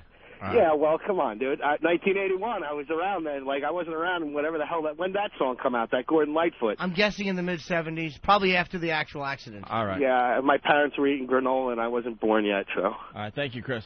All right, guys. We got to get back to Gordon Lightfoot. Where is he at in this stupid song of his? Lake Huron rolls, Superior sings in the rooms of her ice water mansion. Old Michigan steams like a young man's dreams. The islands and bays are for sportsmen. Then the sun supernova, then the earth was burned to a crisp, and it's 50 billion years in the future. Takes in what Lake Erie can send her. All right, we'll get back We to Gordon wear Lightfoot. Mylar suits and we colonize Mars. And Danny finally got a sign on the TV show. God, did I fuck that one up. And Danley finally got a sign on the TV show. I wouldn't hurt you, Danley. I love every goddamn half a sign on your head. And when should we take Danley to see a doctor? As soon as possible. Oh, I'm an elsehole. Danley. Oh, that's funny. Devin from New Hampshire. Andrea Yates played that song as she drowned her kids.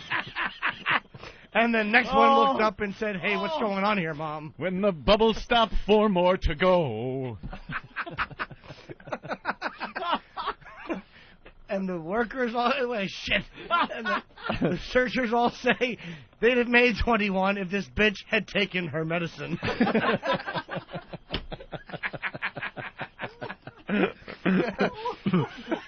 5 little unopened boxes under the tree. Well, speaking of Gordon Lightfoot, and 2 disappointed grandparents. Let's see where Gordon is in the song.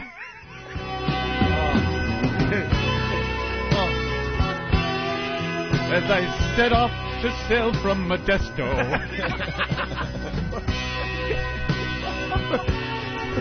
a splash and a tear as my wife disappeared neath the blue briny waters of Modesto. Are we finally at the end? I don't know. No. Oh. Is that it? In a musty old hall in Detroit, they prayed in the Maritime Sailors Cathedral. Oh, she's been pregnant now. The church bell chimes, it had rang 29 times. 5 for each times. man on the Edmund Fitzgerald. The legend lives on from the Chippewa down of the big lake they call Down to that half Gitchagumi. bath. All right, we'll get back to Gordon Lightfoot. That's when I hear the line where he says, and a grandmother's wasted charm bracelet. As Grandma sadly looks at the bottle of Johnson's baby shampoo. Unceremoniously dumps it in the toilet. Because it's useless. And the quack of a rubber ducky in the trash pail. is wrong?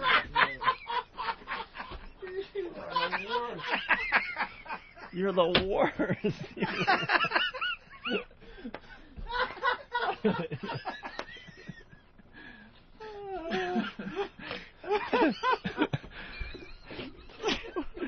Holy jeez.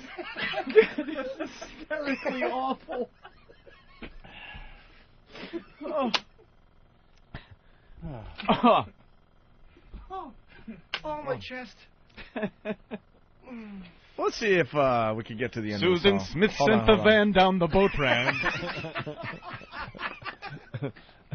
2 little tykes in their car seats. She said, "You little cock blockers, it's been nice to know you."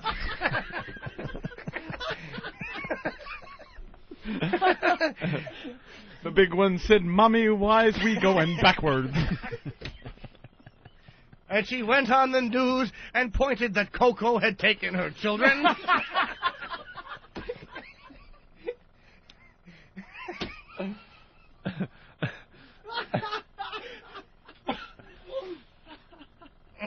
Speaking of the song, let's see if let's see where Gordon Lightfoot is.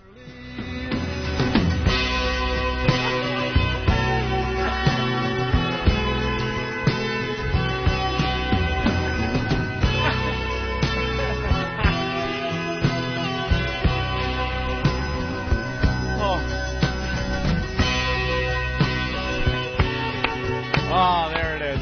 Fading out. Wow, finally, we made it to the end. Thank God. I got tears coming down my cheeks.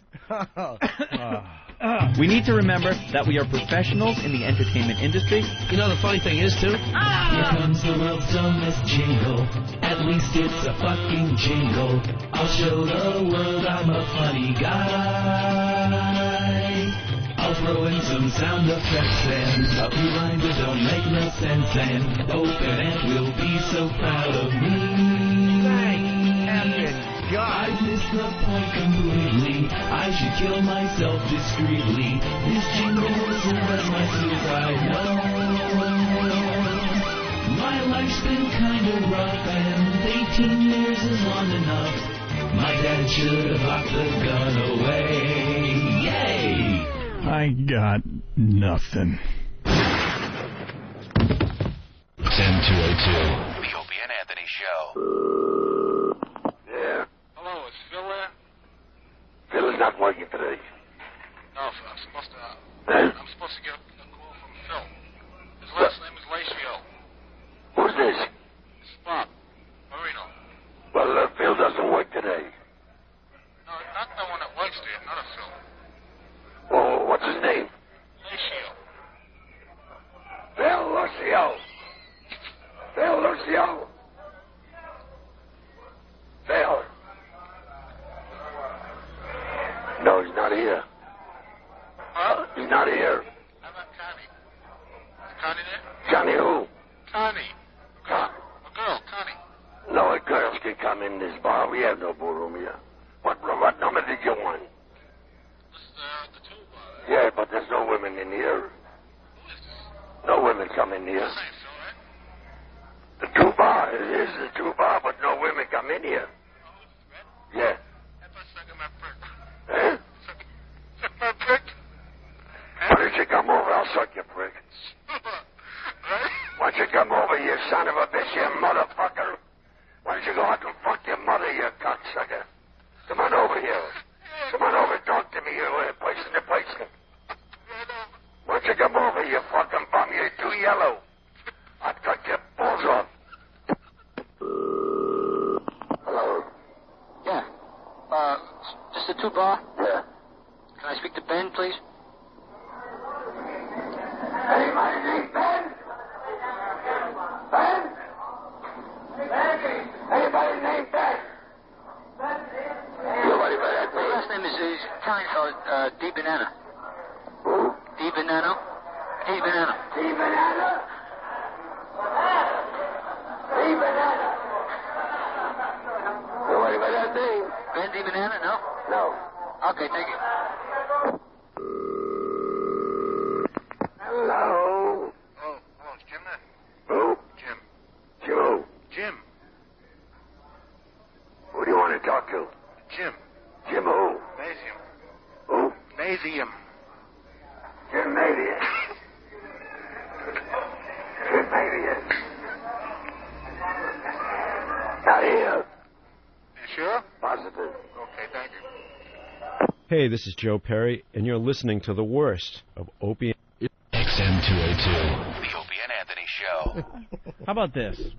This is what I do now. Yeah. We're going to do a nice generic thing right now.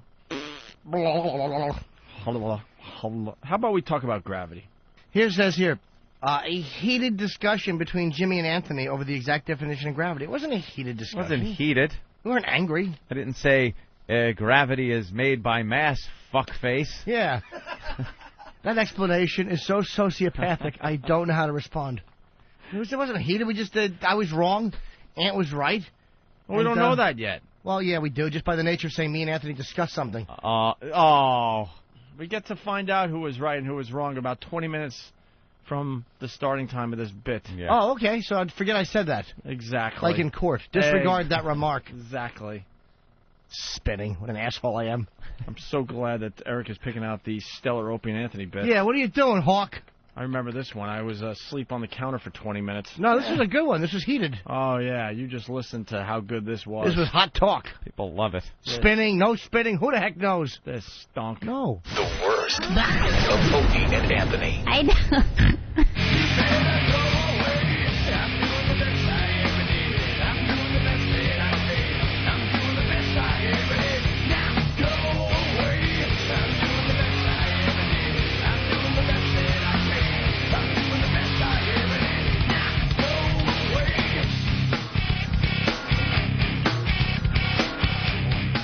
It's smoothie time. Get me that kind of smoothie and get me a turkey on wheat with a little provolone and some deli mustard and Diet Coke. And get yourself a burger. Jesus. Get yourself a burger. Look at this kid. Yeah. He weighs what? How much you weigh? This is Travis, the go-getter. I weigh about 125, 130. Jesus. Oh, my God. That's how much Christian Bale weighed in The Machinist. How tall are you? 5'7", 5'8". Wow. Yeah. All right. A healthy height-to-weight someone in ratio here if you live on Neptune. Hey, listen, are you got my order correctly? I want little pretzels, too. You want some? Oh, nice pretzels. A little bit of Diet Coke. I want the same type of smoothie that fucking, well, you know what kind of lover he is getting. And I want a turkey on rye with some fucking little bit of provolone and some deli Actually, mustard. his body frame would be more so found on a planet with lighter gravity. I know. I Probably couldn't think of like Neptune, Venus, Mars or not Neptune, which has a lot of gravity, very strong gravitational pull. Would be more a short, heavier life form would be found on Neptune. Forget Aristotle and fuck Socrates. Here comes Professor Anthony. Thank you, Anthony, for Thought clearing I'd that up. clear that And don't up. think as It made soon sense as to me. I was like, yeah. As soon as I said it, I knew I went farther away than I should have. I should have went closer to the sun. But, you know, good thing that you and maybe one listener picked it up. Right. Hey, I pardon you. All right, that's the body. I pardon you. Okay, someone's going to challenge your theory, Anthony. Let's go to John in Virginia. I know John? this. Hey, guys, how you doing? Good. It's not mine. It's Jimmy's thing that he's challenging. I was gonna, but I didn't want to be. What theory? I'll kill everybody. The further away from the sun you get, the more gravity on the planets. No. That's not true. No, I know. I just meant I should have went to Venus or Mercury. No, it's the size of the planet. Like Jupiter, you'd weigh like 900 pounds if you were 200. The mass of the planet, my friend. The mass, Right. not the size. Not the distance to the sun. But also the rotational spin, because Jupiter has a 10-hour day, so it rotates over almost 2.5 times per hour 24, which is why you're crushed. 10-hour day, yes. 10-hour day on Jupiter. Spins in 10 hours. That's the why entire planet spins around one 10 hours. revolution in 10 hours. That's why it is such a crushing gravity. It's the size of the planet versus the distance from the sun. Say size of the planet again, and I'm going to throw hot coffee on you. You're right about size of the planet, but it's also the rate at which it's spinning. And you could take that to the bank. I'm not sure about Jupiter, this. 10-hour day. Yeah, I understand, but I think the gravity is the gravity regardless of how fast the planet's spinning. I'm not sure if you're talking like centrifugal force. kind of pulling you off the planet and gravity pulling you back, kind of canceling each other out. Well, what else determines like how much? Like you weigh 200 pounds here, you weigh 900 pounds on Jupiter. What else would determine that? I mean, size of the planet. Absolutely. Mass of the planet is the more mass you have, the more gravity you have. Well, that's it. But doesn't that also has to count in the speed? Because mass going at like a slow speed is different than mass going at a fast speed. I would think if you take a scale and you put it on something that's spinning, right, and then put a weight on it, if you spin it faster, isn't the thing that you put on the scale going to want to fly off more, thus making it lighter or seem lighter on the scale? Maybe the way you're saying it, yeah, but I know on Jupiter you're a lot heavier and it's spinning a lot faster. I think all those things come into play. I don't know enough about it. I think spinning faster would make you lighter. No. Spinning faster would want to propel your mass off the planet's surface, which would then take your weight off that scale. The density and mass of the planet is then pulling you back, which is gravity, and that is only the mass of the planet. That has nothing to do with the spinning. The spinning might make you lighter, and I'm not sure of this, I'm just speculating, that it would try to throw you off the planet. But then again, you'd have to be heavier to stay on it then if you're spinning faster. Yeah, in order to prevent being thrown off, you'd have to be heavier. Again, that's the mass. The planet would have to be spinning like a whirling dervish to fling you off of it. Well, I'm not saying you'd actually fling off of the planet, but there would probably be some kind of, if the Earth stopped spinning, we'd all croak. But for that short time, would you weigh less or more? I think you'd weigh more because you're canceling out the centrifugal force that would try to throw you off the planet. No, wait, that doesn't make sense because then you'd weigh more on the North Pole than you would on the equator. And I don't think you do. Yeah, okay, spinning does nothing. Thank you, Jim. It might have I've just solved my own problem. I don't know. You'd weigh more on the North Pole because you have no centrifugal force on the North Pole. When's lunch? Because I want to go out back and smoke pot with my friends. I'm trying to figure this out on the air. I'm sorry I'm working through this. I think it might be a combination, because I know Jupiter spins extraordinarily. The crushing gravity is from the speed it's spinning and the mass. I think it's a combination. No, the gravity has nothing to do with the spinning. Sure it does. Nothing. The gravitational pull? Nothing. I think has something to do with the Absolutely not. I am saying now nothing with the spinning. I will research this. That's what keeps us on the planet is the spinning. No. The spinning causes gravity. No, it's the mass. The planet's mass itself makes gravity. But if the planet wasn't spinning, there'd be no gravity. You'd be floating off it. No. No. Just a big planet. Wait, you're agreeing? Nathaniel is agreeing with me, and Derek is agreeing with Jimmy. Because I'm right. Spinning causes gravity. No, it doesn't. Sure it does. Mass causes gravity. But mass has to turn. Like, say you just take a big planet and you put it in space with no movement, everything is going to float off it. Well, I think that's why you would probably float off the moon, because maybe it does. I don't know if it spins or not. It does spin. Maybe it doesn't spin fast enough to keep you. Exact same time. Maybe it doesn't spin fast enough to keep you, or maybe it's the lack of atmosphere. There is gravity on. But just not enough. Here's a planet that doesn't spin. Mars does not spin. Okay. And Mars has gravity because it has mass. It has less mass, so you don't weigh as much on Mars as you would on Earth. But it doesn't spin. Then there's got to be some other factor that comes into play as well. But I know spinning has something to do with gravity. No. Sorry. Rotation. I am not agreeing with you, Jimmy. I know, but somebody will call it. Who knows? The spinning, the only thing I can think of is the spinning probably stabilizes the central mass, especially on Earth, which is just molten. It stabilizes it where it would stabilize the gravity, but doesn't make the gravity. Yes? I've just been waiting here. It's quite simple. Okay. When a mass is present in the above space the highlighted time, part. Look at Shut up, the highlighted line. No, Opie, look at me when you're saying this. I want to feel the connection. Eye-to-eye contact. Look at me, when man. you explain to me. Don't look off. I want to be explained to. Guys, it's quite simple. When a mass is present in the above space-time, it distorts it so that whilst it remains true that traveling through space causes you to travel through time. What?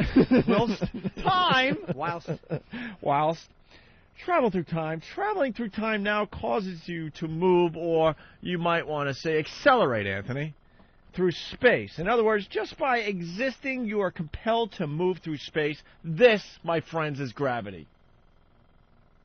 That makes no sense whatsoever. Of course it doesn't. It's apples and oranges. It's a space-time. It's planets. It's planets and moons. Let's keep it in the right area.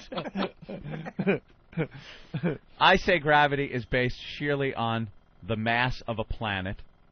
Combined with the spinning, with the rotation. And nothing to do with spinning. What do you think keeps all of our planets rotating around the sun? The fact the sun spins is what keeps us all. It is the gravity of the huge mass of the sun. The sun is huge. The mass of the sun is huge. Its gravity is huge. It has sucked up the planets and then has them rotating around it because of its gravitational field. And the spin. It has to rotate. It has nothing to do with its spin. I could understand the spin stabilizing a mass, keeping it in one spot, stabilizing the rotation around the sun. Everything's spinning, stabilized, just like a bullet rotating out of the barrel of a gun. Keeps it straight. That would keep it stabilized, but it has nothing to do with if there's a mass large enough, whether it's spinning, moving, or standing still, if it's mass, it will have gravity. How does mass have gravity, though? How does it happen? That's just something that is. It's a law of life and law of nature as we know it. If something has mass, it has gravity. Just something big draws something smaller to it? Yes, something with mass will have gravity. It will have an attraction. I wish someone out there knows the answer. Anthony, just call him a fuckface. Just get it over with. No, fuckface. Because I think that's a sociopathic argument to say that mass is just mass. Mass makes gravity. Combined with spinning is stabilizing. No spinning! Jimmy, there isn't spinning. Go to your outfield and spin. No. And have your coach call you ballerina. I just did that. Jimmy, what are you, a physicist? We'd get the answer, but Jimmy starts spinning. All his playmates go flying towards him because he's all of a sudden got gravity. No, that'd be Bob Kelly in the outfield because he's got mass. We would have got the answer to this, but Carl Sagan's been outside the studio for 3 hours waiting to come in here. Why do you make him wait? If we didn't make him wait, we would have got the answer to this hours ago. I will do the research. Can someone call? Do we All right, we got a few calls. Let's go to Eric. I see we have a few calls. Let's say hi to Eric. Go ahead, Eric. Hey, what's up, guys? I could settle this real quick. Jupiter and Neptune are both outer planets, so they actually don't have a actual surface. They're both gaseous planets, so you can't even stand on either one of those planets. But if you want to stand on one of the Jupiter moons, there's one that's actually larger than Earth that would have more gravity. So Anthony is right. The larger the planet is based on the mass, that gives it a more gravitational pull. It has nothing to do with the spin. But you're saying that spinning has nothing to do with the creation of gravity? No, that's more of a almost like a centrifuge. It just keeps everything together. But the mass, the size of it, is what keeps everything. So you get more gravity based on the mass of it, not really the spin. I don't say that the size doesn't go into the amount of gravity, but I'm saying that I think that rotating has something to do with the creation of gravity or the existence of gravity. I would say it has nothing to do. And Eric, what is your background that you know this? I actually just took my astronomy final about half an hour ago. For college? Astronomy final. Yeah, at Kingsborough in Brooklyn. There you go. We have an expert, Anthony. High-quality college education there. All right, let's go to Matt on Long Island. Matt, go ahead. Yeah, when they sit up and everything. What? Matt. It creates so they feel more like they're on Earth. Really? Wait, what? Go ahead, Matt. Try again. I think I actually know what he's saying. They have to spin. In certain space station prototypes and stuff, they have a space station that spins. And the spinning space station makes artificial gravity. But what that's using is centrifugal force. What they would do is build the floor where you'd see the walls of the ship, of the station. So when you spin it at a certain speed, you'll actually fly against it like a carnival ride. That carnival ride where you would stick to the wall. But instead of laying on the wall, you're actually walking on it. And that's how you make it. Like Moonraker. The movie Moonraker. If you remember. Or 2001 A Space Odyssey is another one. They showed the space station. And in that case, spinning makes gravity, but it's a whole different concept. Right, you're saying it's centrifugal force, not actually. It's a simulation of gravity, but not real gravity. Yeah, but not real gravity. Maybe you are right, but I don't think you are. I still think that spinning has something to do with gravity. Why is Steven here? Steve knows something about this? Steve's mass is actually making gravity. Exactly. He's such a huge bear. What are you talking about? Yeah, exactly. That's exactly the point I was going to make. Towards him. If mass strictly, if mass Did you determine? Oh no, you didn't. If mass determines gravity and solely mass, how come larger people don't walk around with smaller people stuck to them? All right. Good point, Hack. Yeah. I really. No, that wasn't even a joke. That was. Yes, it was. Yes, It was attempted as a joke. You're right. Oh, no, an attempt. It wasn't a joke, though. That you're correct on. I was very serious. Because something, in order to have gravity, needs huge amounts of mass. You need huge mass. Ramon, bring me Stephen Hawking. Gravity is based solely on mass. Uh-huh. Question A lot for of people Anthony. are saying that. Let's Yes? go to Vinny in Oceanside. Yes, Vinny? Vinny? Hey, Opie, Anthony, Daddy. Daddy. My big dick daddy. Jesus. Hey, one thing you guys are forgetting is if you take a planet twice the size of Earth and you spin it 3 times as fast, is Anthony's periwinkle shirt still gay? Let me calculate. I'm punching those figures in now as we speak, and yes, it's coming up full fag. Well, that's got a gravitational theory, too. It's like the more periwinkle your shirt is, the more likely your mouth is to be drawn to a cock. And we let that drop today. Wait, is anybody saying I'm right at all? I don't think so. Okay, then I'm wrong. sorry. If everybody's saying I'm wrong, then I'm wrong. Jason is saying equally important, which I think he's trying to say that it's both spinning and mass, but I don't buy that. I don't know what the ratio of importance is. I just think that it certainly has something to do with rotation. I'm not saying maybe centrifugal force is a part of gravity. But centrifugal force would only make you lighter. With that theory that the spinning has something to do with gravity, spinning on the outside of the planet, say you're standing on the equator, the Earth is spinning, wouldn't it then tend to throw you off the planet, which would make you lighter, which is against gravity? That's the opposite of gravity. I don't know in a space situation where it's a vacuum. I don't know. Like I'm talking on Earth. I'm talking here on Earth. You're on the equator.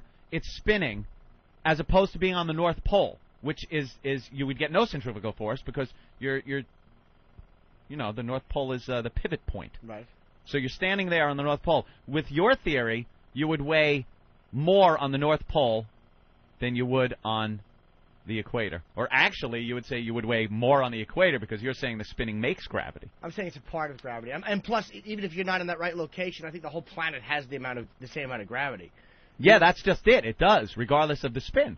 You're getting a full spin on the equator. You're getting the full, centrifugal force spin standing on the equator. You're getting none of it on the North Pole, yet you weigh exactly the same standing on the equator or the North Pole. I still think, I can't argue that point because you sound like you're right. So because I sound like I'm right. It does sound right. Anthony, Isaac Newton was the first scientist to define gravity mathematically when he formulated his law of universal gravitation. Right.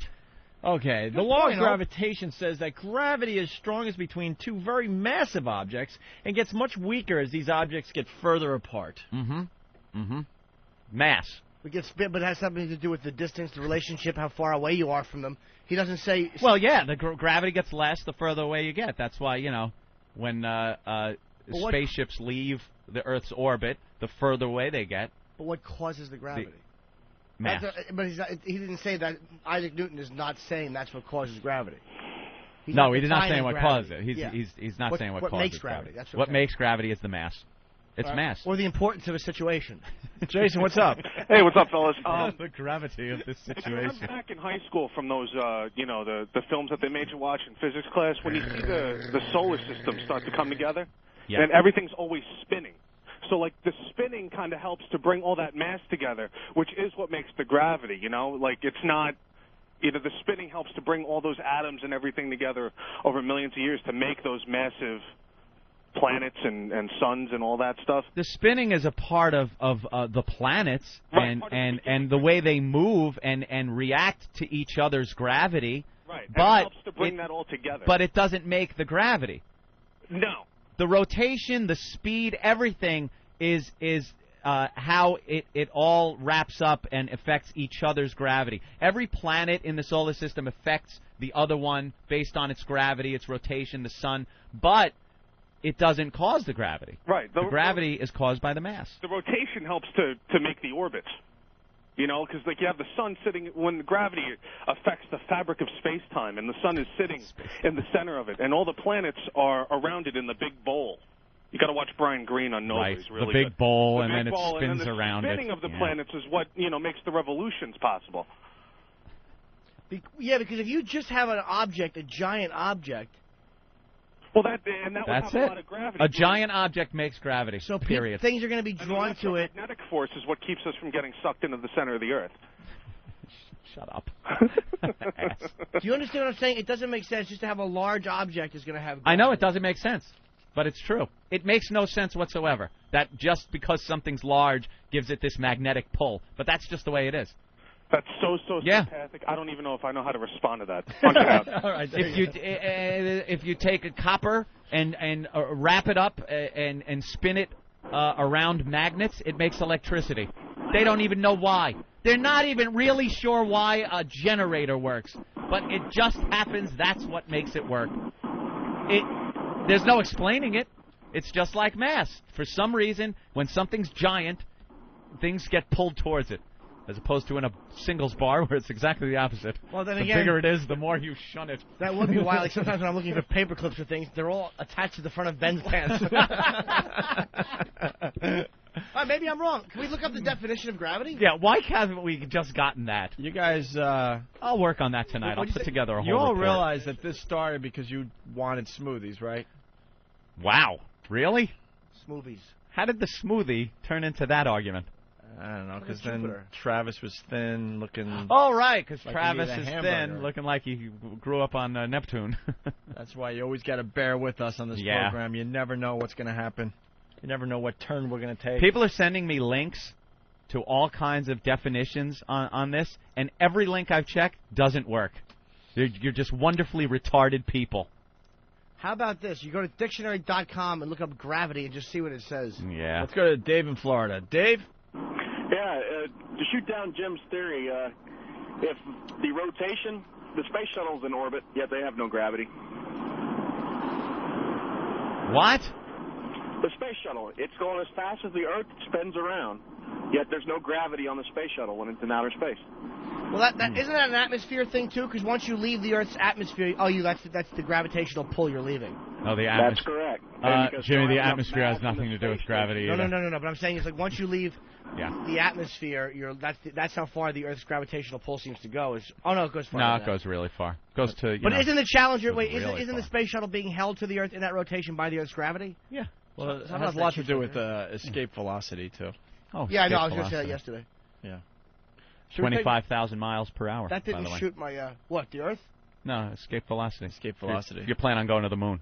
So if you throw a baseball that fast, it'll never hit the ground? It'll leave Earth's orbit. It'll probably What it'll do. It'll probably be eaten up by the atmosphere. And Guys, can we go back to talking about tits? I just want Sure. I want a clear-cut definition. Tits of gravity. and their reaction to gravity. Gravity is the enemy of the tit, Opie. If you've noticed, gravity and time really the enemy of the tit. And I don't think we'll get any argument from that. No.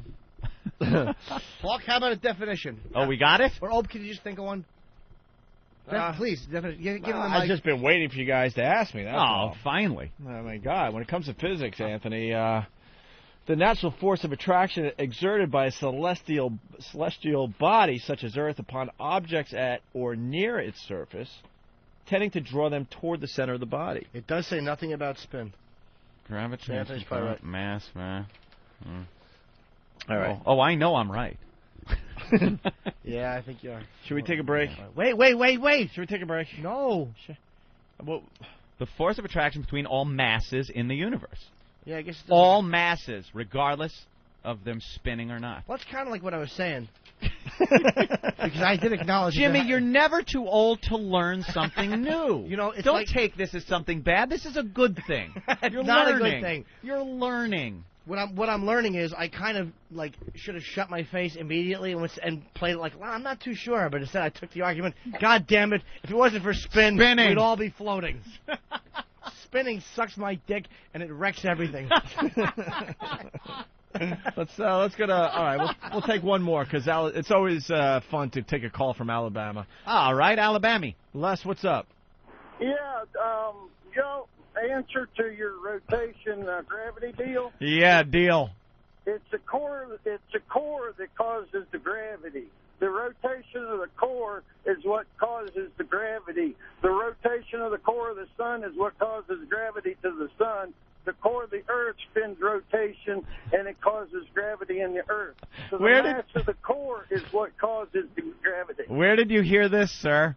I watch National Geographic, and I watch them nature shows and shows all the time. Yeah, I hear you. So you're saying that while it is a mass that has gravity... Yeah. Now he's listening to himself. It's the core. So he's saying that the core of the mass is what causes the gravity in the mass. My beloved core! Is what causes the gravitational pull. So Anthony's right when he says that the mass has it, but you're saying it's the rotation of the core. It's the rotation of the that mass causes a in mass the to have core. it. I will not buy this man's explanation because there are massive bodies in space that have gravity and no core whatsoever. What about giant meteors in the meteor belt that are just hunks of iron and they have gravity? And the meteor belt, they're held there by the... I'm not talking about what they're held there by, but they themselves, if they're big enough and have enough mass, they have gravity. But they have a core. They have a core. No, they don't. They're just huge chunks of iron. But then again, wait a minute. The Earth has an independent core that rotates. You ever watch the Journey to the Center of the Earth? He's getting his info from Journey to the Center of the Earth. The only thing I will say, though, is when you look at something like a neutron star... Yes. Journey to the Center of the Earth, when they dropped all them bombs to restart the core of the Earth. Right. Okay. When they restarted the core of the Earth, remember at the beginning of the movie, they had all kinds of bad storms, and they had the problem with the gravitational pull. When they restarted the Earth... Then there's a giant lizard. There's a giant lizard there? No, I'm talking about the newest version. What about... When they used that... what about when they shot that spaceship into the person's body, when they made it real teeny tiny, and they had to go through his heart, and then the blood cells was trying to eat him like they was so much vittles?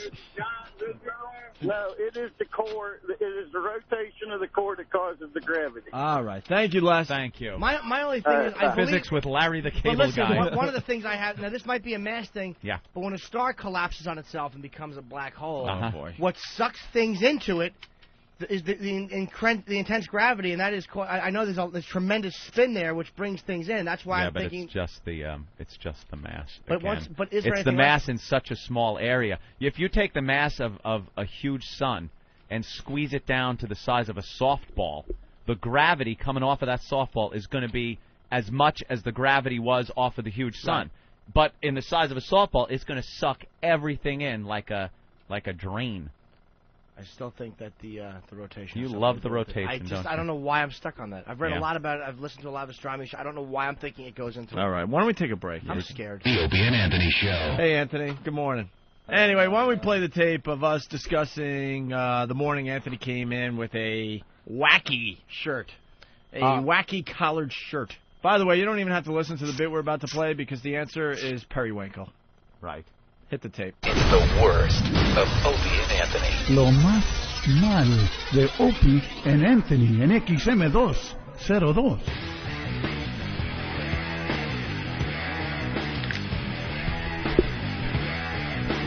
PBJ. Yeah, I'm trying something different. Ooh, peanut butter and jelly? Yeah. Eating peanut butter and jelly. First day of my new thing. What's the new thing? Like eat lunch stuff. That seems like a really nice little snack right now. I mean, we get up at what? I get up at 5 in the morning. Asshole. It's 4.5 hours since I've been awake. And for some reason, because it's morning for everybody else, I feel like I have to eat morning food the whole morning we're here. Mm-hmm. But that doesn't make sense because now it's kind of lunch for us. That's right. So I'm trying to eat like lunch now. I eat starting with a peanut butter and jelly sandwich. I eat my lunch in the morning. See, I eat my lunch with, like, I'll have tuna or turkey or something in the morning. And then when I get home, you know what I have? A bowl of cereal. I'm insane. I'm a crazy person. Obviously. Look at the shirt you're wearing today. It's very festive, bright, and summery. What do you have when you get home? A nice drug cocktail? Travis. Robon. What color is that shirt? That's a light blue with some pink. Pink? Travis, there is no pink on this shirt. Looks pink from here. This is peach, and this is seafoam green. Of course. He's saying that's a blue shirt. Blue. It's lavender. Lavender, That seafoam, is and not pink. lavender. Seafoam. And pink. I won't give you the pink, Anthony, even though it's close. It's more of a peach. It's Peach is worse. And this Eric, what is colors are the shirt? Lavender. Shut up, would you? Lavender, lime, and peach. It is not lavender. Lime. He called it lime. Ugh. I said lime green. He says it's seafoam or something like that. I want an example. I'm going to images, Google. How do you spell lavender? Could someone take a picture of just Anthony's shirt? Q-U-E-E-R. I want to save him the embarrassment, so don't even get his... No. Don't, Look at lavender. Let me see lavender. Look at lavender. See? Yeah, that's close. No. This is blue. Let me see. Thank God you only wear stuff once, so we'll never see the shirt again. Dude, I watch everyone's rotation around here. I mean, Norton, just don't even get his face, because I'm trying to save him the embarrassment. All right. Now get that shirt up online. Look, everyone's taking pictures of you in your shirt. It's not lavender. See, if you look at the lavender on the website here, you'll see that it's purple. It's close enough. Everyone's just it's flashing more away. Purple. You may want to save him the embarrassment, but I don't. Blue. Let me see. Oh. You stink. The best part, though, is Anthony doesn't wear anything twice. I've never seen a rotation come around with your clothes. I burn them to keep the germs off of me. Looks kind of more light blue in this photo. Of course it's blue. But in real life, it looks more lavender. I'll try without the flash. Lavender. Nathaniel, what's the blue color? What are the colors of Anthony's shirt with today? a little red added to it? Is that what lavender is? This is whose side do I want to come on? If down you on say today? this is lavender, you're wearing a lavender shirt. Look at the colors. I enjoy your blue shirt, sir. Thank you, if Nathaniel. only for self-defense. Thank you. See, it's the same color blue. Wait, now only I you're have claiming that white in it. Nathaniel has the same color shirt as you? Get next to him. Yep. This That will is prove there. my Right point. behind him. Because Nathaniel's wearing a blue shirt. That Right. is blue. Now look at the blue on this. But notice I have white in with the blue. That is the same color blue. No, it's I not. rest my case. No, his is darker. No, it is. Yeah, his That's is- just because I have some white. Nah, his is definitely more manly. Look, yours Mine is not a solid blue. Your blue is missing some T cells. There's white spots and white stripes over here. Yeah, all right. Sure, why not? Yeah. Your blue is too weak to answer the door. Has to have a friend come over and make it broth. Broth.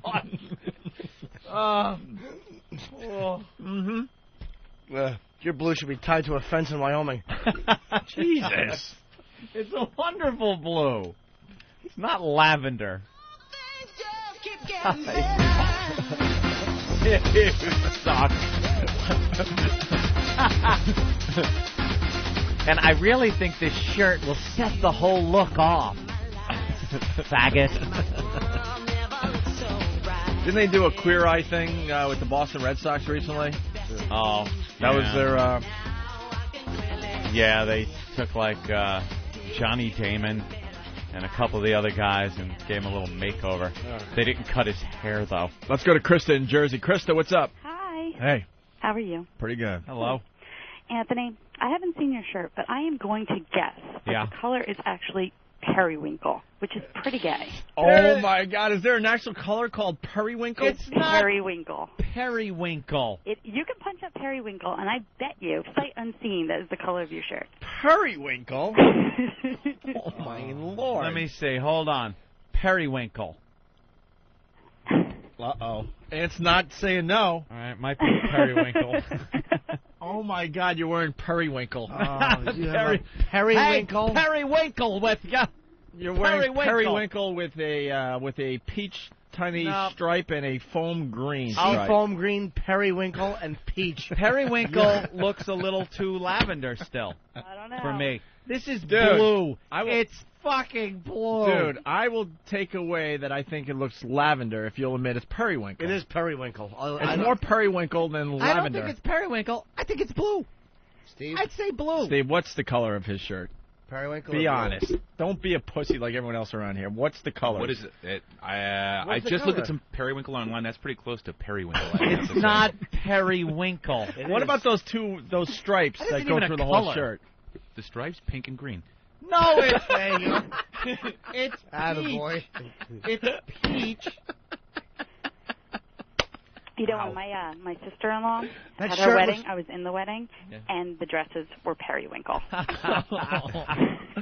right, this guy wants to spell lavender for Anthony. Let's go to Kevin in Connecticut. Go ahead, Kevin. Hi, guys. Anthony asked earlier how to spell lavender. Yeah. G-A-Y. The beauty, though, he'll never wear this shirt again. He doesn't wear anything I twice. will wear this at some point. And if you don't wear it, just make it into a bumper sticker and put it on the back of your car. A little rainbow shape. Take that shirt and make a quilt patch. A quilt. There's a society called the Periwinkle Communique. No. It is. That's more purple. It's purple. This is blue. There is no mistaking this isn't blue. Periwinkle. That's periwinkle. She nailed it. That Good fine woman nailed it. It's periwinkle. I'll give you periwinkle, Anthony. I'll take the lavender away. Periwinkle, seafoam green, and pink. What's wrong with that? It's a fine shirt. Periwinkle isn't even a color. Do you realize a slip is a more masculine shirt? I like my summery shirt. I think it's great.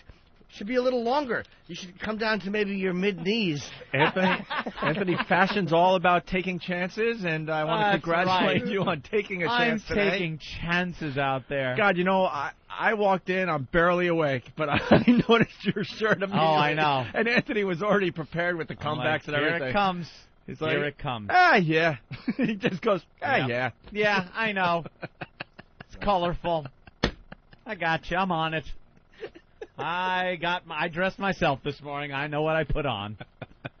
Very colorful. It's a nice shirt if you're going boating with a bunch of male friends and you watch the Tonys. Think Nathan Lane's a hoot, do you? Yeah. Sure. Yeah. All right, Aunt. Oh, Jesus. Enjoy the next hour and a half with your little periwinkle shirt. Rob from Cherry Hill. I've never heard a man defend that his shirt is not gay by screaming, "It's peach." Yeah, I know the peach doesn't really take away from... Yeah, I can't... I'm trying to think if I have anything that has peach on it. No. Yeah, probably not. Not at all. The Opie and Anthony Show.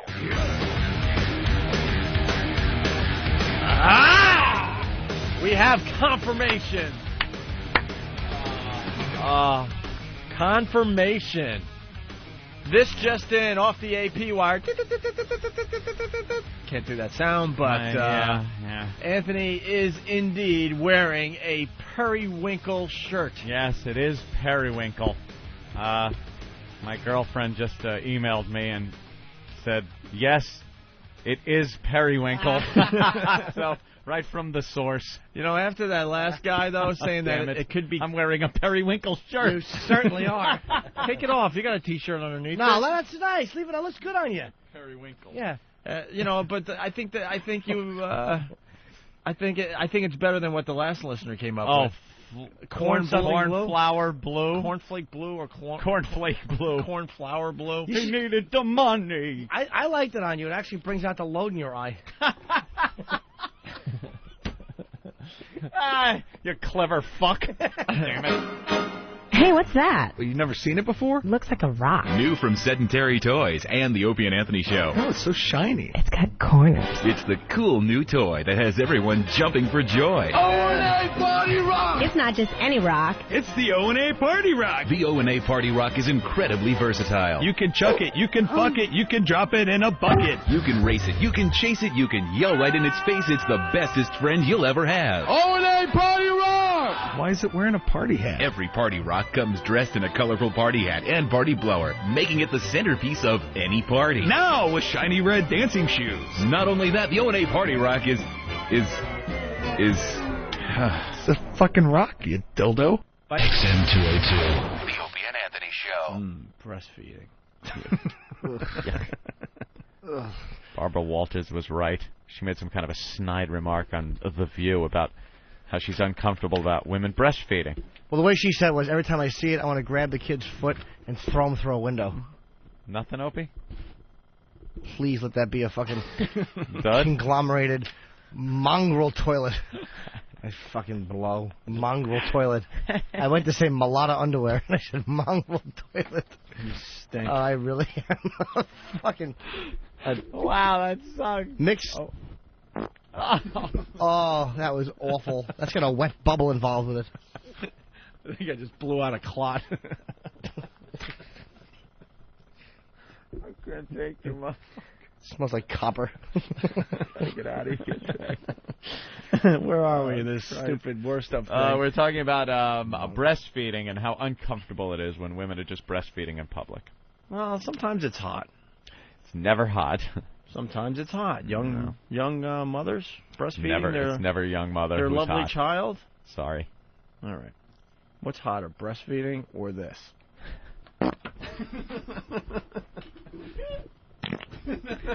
You know what's awful? Just knowing how backed up your logs are. That probably took an hour to pass all that backed up caked in shit. That probably started 45 minutes ago. I had to squeeze past all those compressed logs. Excuse me. Pardon me. Excuse me. Like between two buildings in New York. Just trying to, that 1 inch space. Pardon me. Excuse me.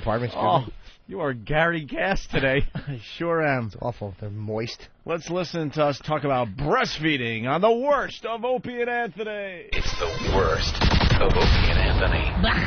All right, Anthony. So what's up with the breastfeeding outside ABC? You knew about this one. I heard this on the news on the way in. So nearly 150 angry moms. 150.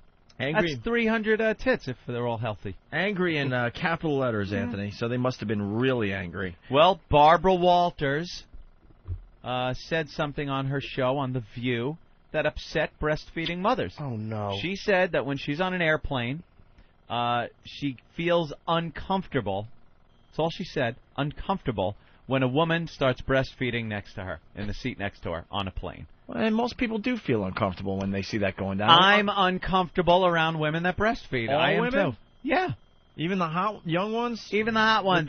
With the breasts that are just gorging? There's just begging for attention, those big boobs that are begging for attention, the little kid is there. Those big juice-filled memories. So it's like, I can't fit any more in here. Where's my kid? No. Nothing? Leaking into a bra. Nothing. Just leaking because the boobs are wanting. Sorry, kids. Sweet, sugary, life-giving treat. It ain't doing nothing for me. Nothing. The new mother can't even find a bra that's big enough because they just want to be swinging. Like warm cereal milk. They're pushing. Why is it pushing? It's not hot. It's the babies are just the destroyers. They are the tits wrecking ball. It just they ruin breasts. Why do I want? Even if there's some hot chick breastfeeding, you just know what's being ravaged. No. I'm uncomfortable with it, and I don't think it should be done in public like that. All right. Well, some women are better at it than others. There's probably women breastfeeding all the time. I don't even notice. It's the ones that are like, half the tit is hanging out, the kid's hanging off of it. Oh. Well, Anthony, I guess you agree with Barbara Walters today. You and Barbara. What, am I supposed to find that hot, Ben? No. Heidi Klum? No, correct. Heidi Klum and Seal. Boy, if that doesn't hurt every white man in the country. You want to make the move, go ahead. But, Jesus, do you have to picture a guy with fucking burn marks on his face? Do you have to get our supermodels? Jesus Christ. You tell me if Seal was an auto worker, that she'd be with him, and he got scarred in some kind of an accident when he was 14. Yeah, I was driving a Dodge, and I hit a wall, and now I'm all scarred up. But because he's an African, and he's saying "Kiss by a Rose," he's carrying his baby. That's it. A mongrel baby! Both races will be destroyed.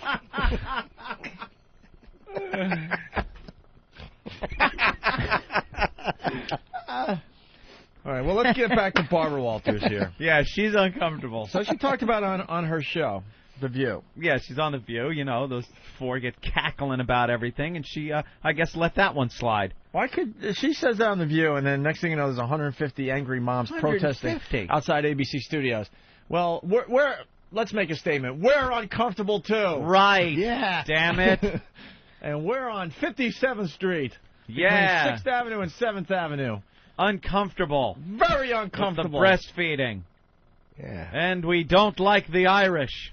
And we'll get show them. Yeah, and we'll get different results. Here comes tomorrow. Hoping for all the protesters. We look out the window. Oh, there's nothing out there. Why? Oh, why can't we get the protesters? Can I say I'm uncomfortable with girls who have large clitorises wearing tight panties that show them off and standing in front of me? I hate that. What is that picture? That is just hot. A girl. That is not hot. A girl in the shade at the beach on her beach blanket, and the kid is suckling as she pulled down. Kid's got the bikini. She takes the bikini top off, and a moose nose came flopping down, and the kid is now making out with a moose. What's uncomfortable about that picture is the fact that the kid looks like he's 5. He's grabbing her belly. Ugh. Kids. Could that boy have... That's just got to piss off Dad, man. Could that kid have blonder hair? She's fucking breastfeeding Hitler's nephew. Sorry,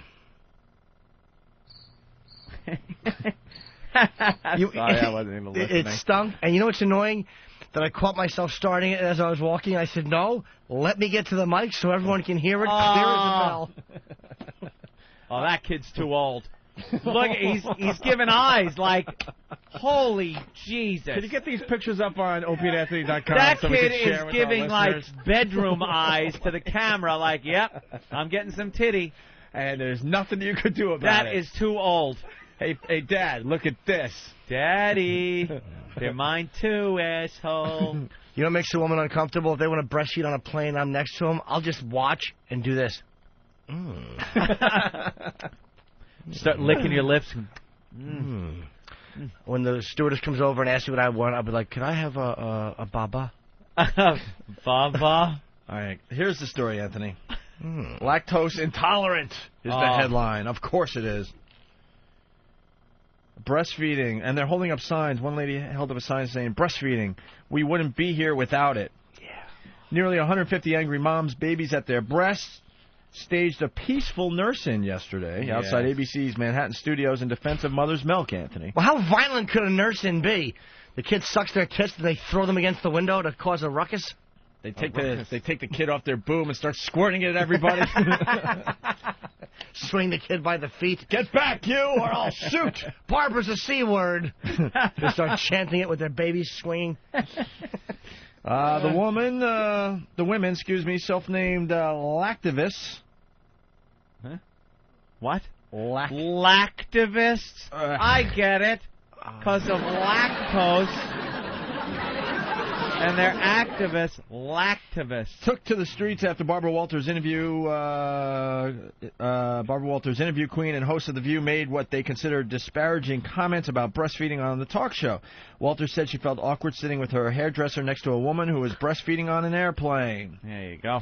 It made me very nervous, Walters said. She didn't cover the baby with a blanket. It made us uncomfortable. See? She didn't cover the baby. You got to cover that dirty thing. Don't be honest and express the way you feel. In our society, people don't like it. Co-host Elizabeth Hasselbeck, who was that Survivor chick. Who? She's a co-host on the View? Yeah, now she's one of the. Wait. There's Barbara. Mm-hmm. There's Star. Mm-hmm. There's what's her name? The comic. Wait. Barbara. There's Barbara, Grape, Joy, and who else? Joy. Right, that's 3. Then there's that housewife one, Meredith. And then I thought there was the Asian girl. The Chinky's gone. Opie, it's an Asian girl. She's working for the for National Geographic or something like that. She is? Something, yeah. She's she'll see Star again soon. I knew. I didn't say it though. I just was giving information, and this. I didn't say anything bad. I heard nothing about Star leaving The View. I said she'll see her again soon. Other ventures. Who is that? Oh, that's her right there? Yeah, from Survivor. Bigger picture? Eric? Can you click on the picture? Does it get bigger? Right click. What's the matter? Right click, Hawk. Eric. All right, go. No, it doesn't get bigger. Do that over there. Non-right clicking punk motherfucker. No, over there. Right there. Down. Down. To the left? No, that's the menu bar. No, Hit over send. there. We got him again. All right. So, co-host Elizabeth Hasselbeck, who is nursing her daughter, Grace, said she was uncomfortable breastfeeding in general, Anthony. The show's hosts also seemed to celebrate the news that Hasselbeck's daughter had her first bottle of formula, spurring women in 4 cities to lift children to their breasts in a synchronized milk-in yesterday. Milk-in. Just and look. It's because of lactate, not lactose, you ass. Look, I'm not even going to get into it with you. What happened? The guy, because I said lactose and they're lactivists. Right. And because of lactose. But this guy says lactate, but the paper right there in front of me says lactose intolerant. And that's the whole thing. You know what? I'm not going to argue with the listeners anymore. See, this is the instant feedback screen. See it? See it? Watch what I do. I go to the upper right-hand corner. Boom! I close the browser. No, you can't That's do it. that. Now you can. You know what? you can't do if that. an instant feedback is posted in the forest and no one's there to read it, did anyone really post it? How about that, my friends? Now post all you want, because now if I don't read them, it's like you never fucking posted them. Okay? I'm punishing you all. But no instant feedbacks today. But you can't None. do that to the rest of us. None. We enjoy the little But comments I like that come once in. in a while. I do not pardon you. Sometimes they make us chuckle. Now I shoot you all. You can't do that to everybody. That's what happens. I close the browser. Kid left a ring around the computer. Gotta shoot him. I pardon you. I pardon you. All right. Well, then we get. I love that. Then we get comments from the nursing moms there. Just look away if it's really that offensive, said Anushka. Anushka? What a hot name. Yeah. Hey, Anushka. Suck it. The women carrying signs like Mama's latte is best. Latte, sorry. Said they worry the comments might keep new moms from nursing. Some are demanding an on-air apology, which I guarantee they'll do today, so roll tape, because they'll... I'm telling you. All right. Here's the last instant feedback I'm reading. You already turned it off. Sweetie. No, I had, like, the browser up, and I was going to close. But Pat from Lunaki, I have to read it. He goes, I lack toe. That's very funny, because he's got 9 toes. I lack toe. You ass. Now I'm shutting it. It's over. No, you can't. It's over. Everything with Pat comes down to a missing digit. That's He's going always to comedy find is. an angle. Oh, God. So they're demanding an on-air apology. We'll roll tape on that because something stupid will happen today. I do it on the subway. I do it in the library. I do it in the park. I've never been a particularly shy person, but some people are, and they shouldn't be discouraged from doing something natural, said Jennifer. I think the moms are right, and Barbara Walters is wrong. I think they're right. Oh, to why? Because I think that we are too repressed sexually about stuff like that. And as long as the motives aren't to be shocking, but if you're genuinely breastfeeding, I think it's a healthy thing, and I think that for us to sexualize it is Hey, unhealthy. did Barbara Walters say not to do it? No, not at all. That's just it. Yeah. Now, what they want, they don't want the ability. They have the ability to breastfeed wherever the fuck you want. Hang it out. But you're not going to convert me to make me feel comfortable about it. I think that Barbara Walters is a bit uptight about it, but I also think they're overreacting and being a bunch of annoying, self-righteous twats. Demanding an apology and protest. Who gives a fuck what that irrelevant crypt keeper says? Who cares? She's 70. Who cares? Her tits are giving cottage cheese. Nobody cares what she says. No one.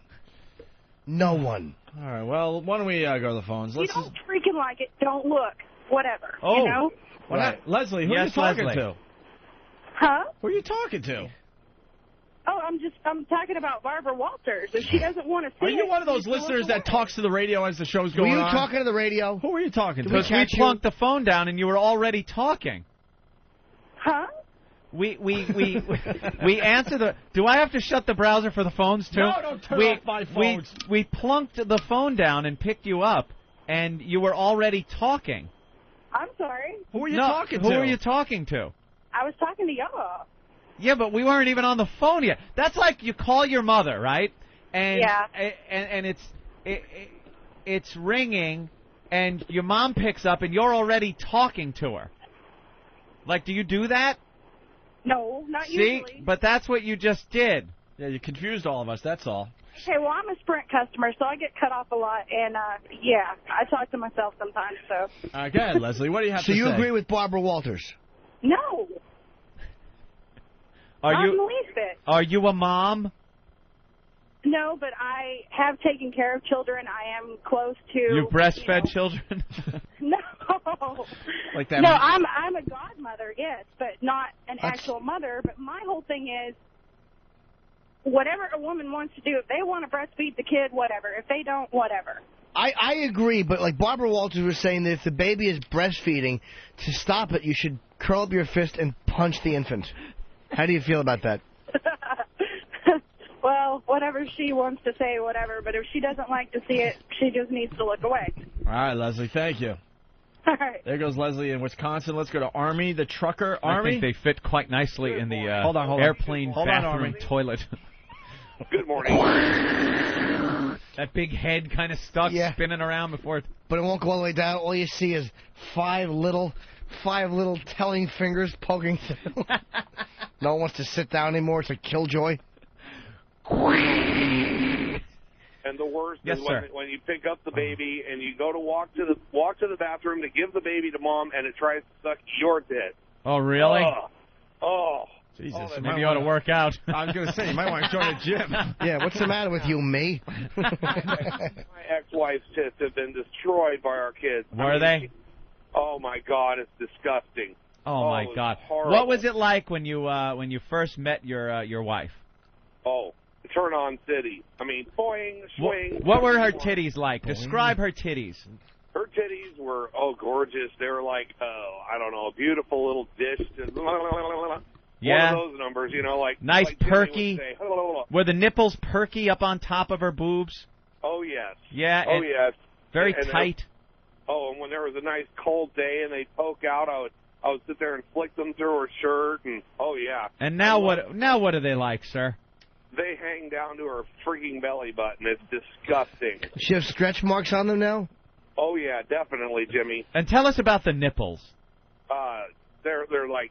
They're like huge now. I mean, full moon and just craters and the whole 9 yards. Craters. Oh, they're disgusting. Wow. Oh my God, boys. Oh. All right, we get it. Your wife's tits are awful. Hope loves this stuff. Ex-wife. That's why Ex-wife. she's my ex-wife. I didn't buy this. I didn't buy this. Take care, man. I'm punching out. Bye, Later. mister. There goes Army, the trucker. No, Eric was showing me one of the hottest breastfeeding scenes in movie history. Where? This movie was with the chick from Risky Business. Rebecca De Mornay. Oh, is that the hand that rocks the cradle? What a great movie. Yeah, that was a good movie. She Yeah. was a real sicko. She was watching, she was like a babysitter, like a nanny. Yeah. And she had some issues, and she starts decided... breastfeeding. Look at that kid going to town. Starts breastfeeding the kid to the point where the kid doesn't want any of mommy's milk. Yeah. And the mommy doesn't understand why there's she completely bonded with the baby, and mommy doesn't understand why there's a rejection issue with her newborn, and then she becomes a psycho, a complete psycho. Wow, that's pretty good. She's actually breastfeeding in that scene. Yeah. Is that her kid or something? How did they do that? Oh, that's a good question. Like, why for the hell somebody. would you let your kid suck on Rebecca De Mornay's tit for a movie? Well, that's a nice mom. That's a good mom. It's a real sport. That's a mom you take care of when she goes into the old age home. Oh, God. There's a picture of babies that are a little too old to be breastfeeding. It's all over this website. Remember the time I know we go back a lot with this show. I mean, we could redo it again. I don't care. We had a woman come in at NEW. Her kid, someone's got to help me. Kate. You remember her name and everything? Wow, I know her. you're good. You know her. Well, stop it. Wait a minute.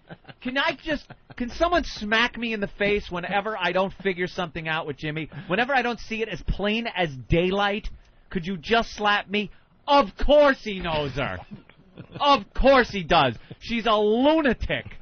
And she was on our show. She was on our There it show. is. That's the prerequisite. The one who breastfed her 30-year-old son, that one? 30-year-old son. Right, and the son acted like he was 5. Kid would suck her tits while he's on the cell phone. We had... Making a prom date. Well, she has a name. We had Kate come in. Kate. Because we were talking about this breastfeeding issue, and she came in with her, come on, help me out, 3.5, 4-year-old? No, he was older than that. Oh, maybe. He was like 4 or 5. Ben might even know. I mean, it was way up there, and the kid was practically standing up as he was breastfeeding. He was way too old to be breastfeeding. Way too old. He had his a baseball hat on, I remember, and he was giving us all looks as he was doing it. It was the creepiest thing I've ever seen. One of the creepiest things I've ever seen in studio. Her need to feel loved and helpful kind of overrode, I thought, what was good for him. But again, maybe technically she was okay to do it. So when you had sex with her, how was she? Not bad. I mean, I never had sex with her. Oh, no? Oh, okay. No. That's the baby? Yeah. Wait, what? Eric is really good at a lot of things. You know the baby in Hand That Rocks the Cradle? Yeah. That's her now. She was born in 1985. She's now 20 years old. Holy Jesus. And hot as shit. Well, what has she been in? She's been in a few movies. Tell me she lists the credit that she was the baby in Hand That Rocks the Cradle. Oh, my God. The Hand That Rocks... Wait, something's wrong here. What's wrong? Maybe Hawk... Yeah, Hawk, you're wrong. Stinks. You're off. You stink again. He's dumb. He's totally off. He's good at a lot of things. Let me What explain it happened? because it's kind of funny, actually. He shows me this young actress that's about 20 years old or will be 20 later this year, okay? And goes, this is the baby from Hand That Rocks the Cradle. So now I'm doing the math in my head. I'm like, 1985 she was born. That movie was not in the mid to late 80s. 90. So then I looked down, and her credit list, Hand That Rocks the Cradle, movie came out in 92. She would have had been a 7-year-old girl in the movie. Now that would have been a scene to see. I'll say. I think there was another daughter that was in that movie or something like that. Yeah, probably. It would probably be listed as the baby or something. And know that how baby sad would Eric be is about now? 13, 14. He had a good thing going. You said he was really good at certain things. Yeah. And then he just kind of took it away again. Yeah, I know. Well, Why don't you tell him he's good at something else? Because Eric is a very talented it's guy. It's 3 children. 3 children. what? Oh, she was one of Eric, 3? Eric Melender. That's odd. Jennifer Melender and Ashley Melender. Triplets. Are they all related? They have to be triplets. Yeah, they were. Well, wait a minute. One was born 91, November 10th, 91. Yeah, November 10th, 91. They're triplets, and that does seem to be their only acting credit. That they sucked on a booby. Not bad. 3 kids. Who was the lucky one that got to suck on the booby? The youngest, probably. Let's go to San Francisco. Caitlin, what's up? Hey, I just want to call in as being one of probably the few females that's going to say, I hate the breastfeeding bullshit. Yeah. Yeah, and I'm San Francisco, so you know it's weird. Are you a mom? No. No, she's God, no, little life destroyers. I know, she's a dyke.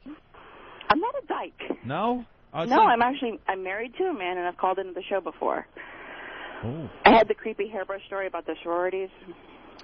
Oh, yeah. Yeah, you don't remember. I do, actually. I don't remember. You had the hairbrush and the whole thing happened. Yeah, the sex with the hairbrush story. Right. That's one of our favorite stories. What? Well, personally, I think it should be against the law. Wait, let me ask you a question. What?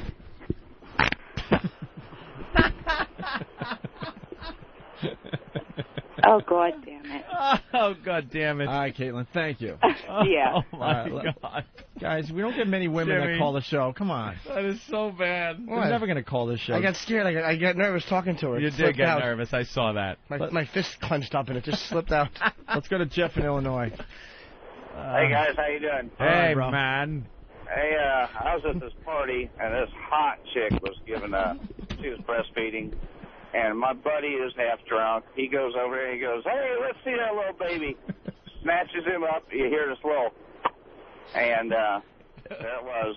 Yeah, it's to you, Ant. No, that's okay. I won't try to blast one into the microphone. So I really wish Ant would get up to do that and then just shit his pants. I crap myself. And we'd know something happened when you sat down and pudding shot out the bottom of your fucking pant leg. Again. I was thinking a little nugget drops out. A nugget? Ooh, the little moist plunk. Bounces off your Nikes and rolls onto the floor. Yeah, I had a nugget when I was on my way to school in 5th grade with Bill D'Angelo. Yeah. I had to take a dump, and I would only take dumps at home. So I tried to tighten up, and a little nugget broke off. And I said, "Watch this, Bill." And I kicked my leg out, and it came out of my pants leg. Wow. And Bill remembered that for years. Was that the time you broke your toe? Didn't you break your toe or something? No. Trying to get to a bathroom. Was that you? No. Oh, all right. Running? No. Running. I don't know. All right, let's go to Kim. Be nice to Kim, guys. I will. I love Another girls. girl. Here we go. Hi, Kim. Hey, Kim. Hi, how are you? Good. Hey, nothing ticks me off more than women who bitch about breastfeeding, because there's no reason at all, every opportunity to pump, to feed your child, there's no reason to do it in public. Yeah. Absolutely none. I disagree. I don't mind it. I'm Really? not even being a pervert. Yeah, it's like we're too uptight about stuff like that.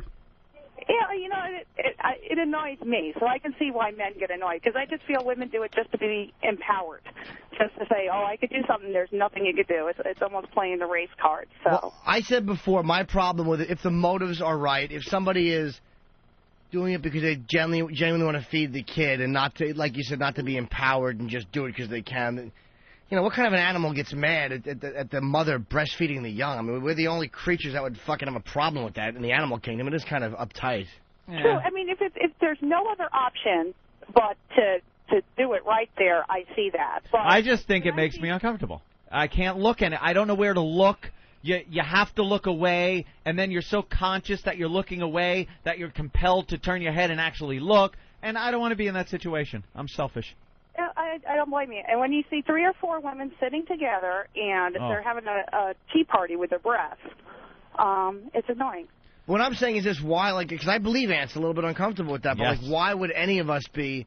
And I'm not saying he's wrong, but that just shows you the way we look at things. Like, as I guess as a group, it's like, why would any of our people be uncomfortable with somebody like nurturing the? You know what I mean? It's like it's just a bizarre. Then why would they be uncomfortable if I just yank it out and start jacking? Right in Dude, front of them? you're preaching to the choir. It's natural too. That's all natural. All right, let's go to Brian in Chicago. Brian, what's up? Hey, man, I'm just saying, whip them fuckers out. There you go. Whip them fuckers out. That's right. Someone get that T-shirt made immediately. Joe in Jersey, what's up? Hey, what's up, guys? Hey. I got a little story. Sunday afternoon, we're having a barbecue at my girlfriend's mother's house. And her mother just had a kid about a month ago. Bullshit. I swear to God. Nice dick. So I'm sitting there eating a hot dog, and all of a sudden her mother's holding the kid, and she kind of like pulls down the top of her shirt a little bit, and I'm just sitting there eating. All of a sudden I see the kid just sucking on my girlfriend's mother's tit, and it's just like everybody's eating. There's like a whole family there, and there's the kid enjoying a nice meal, and her mother. It's her mother. It's not like it's somebody else I don't know. And the hot dog told me that it had a family at home. Yeah. All right, my friend. First time, long time. Welcome aboard. We went to this website. It's like a breastfeeding group. Yeah. And they have 101 reasons why you should breastfeed. It's 101 of them? And one is that, where is it? Oh, right here. Much nicer diaper changes.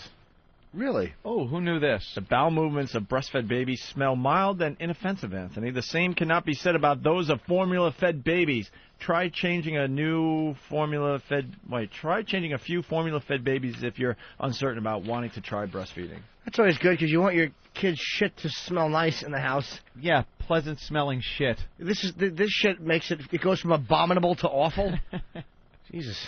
Something tells me the formula-fed shit isn't a real treat. It's probably better than the formula, but I don't know. I mean, the breastfed stuff is not a treat. Yeah, thank you. Yeah. Like, it's all just shit. Yes. That's what I'm trying to say here. It's all just shit. What, you mean you're breastfeeding? Well, have the baby shit inside the car. I ran out of those little trees. Whoa. Squeeze the little guy, a little potpourri. What's that? What are you? Let's go to Julie in New York. Julie. Hey. 2 8-year-olds hanging off of that tit. They look like Brazilians. All right, Eric, why? Why encourage this? Why? Why not? Why? Hello. Hey. Hi. Hey, What's how up, you Julie? doing? I'm calling Opie. I know that you think that pregnant women are sexy, which I can't believe. Not Opie all. does. Huh? Opie loves them. Not all. Every once in a while, you see one walking around the streets, and it's like, hey, look at that. Well, I'm a pregnant woman for the second time, and there's nothing sexy about breastfeeding. Yeah. There's nothing sexy about being out in public. First of all, I'd never do it out in public. But you have infections you get. There are chapped nipples, bleeding nipples. I mean, it's just disgusting. Why do they turn so goddamn brown? I don't know. They get huge, too. That's I have big breasts to begin with. Ooh, how big? I mean, how big? 36Ds. Ooh. So when you Nice. get pregnant, they are the most painful things you could possibly Because they're just filled with all that imagine. goodness. That life-giving sugary juice. And, as much as they say it's Just great looking for for the a kid, customer. there is nothing more than my husband. Let me tell you, if he could tell you how disgusting it is to, just have to see that. As far as I got what they call mastitis, which is infections. They're engorged. The child doesn't eat properly. Wait, what? What gets infected? You have mastitis? It's called mastitis. Yes. An infection that you get from becoming engorged. Where does the infection happen? In your breast. In your breast, so like in the glands that make the milk, that gets pus. Does it make? No, there's no pus. It just gets They get clogged. Does it make it make them swell even more? Completely swell to the point where they're rock hard. They get rock hard. So what do you do with that besides take a pin and fix the problem? Penicillin. You have to take medication. Penicillin. Can you drain them? There's got to be pus You have to somewhere. drain them. You have to stand in a hot shower and physically drain them. Oh, see, There's nothing attractive about Why it. a hot shower? Because it loosens everything up there, Jimmy. Come on. It gets everything, Open the pores up. Gets I went the up blood with flowing. 103 fever. My whole left side of my body, I couldn't move it. That's great. Have a From that. stroke. Swollen breasts. Because you had an infected breast. Yep. Because the child, not necessarily every child eats properly off of them. So what happened? How does the kid cause that by not eating properly? They just don't drink enough. Enough, so you get too much milk in there, and unless you milk yourself, Yep. the milk sits in there, and like milk on the shelf at a. It's supposed to empty out every time they feed. Yeah, you're supposed to, rotate the stock. Yeah. Or else it gets over the expiration date, and the container, the carton, bloats. Right. It actually. Like it's sitting on hot sun I or got one of something. those cartons the other day. I bought milk the other day, and I put it in the fridge, and I had a little bit of milk left in one carton, and I poured it out over my Raisin Bran, but there's not enough. So I opened up the new carton I just bought, and I noticed it was a little puffy, the carton. So I go to pour it out. It was this clear yellow liquid like piss, And then this big square clump of whatever was left went thud to the other side of the container. I didn't even have to say, I think this is bad, It's like, right. You just absolutely know. Did you eat? So how was this? Did you eat It the cereal? was delicious. I like a viscous, milky yellow type of a milk. Yellow. Oh, yeah, it was. So that happens inside your titty. You got it. It's Your milk went disgusting. sour. The milk goes sour. Yeah, well, it's been Gee. 98 degrees all day. All right, Julie, hang in there. Yeah. Keep your breasts in a nice, cool place. Hang in there, and we mean your breasts. There you go. I'll keep you updated. All right. Please do. Okay. Bye. There goes Julie. Julie, very fascinating story there. God, the phones have exploded. I mean, should we do some Mayor Menino clips, though? Yeah. Or do you want to keep on this? I don't know. Take a couple more calls. All right, let's say hi to Buster in Brooklyn. Buster? Hey, fellas, how you doing? Pretty good. Having fun today. All right. Hey, listen, you got to try the breast milk in your coffee. He is one of these idiots. Are you insane? I'm telling you, Nelson Rockefeller used to do the same thing. I did a bio with him when I was in high school years ago. Can I ask you a question? What's the worst part of your name? Is that when people talk to you, they always sound angry? No, not really. Hey, It's not a Buster. record. What if they have to show him something? Look here, Buster.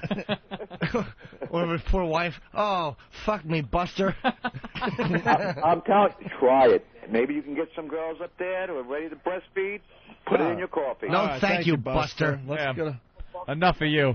Hang up on him. Let's go to Monday. Hate Buster. Monday in South Carolina. Hey, guys. how You're you on the doing? Opie and Anthony program. Well, thank you. That was a great bit. We heard that yesterday Hey, morning. what's your sister's name? Tuesday? Yeah. Hey, when you get depressed, they say you're really manic Monday. I've never ever heard any of those before. Monday, My God. Monday. Never heard So that one good either. to me. So original. I'm sure. They call her Stormy Monday, but Tuesday's just as bad. Don't forget, I don't like. I don't like Monday. I don't like Right. Monday. Yeah, it's not even spelled that way, but that's funny. Mundee, right? Mundy. All right. M-U-what? M-U-N-D-E-Y. Wait, where's the N? No, M-U-N-D-Y. Oh, Monday. Oh, Monday. Spelling lesson, yeah. What do you got? awful name. You're a former breastfeeder. Yes, I have a 14-month-old, and I quit breastfeeding at 8 months, and I never did it in public. I always covered up, was even embarrassed to do it around family. But my sister, on the other hand, she has a kid that's 3 years older than mine, and she just whoop hers out anywhere. And it grossed me out. She was my sister, so didn't really agree with that. All right. Thanks, Monday.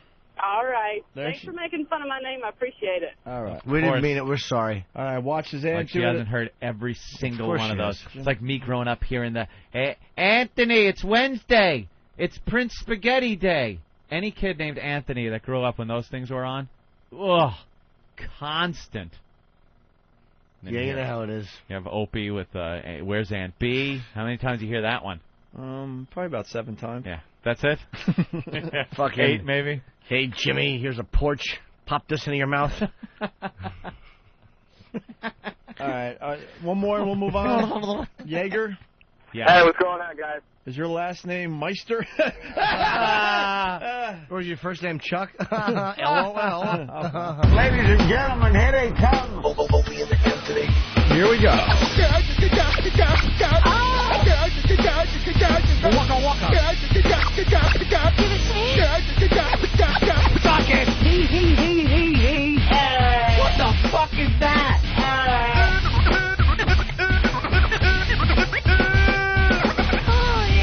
Oh, yeah. I like that.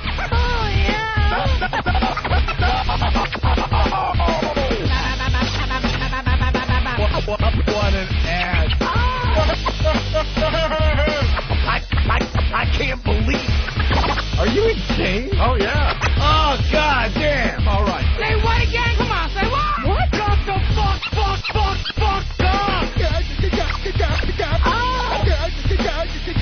Give it to me. Suck it. Hey. Whoa, hey. Whoa, hey. Back it off. XM202, the Opie and Anthony Show. Jimmy. Hold on. Finally. He's finally done. Wow. We go down memory lane here and play some of the bits that kind of made us chuckle. And this one made us laugh pretty good. It was a discussion on this gay gym. Yeah. And the things that were going on in the locker room. Oh. In the showers, in the steam room. And even when they were trying to lift weights. Yeah. Jimmy? Oh. He's done. He feels a lot I am a better. new man. Yeah. Congratulations, Jimmy. Taught that toilet bowl a lesson. No, you have any idea how good that felt? There he is. Hey, Hi, guys. What's that? Hey, you're on the phone and the mic. Yeah, it's it's kind kind of of nice. No, it's not. It's really What? annoying, you ass. No, it's fine. Let's all do a show like this, I'd I'd love to. where we're all on a phone. What? Hello. I'm hanging up on you. Echo. I hung up. Yeah, well, I'm right here. Well, it's too late because we're going to play this bit. And Now then we're done. And Wait a then bit. You're finally back. I want everybody to know that I was done. all right. All right. Well, we're going to start a brand new Opie and Anthony show in just a few moments here. But first, check this out. Here's Opie and Anthony when they're not awful. Okay, terrific. The worst of Opie and Anthony. No more of that. It's bad for you. All right. Well, we're going to get into some stuff that is happening around New York, I guess, around the country, around Things the world. that may have given us a little chuckle this morning as we went through the newspaper. There's a lot of chuckles. High-end Chelsea gym. What's the name of this place? David Barton Gym. Yeah, I guess. Have you been to the posh, as they call it, David Barton Gym on West 23rd Street? Great place. You've been there I in do. Chelsea? All the time. I like to work out there. I like to hang out, socialize. You've been there, huh? Yeah, many times. Ross, have you been there? Never even heard of it. Good answer. Great gym. Look, Carlos, that's the answer we're Sosa. looking for. Carlos Sosa I don't like is him. suing. $25,000 he's trying to get because he claims that gay sex is rampant in the locker room. And this is a posh gym. This is one of these uppity-up gyms there, Anthony. Yeah, and that the club staff has been unable to stop the steamy hijinks. Since when is ass fucking called hijinks? By the way, what's the address on that? Oh, yeah, we'll give you that. Hey. It's not gay if you just stop in to work out and get blown. He says he was shocked to see men performing sex acts on each other in the shower. Is it ogling or oogling? Ogling. Or ogling? I always say ogling. I say oogling. I say ogling. Oogling would be 2 O's, Anthony. Oogling. Ogling? I say ogling. Ogling. What do you say? Ogling. Ogling. It is ogling. Ogling? Yes, that's the way you pronounce it. I've been mispronouncing that word. I add that to the list of words I mispronounce. Great. Not just like peeping at him, looking, longingly, looking at him in the locker room and leering at him as he changed his clothes. The gym misrepresents what it's all about, says Sosa's lawyer. They represented themselves as a serious place where you could actually work out. Where you could actually work out. Is this like you can't even work out in here? Is it that bad? You expect me to believe they're faggots because Sosa says so? Sosa says so? No, I don't fuck men. It becomes a saucy steam room that reminds me of the ancient Roman baths. Is what Sosa said. What is he, a time traveler? How does this remind him of reminded him. The ancient Roman baths? He's been there. This guy live another life? The David Barton Gym, once hailed as one of the city's hottest new workout centers when it opened last year, in a building that housed the YMCA, that reputedly inspired the famous Village People gay anthem. The YMCA. That should tell you something right there. Absolutely. Well, this building has a history. They needed a security guard to monitor the showers, the locker room, and the steam room. If that's not peculiar, I don't know what is. So apparently they know there's a little issue, so they have a security guard that monitors the areas where all this gay sex is going on. A lawyer for David Barton blasted the suit as frivolous and without merit, said the client runs a clean establishment. He claims he first noticed the sexual frolicking in November, a few weeks after he started exercising at the gym, which charged him $950 for a membership. Is that a lot of money for a gym member? Oh, yeah, it is. Yeah, $950. He said one day he was walking into the shower area. Here we go. This is where it gets hot. He spotted an employee calling out to someone in a stall.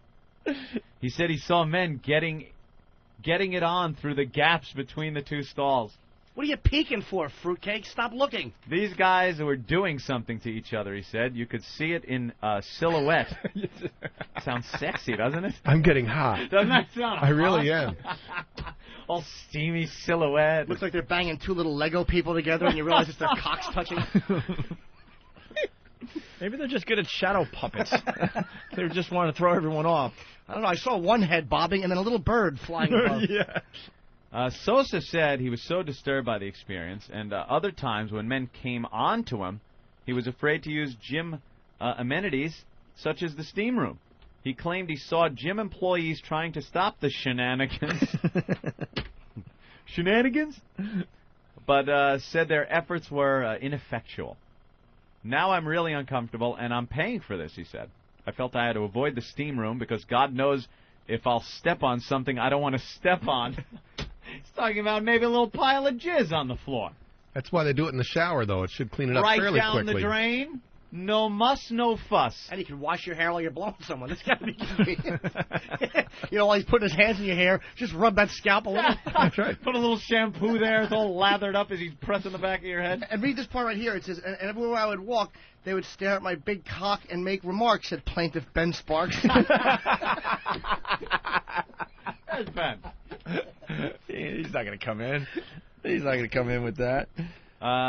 Sosa, let's see, he claims the last straw came in January when a man approached him in the locker room while it was empty, sat uncomfortably close to him, and leered at him.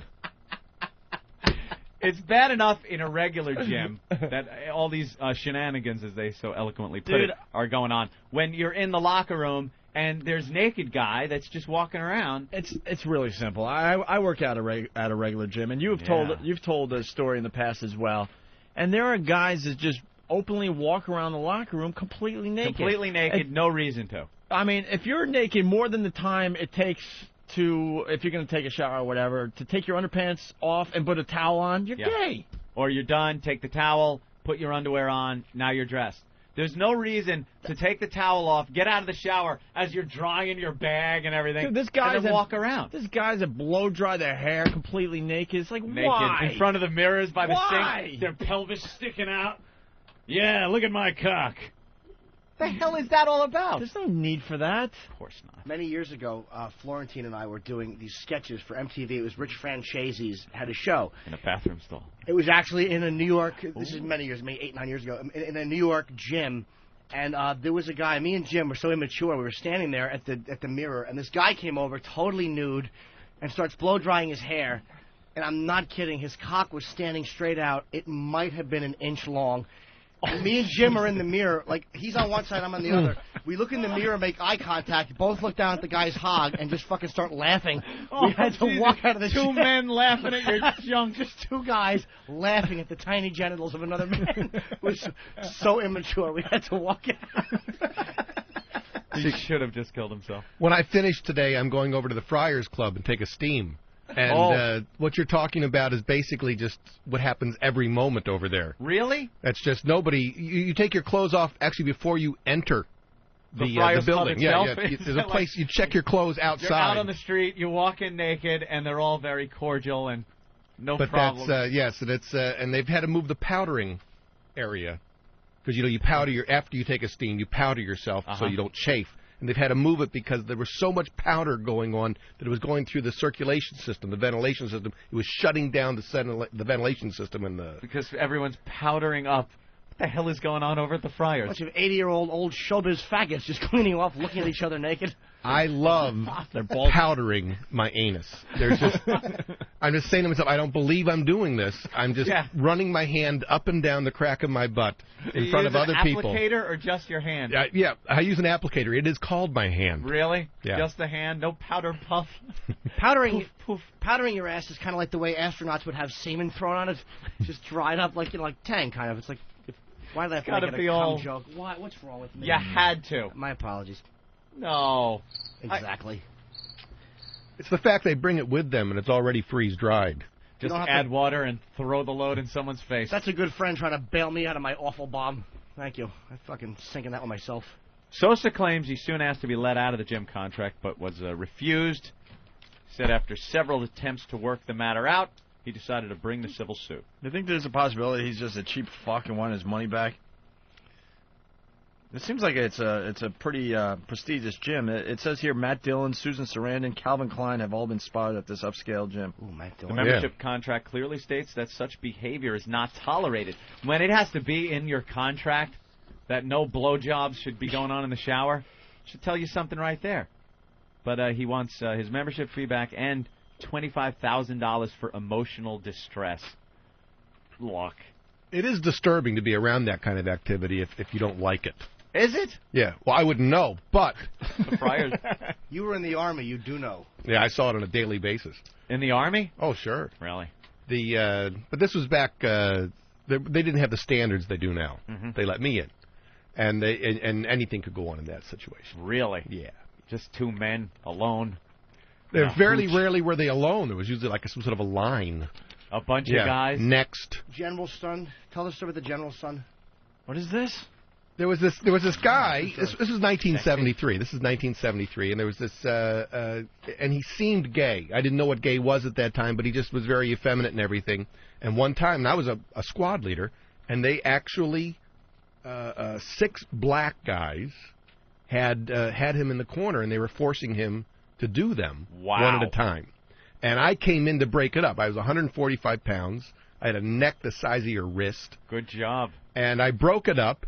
And they let him go, and then they corner me. Oh, no. And I got out of there with, I think I had to do 2. You know? I was like Tim Robbins in Shawshank Redemption. You know, if you do this, you stick it in my ear, it's gonna make my jaw lock up, and you're gonna lose whatever's in it. It's gonna be bitten off. Oh my God, that's funny. I'd peek in and go, okay, you boys have fun. But, you know, you can threaten them that you're going to bite their cock off. Mm-hmm. But when it comes right down to it, it's very difficult to do. You know, because you tend to over-empathize with your attacker. It's the Stockholm Syndrome of cocksucking. That's right. Well, I know that if I was in this situation, I'd want it to feel like this and not have to be afraid of having it bitten off. Who am I to judge? Ross Bennett, everyone. That's funny. Jesus. That's really good. So that's about it, Anthony, with the gay gym? I don't know about the $25,000 for emotional distress, though.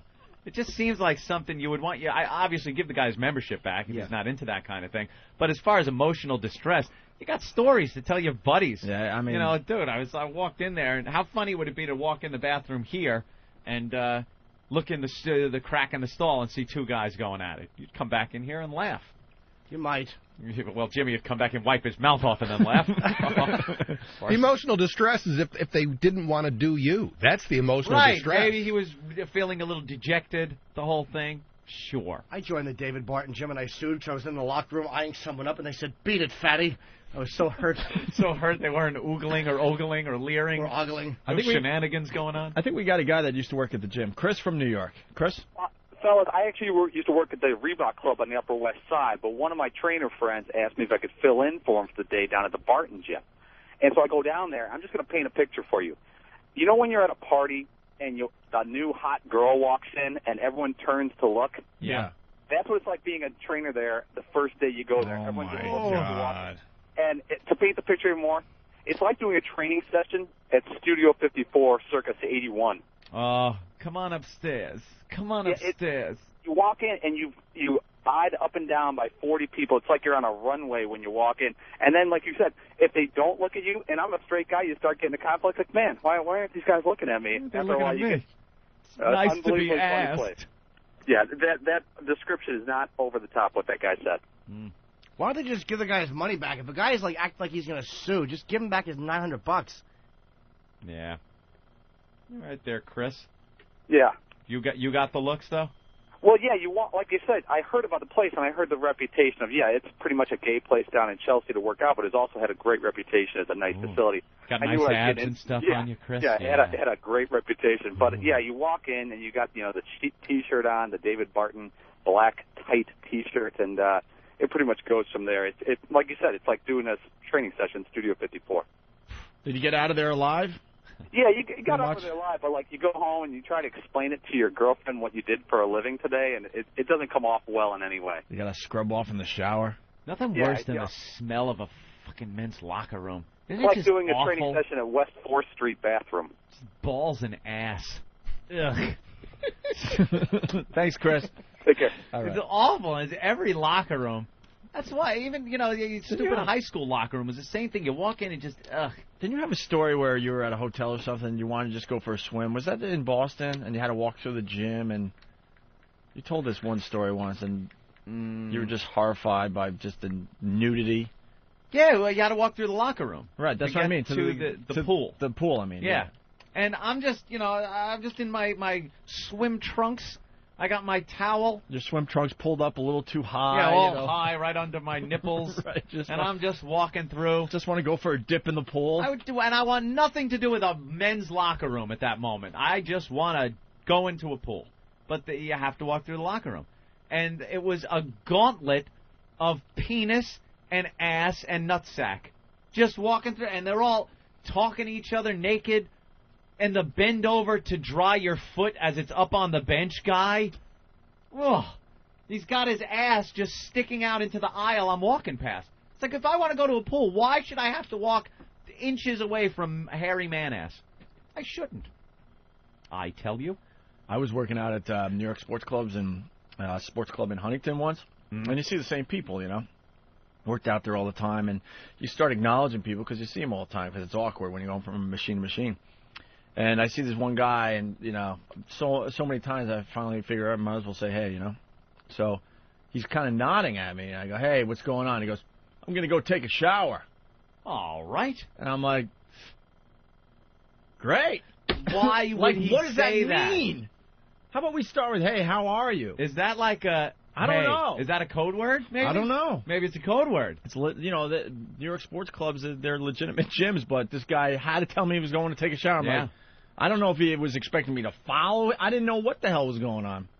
Wow. It was the most awkward thing, because how do you answer that? Well, you go take that shower. Be right in. The answer is really weird. It might have been actually code for "I need to take a shower." You think it meant nothing? Yeah, it could have just been, you know. I don't know you guys. You're. It's a great show. You are a bit homophobic. I'm going to be honest. One of the things I like about gyms is I like being around men. Yeah. And you know, having to be naked not be an issue. Having my body not be an issue. Going into the steam room. I love that whole scene. I love the homoerotic nature of the whole event. See, now when he was some talking people like about that. when he was talking about the Roman baths, I would do anything to go back and spend an hour in the Roman baths. Back in time. To have a slave scraping my back and applying olive oil. A young male slave doing that. I don't even care how old. I mean, if they're behind you, what difference does it make? That's true. So what, they stand on a couple of phone books? That's Some right, those, people those, don't seem to care. Those ancient papyrus phone books. Those Roman phone books. Yeah, what? That's right. VI, VII, XI, VI, XI, VI. Oh, he's not home. For Alexandria and surrounding. Oh! Damn, Jimmy. Resounding areas. Almost got it out. Oh, well. In my building, A little late, sorry. That's right, it fit. There's actually a steam room, and I would go into it, but I would wear a bathing suit. I would never go in naked. I just couldn't go in naked. Yeah, I mean, it's Some just people healthy. do that with the towel, and then they take the towel off while they're in there. Now I would have a bathing suit on. Why would you do I bathing suit. I just like that Ross Bennett noticed that we're homophobes. Being We on are being on the really show like for 10 minutes. homophobes. We're the worst. It has nothing to do, We're the mind you, worst. with any type of condoning of violence for homosexuals or anything like that. I don't care what they don't gross me out. It's not like that. But as far as being homophobic in that I just don't want to see it or have to deal with it around me, that's when I'm homophobic. In a locker room, something like that. There's no reason for naked guy to be walking around. None whatsoever. Naked guy. He should know that other people probably don't want to see his schlong flapping around as he goes from the shower to his locker. Although if you're gay, I mean, you can't not gay guys. Where are you supposed to go? All right, well, there's a bunch of naked people walking around. If there was like all chicks, I could be Why naked in should the they locker be room. the lucky geese? That's what I'm saying. Why can't I, it would be nice if I could walk into a girl's locker room and just sit around and watch them walking around nude. Maybe I'm just a little jealous. Why don't you show up and tease them? That delicious Italian body of yours, and just walk out with your tight slacks. That's what I'll do. Hi, ladies. Give out the wrong number. Yeah. Hey, we got a good story here on the phones. Beth in Seattle. Beth? Hey. Hi, guys. How's it going? Oh, Beth. What's up, Beth? Hi. I actually did hook up with a girl in a locker room once. Wait, you hooked up with a girl in a gym locker room? Yeah, it happens. It was really cool. Well, how did it happen? Well, I work out at like 2 a.m. and I go swimming, and there was no one around, and this chick came out. I'd seen her there a couple times before, and she was like, walking around naked, which a lot of women do, which isn't always a good thing in those locker rooms, but she came out and was like, talking to me and saying hi, and I'm gonna Wait. Let's slow down. Are you putting this picture in your head? It's playing like a movie in my head. This could be the hottest thing. All right, so wait, you're done swimming. You're now in the locker room. Yeah. And are you? Do you have your clothes on? Your little swim suit on? I'm in my swimsuit, and I'm. And she steps out of what? The shower or something naked, or? Yeah. Well, she comes out of the shower. Oh, I thought I was alone here tonight so late. Sounds like a a little terrible startled. porno setup. But like, did she have a nice body? Oh yeah, she's gorgeous. So she's gorgeous. She's standing there pretty much naked, and then just strikes up a conversation with you. And what's going on in your head? Are you like bisexual, lesbian? What's going on with you? Well, I don't, I'm a college student, whatever. Yeah, I don't know. Yeah, you girls are just freewheeling these days. I love it. How old was she? Was she your age or older? She's probably a bit older. She's like probably 20. I don't really know. I would guess she's in her mid to late 20s. Good. And how old were you? I'm 20. 20. So young, so tender, so innocent.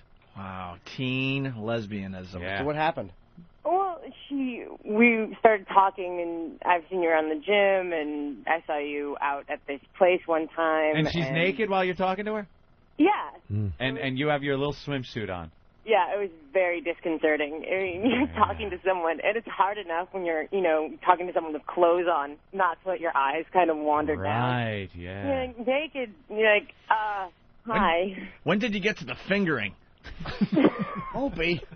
Hold on. Just grab her bush right there. Hey, nice bush. When did it get to the point where you're like, oh, my God, I need that? She actually took the first step. She kind of, kept taking steps towards me. Yeah, she did. And I was, standing against the locker, and she's like, so, hey, can I kiss you? And I was like... Did you just go like this? Shivering. Her 20-year-old body started shivering. Was she showing you a red car when she asked you this? Oh, what? Nothing. Oh. Man, your young body doesn't know what to do. Yeah, it was good, but we went into the shower and... Oh! Hold on. So you're up against the locker, and so you went for the kiss. She bended in to kiss... Bended? She bent in to kiss me. Yeah.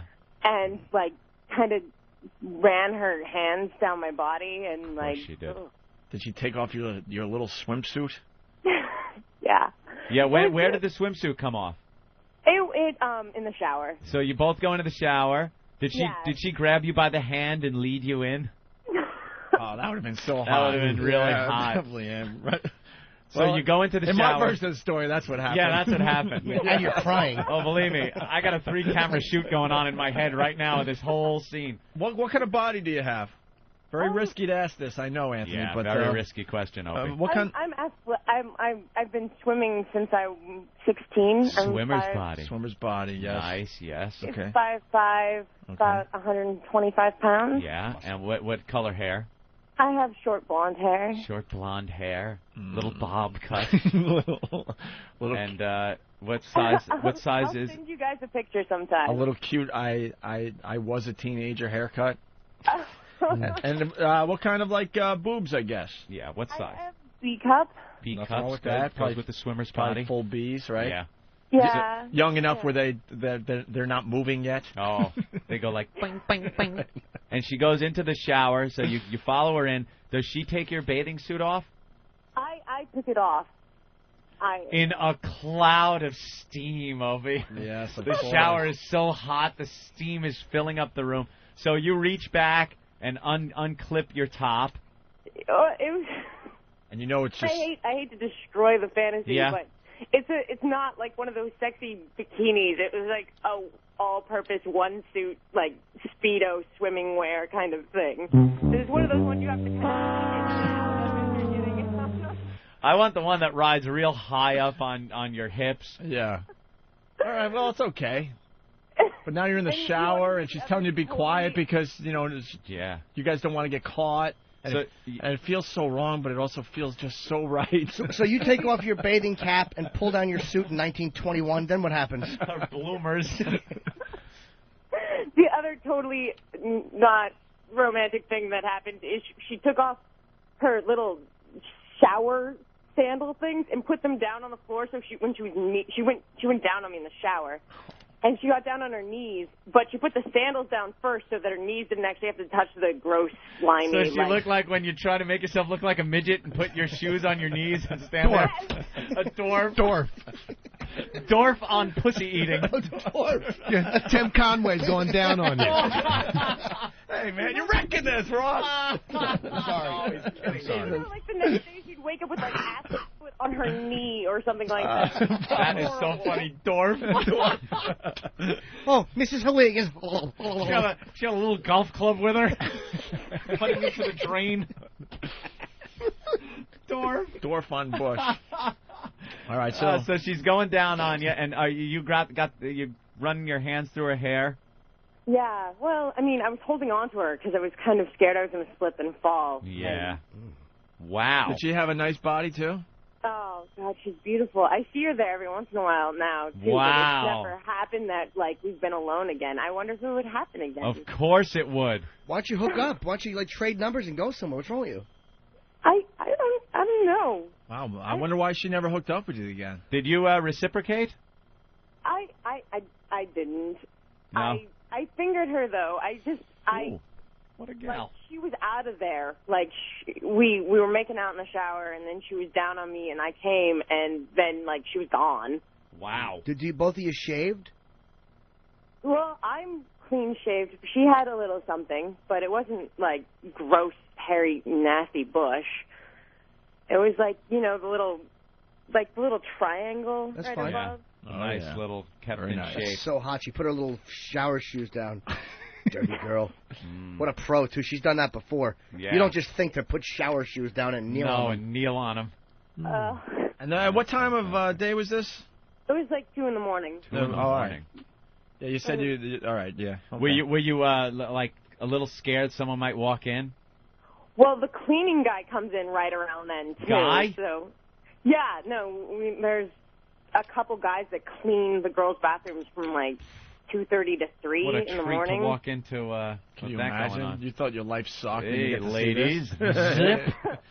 Those guys aren't actually employees.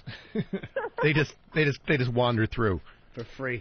At least that's what I do. So you had your orgasm, and then she was out of there, huh? Yeah, she stood up and she kissed me, and she was gone. Did she eat your ass?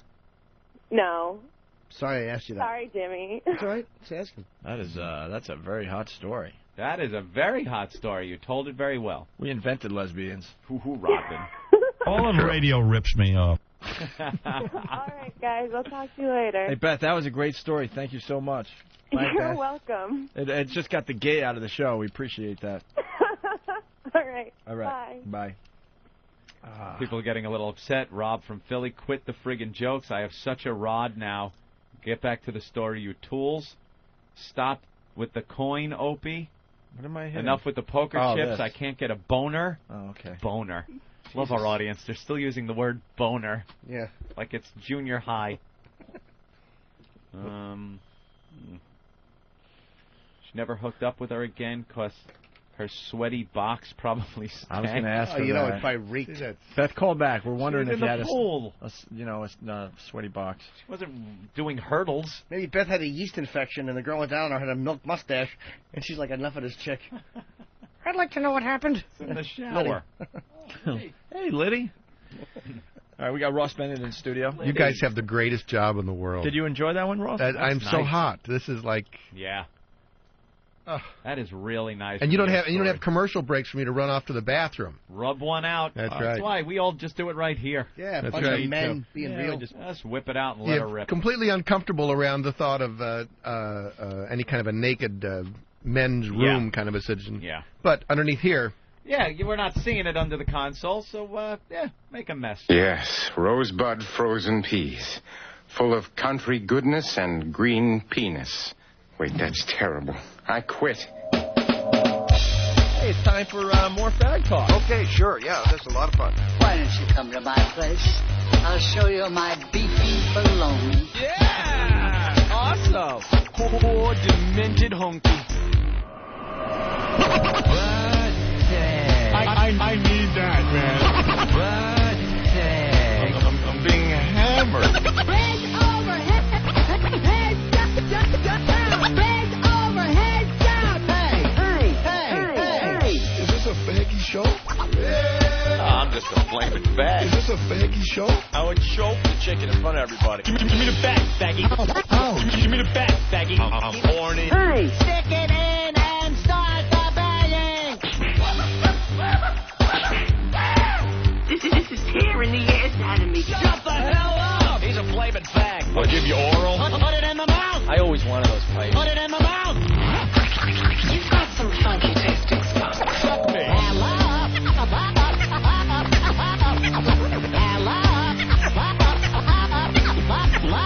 Get your bong out. Are you sick? Get your bong out. I sure am. Oh my God. You're just not in touch with your sensitive side, Anthony.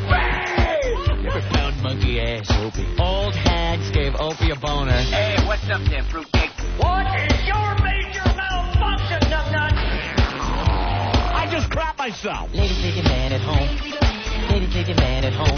Bag. Very funny. Jeez, Jesus Christ. This is despicable. Harry Sackwich, you. I like doing oral on my dog. I just want an erection so I can give it to my mom. XM202. The Opie and Anthony Show. Dude, it's not like we have Zeppelin in the studio. It's Lynch. It should be good enough. What? Do what? 4? Nice. That's your sound check. Dude, I don't... 4, 1... Oh, count? 1, 2, 3, 4? 1, 2... All right, up or low? Okay. Oh, well, all right. It's a Bible song. All right, here it is. Stephen Lynch. It's about a little-known biblical character.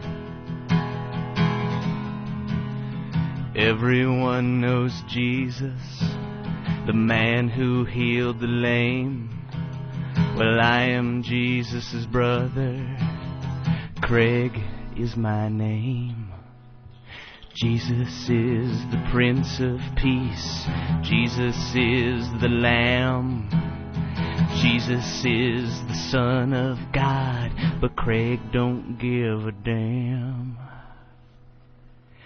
Because when Craig's in sight, we'll party all damn night. I don't turn water into wine, but into Coke Coors Light. I'm not my brother, I know, don't walk on H2O, but I got hydroponic shit that me and Judas grow. I'm fucking Craig.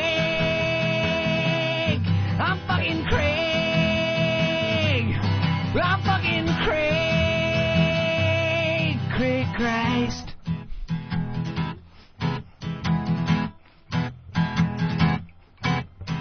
I hang out with lepers, Barabbas and Salome.